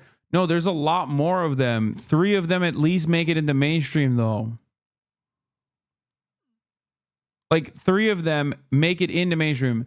If you are on its face, if you're going out and buying a coin called Haktua coin,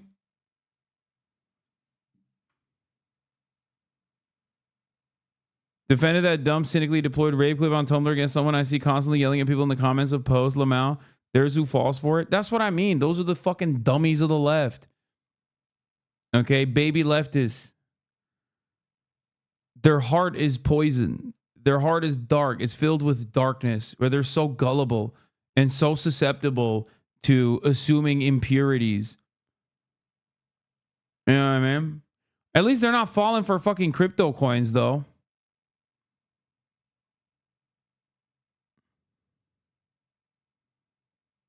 If she wasn't already a curiosity, this wouldn't have nearly as much motion. Brother, it's called Haktua coin. I don't know what to tell people. Like, bro, this is so far beyond timeshares.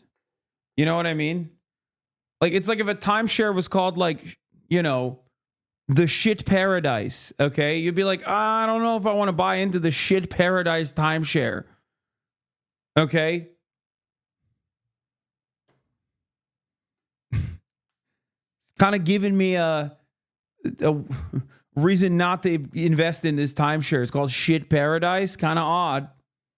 You know what I mean? It's dick spittle. Okay.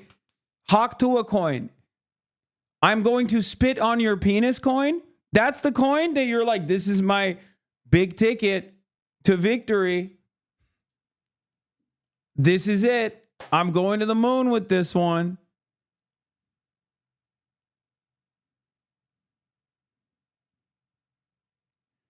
Do you see what I mean?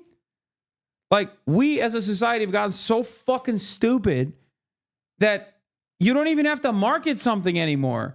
You don't even have to act like it's not a fucking scam. You can just be like, it's a scam coin. And people will be like, oh, I love it. I'm going to scam other people. That's what you mean, right? It's like, no, dumbass. You're the one being scammed.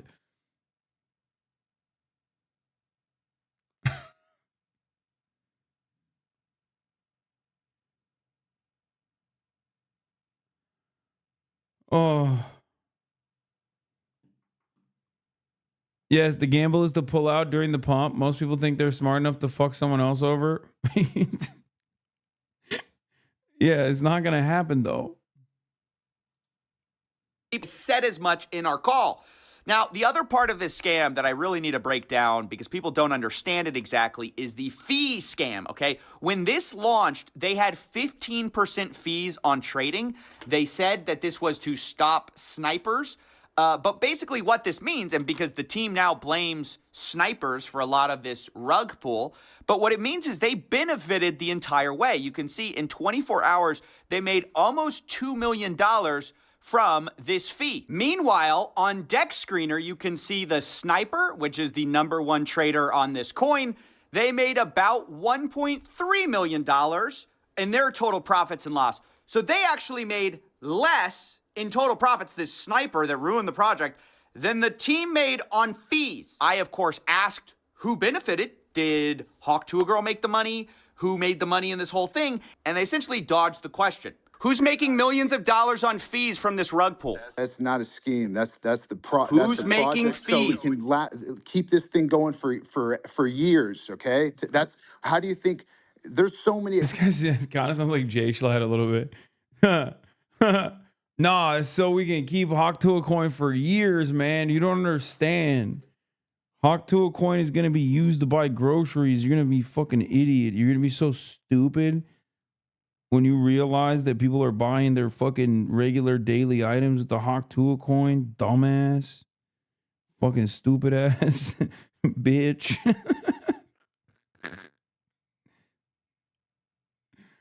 Yeah, dog, I bought a car with that shit.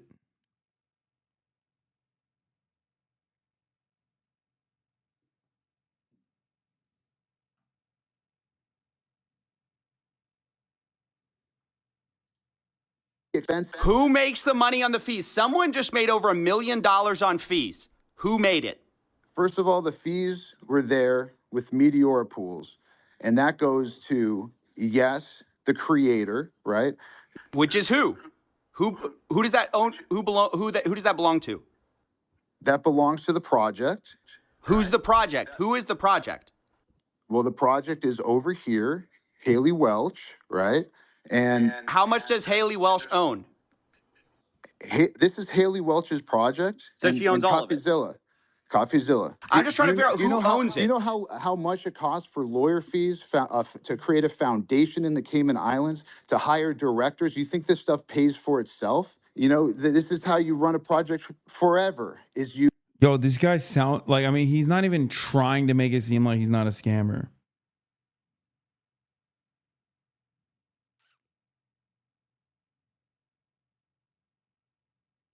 Is you have to fund that. And first of all, over here can speak to the extensive amount of work and time and people that are on this project. Over here has around 18 people working on this right now as we speak. This is not a small time type of nothing. We're really trying to do something here and not just do it for one day and do it for 2 days. So who made the money? You haven't answered the question. Who made the money? How much did Haley Welch make of that million, 1.8 million? It's a foundation that is running this project. How much does she own of it? It's a foundation. She owns zero of the foundation. So y'all made the money? No, I don't own the foundation either. A foundation. Brother, who profited over $1 million? Which He's just like, we just put it somewhere. I don't know. I won't tell you. Yeah, we put it under the rug. We don't know. We have no access to the money. You know, it's whatever, dude. Shut up. just made a foundation that pays people out. And by the way, CoffeeZilla, I'm not asking you, questions that are irrelevant to the most important stuff that you said. Who cares where fees go? It goes to bills. You heard him right. Who cares where millions of dollars went? Supposedly, they have 18 people working on the Hawk to a meme token. So I don't know if that's true, but that's at least what they're claiming. Now, the last thing I need to say before we jump into this context that you need is that there are 4 groups to look out for here. 1, you have Hawk to a Girl, who is promoting this thing. 2, you have this guy, Doc Hollywood. Oh my God, dude. What are these people? What are these people? Oh God, all the villains of society are so fucking lame now. Not a cool villain, not a single cool villain out there. Who is like Howie Mandel's like son-in-law or something like that. Like he's this guy who has some connections in Hollywood, and he seems to be the guy connecting Hawk to a Girl with crypto, and he said he was teaching her a meme coin class, okay? And he goes unhinged on her call. 3, you have the guys running the crypto token, and 4, you have the insiders who paid money to get early access to this coin and then are rug pulling a lot of Haley Welsh's fans. What you want to make of that, who you exactly want to assign blame to, is up to you. A lot of people are saying, oh, she didn't know any better. She's getting taken advantage of. Maybe, or maybe she's making a ton of money. Talking about Hawk to a girl. So with that said, I just want to show you the call last night. That is what I knew going into this call. And you'll see my questions target some of these different aspects of what I believe to be a scam in this call. And the last thing I have to say is that when they did do this call, they monologued for like 12 to 15 minutes before they let anyone up. So I was extremely frustrated by the time I got up. I think you'll hear a little bit of that in my voice. Not only that, this Doc Hollywood guy called people mentally ill. He said that people should be thanking him or kissing his butt, basically, for doing this for them, as if he's doing them a favor. Basically, generally berating the people who had maybe lost money in this. And so quite frustrating to go into. And, well, anyway, enjoy. Everyone thinks that, oh, everything's a rug. Everything's a rug. Everyone's here to you. Nah, we're here to onboard real people outside of this spaces, right? The people here, you guys are already y'all are ahead every day thinking everything's a scam. And you know what? You guys are right. Everything is a scam, but not this. Not this. We did not. This guy really believes in the Hawk to a coin. Why are you in the UK? Brother, look at my fucking title. Oxford Wrapped. Why am I in the UK? Because I escaped America, okay? Because I want to live in a country and experience the nationalized healthcare system before they completely collapse it. Okay, that's why. Or maybe because I came here because I was invited to speak at both the Cambridge Union and also the Oxford Union, two very important halls of debate. They onboarded these people, all right. Yeah, I guess they really did. They onboarded them to, I guess, understand how scammy this shit is, you know? Not spend 6-7 months of our lives dedicated to trying to do something cool, right? To do something different, not dumping on you, not bundle snipes. Not 100% of the liquidity or whatever was bundle sniped by the team and propped up charts. You guys are not the target audience. Sorry to say, right? This is not the target audience. Who's he talking to? The target audience, which is why I'm even doing this, which is what's cool about it, is it's not in this spaces. And listen, most of you, we don't want you in the community. Let's be real, right? You're not great people. I don't know y'all, right? I see some friendly faces in this audience. He's having a meltdown. You know, I'm going to say y'all, you guys, right? There's a lot of negativity in the space. I think crypto brings the mentally ill into this thing, right? If you guys are in crypto, you're most likely mentally ill. And I'm going to count myself as mentally ill for even being here right now. We're trying to actually have fun. We're trying to do something cool. We're trying to give meme tokens away for free to people who have never had any crypto before, any meme token.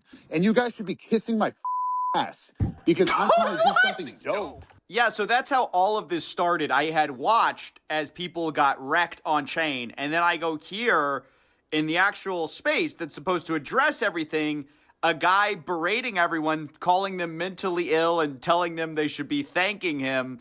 And that's what led to sort of my attitude when I went up on stage. Also, Twitter Spaces is horrible for doing this kind of work. I normally wouldn't choose it, but all these guys seem to love Twitter Spaces. I don't know why. The problem is people filibuster. So because they're fucking stupid, CoffeeZilla. That's why. That's it. That's the other thing. These are exactly the profile of the type of people that fucking call like Twitter X. You know what I mean? Another thing where when I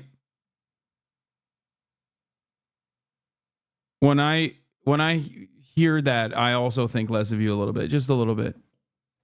Okay?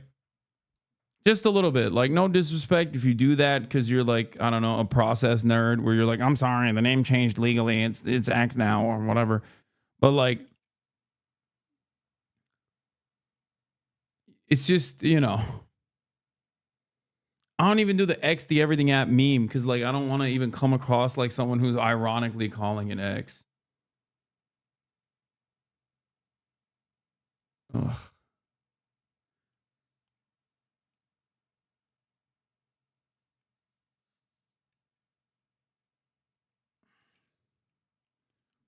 But yeah, it's just like the profile of the dumbest people on the planet. Just like love crypto, listen to all the fucking Manosphere podcasts.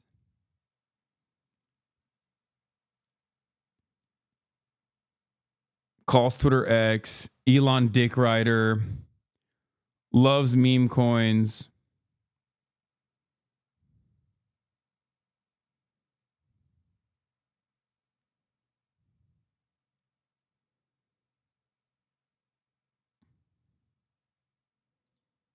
I know I interrupted a lot. That's because you can't let these people go run off on like 10-hour explanations, which they will do if you let them. So, yeah, anyway, here's when I got up on the space. Happy to answer any I have questions. questions. I have questions. I'm raising my hand. Hey, guys. What CoffeeZilla? Hey, Hey, man. this is one of the most miserable, horrible launches I've ever seen in my life. Okay, then why the fuck are you on? I've been tracing it on. Get his ass, Haley Welch, Hawk to a girl. Get his ass, girl. You spit on his face. You spit on that thing, and now you spit on her face. Oh, I love Hawk to her. She got funny accent. Chain for a while. You guys generated over $1 million in fees. I low-key feel about Hawk Tua the way fucking Michael feels about the Big Boom, Big Justice, and the Sun. AJ. M-Hud. You know how he has this like inappropriate anger and hatred for AJ and Big Justice? That's how I feel about Haley Welch. Like, and she ain't do nothing. I don't think she did anything wrong. Except for this rug pull, but even then, like I've just been a day one. It just makes me viscerally mad when I think about this person existing.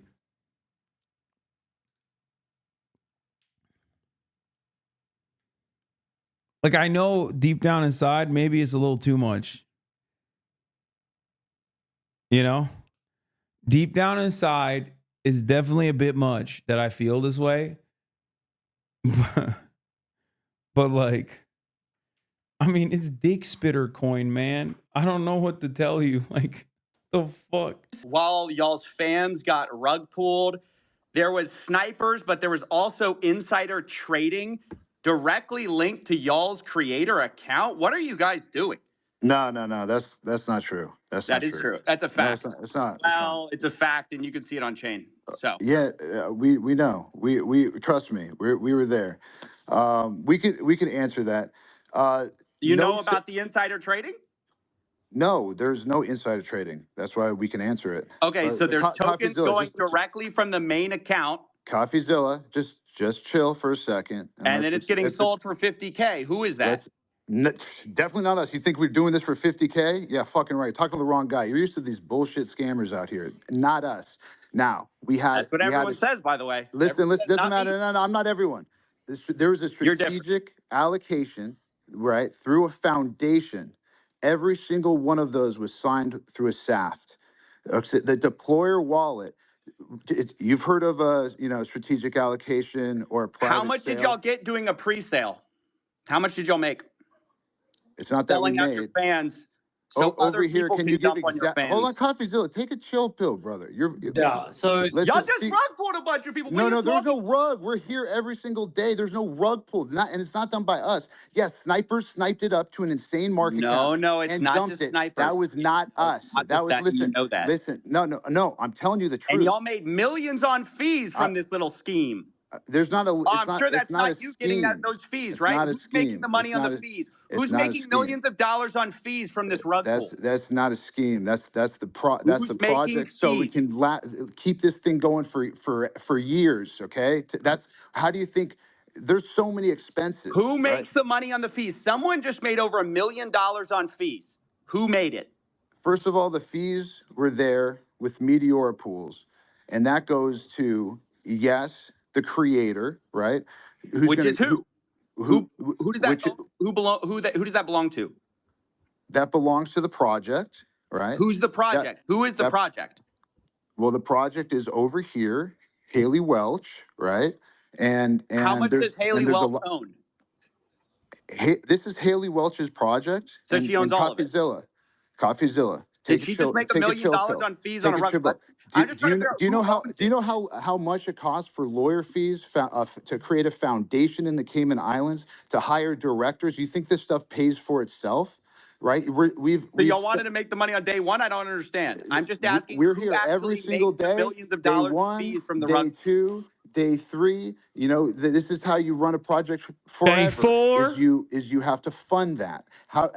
First of all, over here can speak to the extensive amount of work and time and people that are on this project. Over here has around 18 people working on this right now as we speak. This is not a small time type of nothing. We're really trying to do something here, and not just do it for one day and do it for 2 days like you're used to. So who made the money? You haven't answered the question. Who made the money? How much did Haley Welch make of that million, 1.8 million?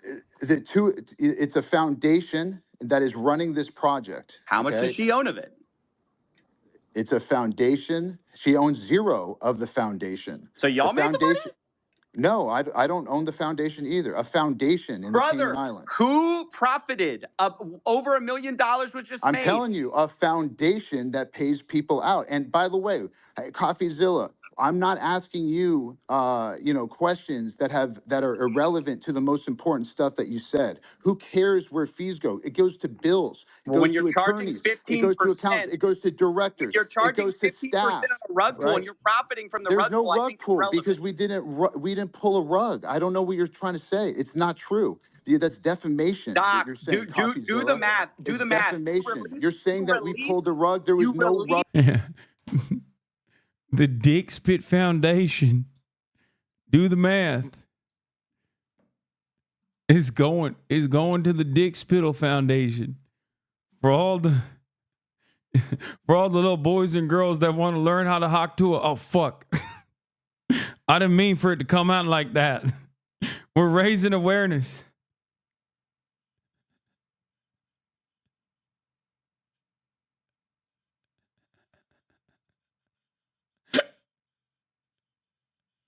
No, not like that. It's gonna be for years. They'll be of age by the time they learn.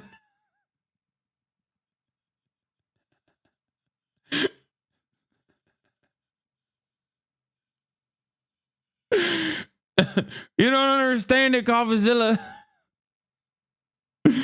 Oh, it's so stupid, dude.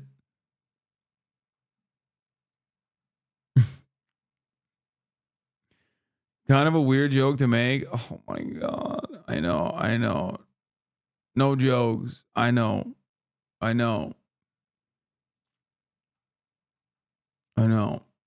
portraying myself as the guy in this situation. I know that there are no joke leftists out there. Sneeko updates. Wait, what the fuck? When Sneeko ran into a TikToker DM before in Turkey, why is he getting Sneeko updates? Oh, is he talking to Sneeko updates? You're defaming our character. Are you not going to let me talk? You just talk over me. You talk over me. I'm hearing bullshit. No, you're not. You're talking over me. Let me just lay out your tokenomics. You guys released 3% to the Meteora pool, while you have 17% of the token allocation unlocked day one from your strategic allocation. Are you guys insane? What do you guys think exactly is going to happen when your insiders get sent their tokens? And by the way, who made the money from your 17% pre-sale while you're giving a tiny piece of the pie to the public? Like, what the hell? This is the worst tokenomics I've ever seen, and it is a scam. It's not a scam. The tokenomics are a scam. That's my opinion. You can say whatever you want about it. You can cry defamation. That's my opinion. It's a scam. And I only do this for a living. I've only seen 1 million of these projects. So who pays you, CoffeeZilla? Let's. Ooh, turn it around. Turn it around. Nobody's here for me. Everyone's here for you.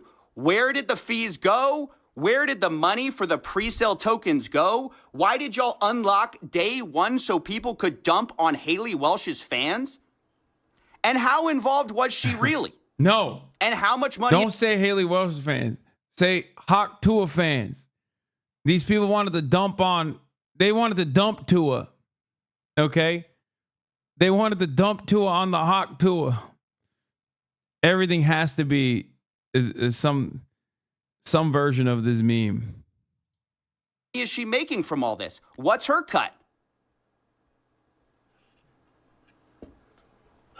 I just got muted. So yeah, that was the conversation. Obviously, I got a little heated there towards the end because I don't know, there was something about this guy berating people who had lost money and insisting that what was so transparently true about the fees being made, about who's benefiting from the pre-sale, just dodging all of that, it gets me so bothered. I guess it shouldn't at this point, but you know, what can I say? I'm only human. I will go ahead and highlight there were two other moments. FaZe Banks got up and called these guys out, which is funny. This 100% was a mismanaged, mislaunched, like this is took what Coffeezilla. Wait, is that FaZe Banks? Yo. Wait, no. Is Blanks involved? No, not Brother Banks. Oh no. Am I gonna be phased up or phased down by the end of this?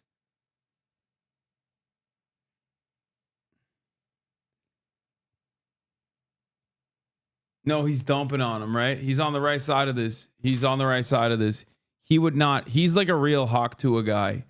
Like he's probably a Hawk Tua fan. And he was like, oh, I'm ready to Hawk Tua. Like I got my coins up. I got my phase up. Zilla said I would label this a scam as well. It's pretty obvious. Like Coffeezilla. He's like, I would know.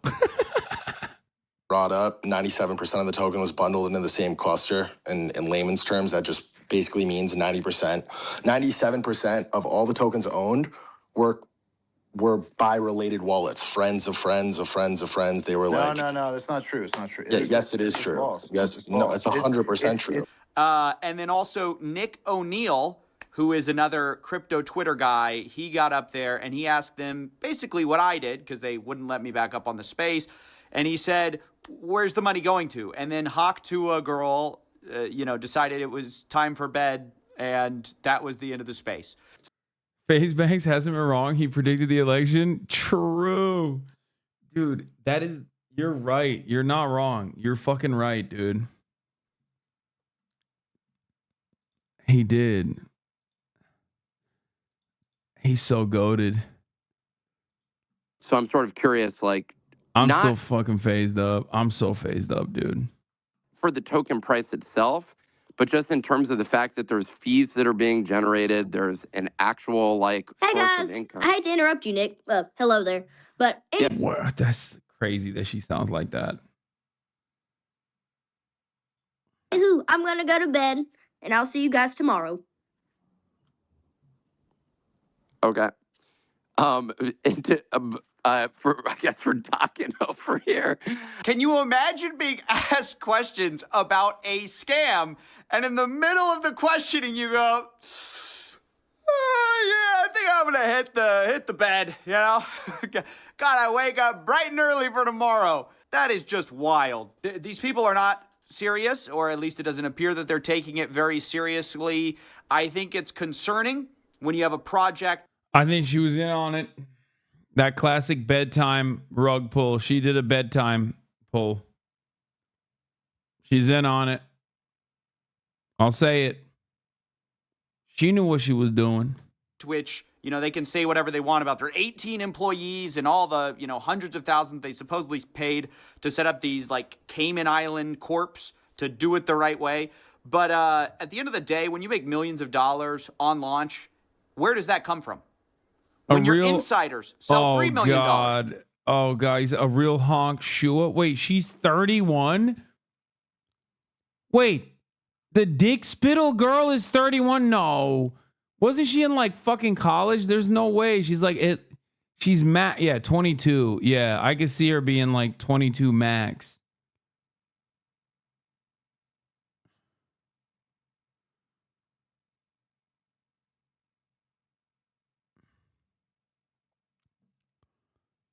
Why are y'all lying, dude? Where does that come from? Maybe the normies that you were targeting to get in? That is my problem. That is my issue. And that's why I came at them so hard. And that's basically it. I think. Yeah, she's 22 years old.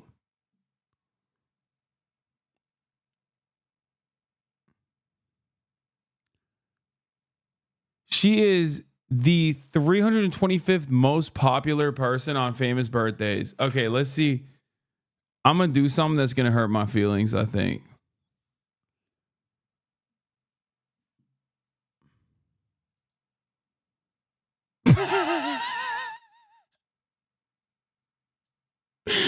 Hawktoa clears me, dude.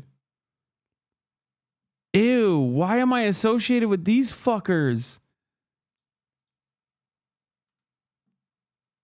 Well, at least I'm the #1 most famous Hasan.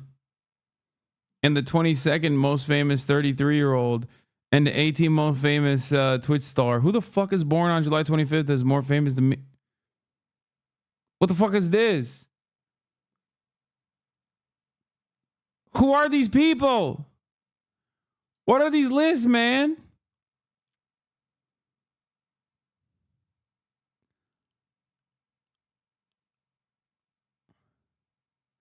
Okay, maybe this list is a little bit bunk. Why are you doing this to yourself?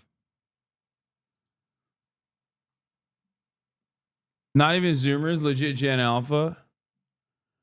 Crying, they don't know you, little bro. He's like cleared Matt LeBlanc.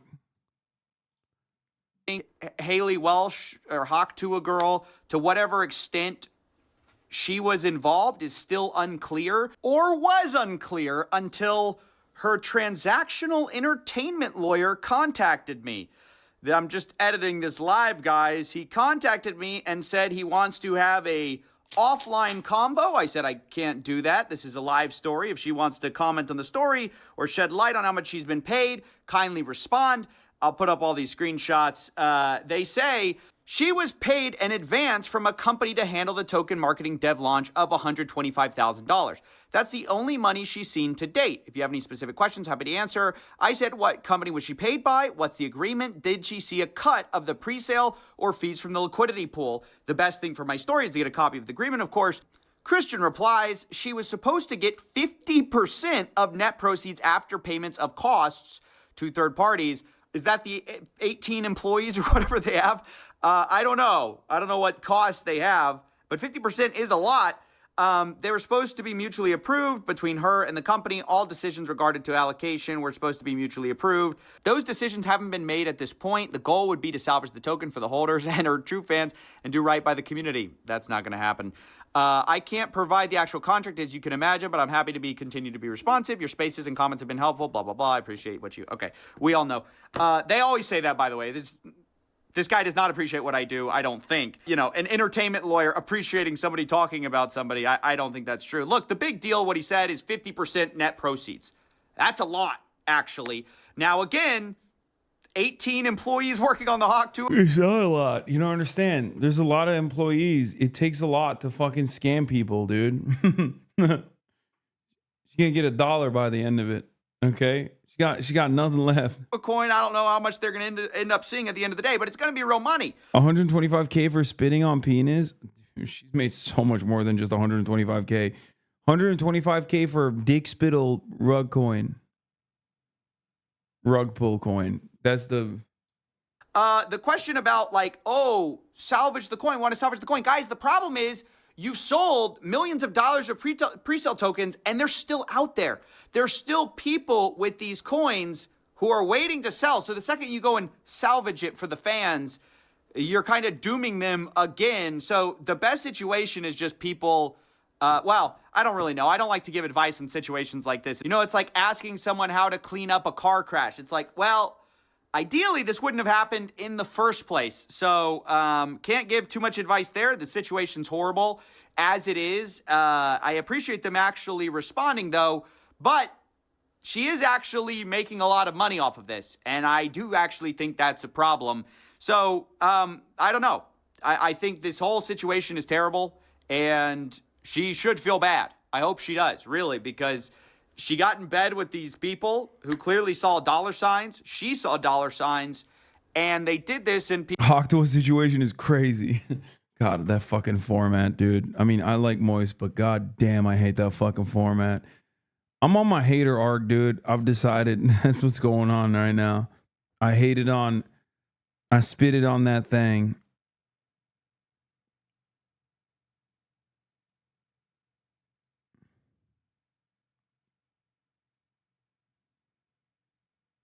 You know? Was it Joey here? I'm tired, man. I'm fucking tired. I did 5 hours after a whole day after the Oxford Union. I gotta wake up early, get on a fucking flight.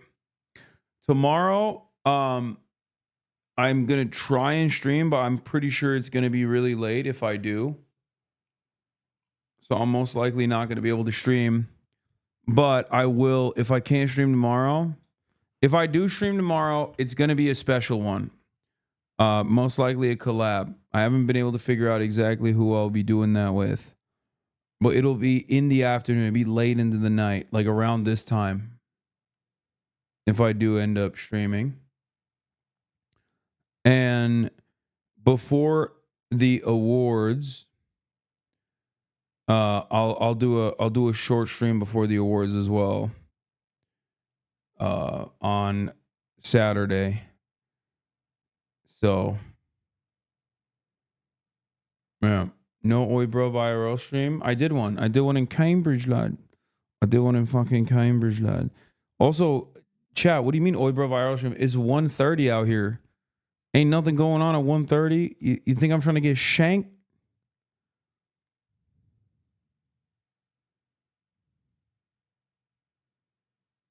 You think I'm trying to get fucking shanked, yeah? Anyway. Love you guys. Love the Hawk to a coin. This has been a relatively productive Londonistan trip. And I hope you guys enjoyed it. And I can't wait to see the Oxford Union stuff come out as well. The Cambridge Union video is now available on my YouTube. Go watch it if you haven't seen it. Anyway, peace everybody. Love you all. Bye-bye.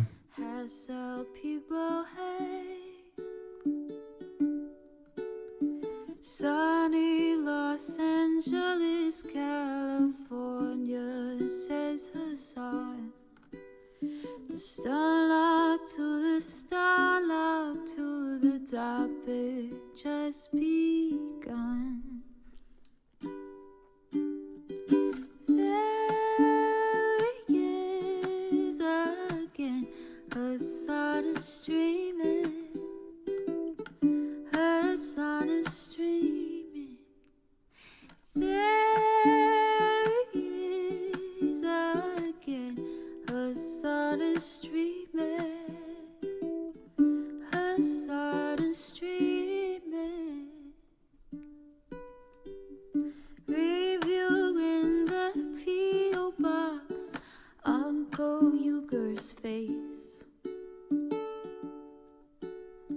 Sudden discord at your prop. Great names take embrace. Tiny Bernie Sanders, LGBTQ Air Force. The whole left at your fingertips, Ane at your door. H3 crowded debate, the Young Turks online show. 3 full fucking years of this, plenty more to go. 90-day fiance talks of champagne bourgeoisie. A Trump rally live reaction, a mass riot at DC. There he is again, Hassan sun is streaming. There it is again. The sun is streaming. The sun is streaming. Reading a live stream, fair comments, Austin show chat advice. And all the ways the right-wing pipeline can suck you in online. JCS react, Lord frame gets broken, cover blown. A full-blown mass pandemic, monster streaming at your home. Total radicalization coming out to find. The system you were taught to trust in was broken the whole time.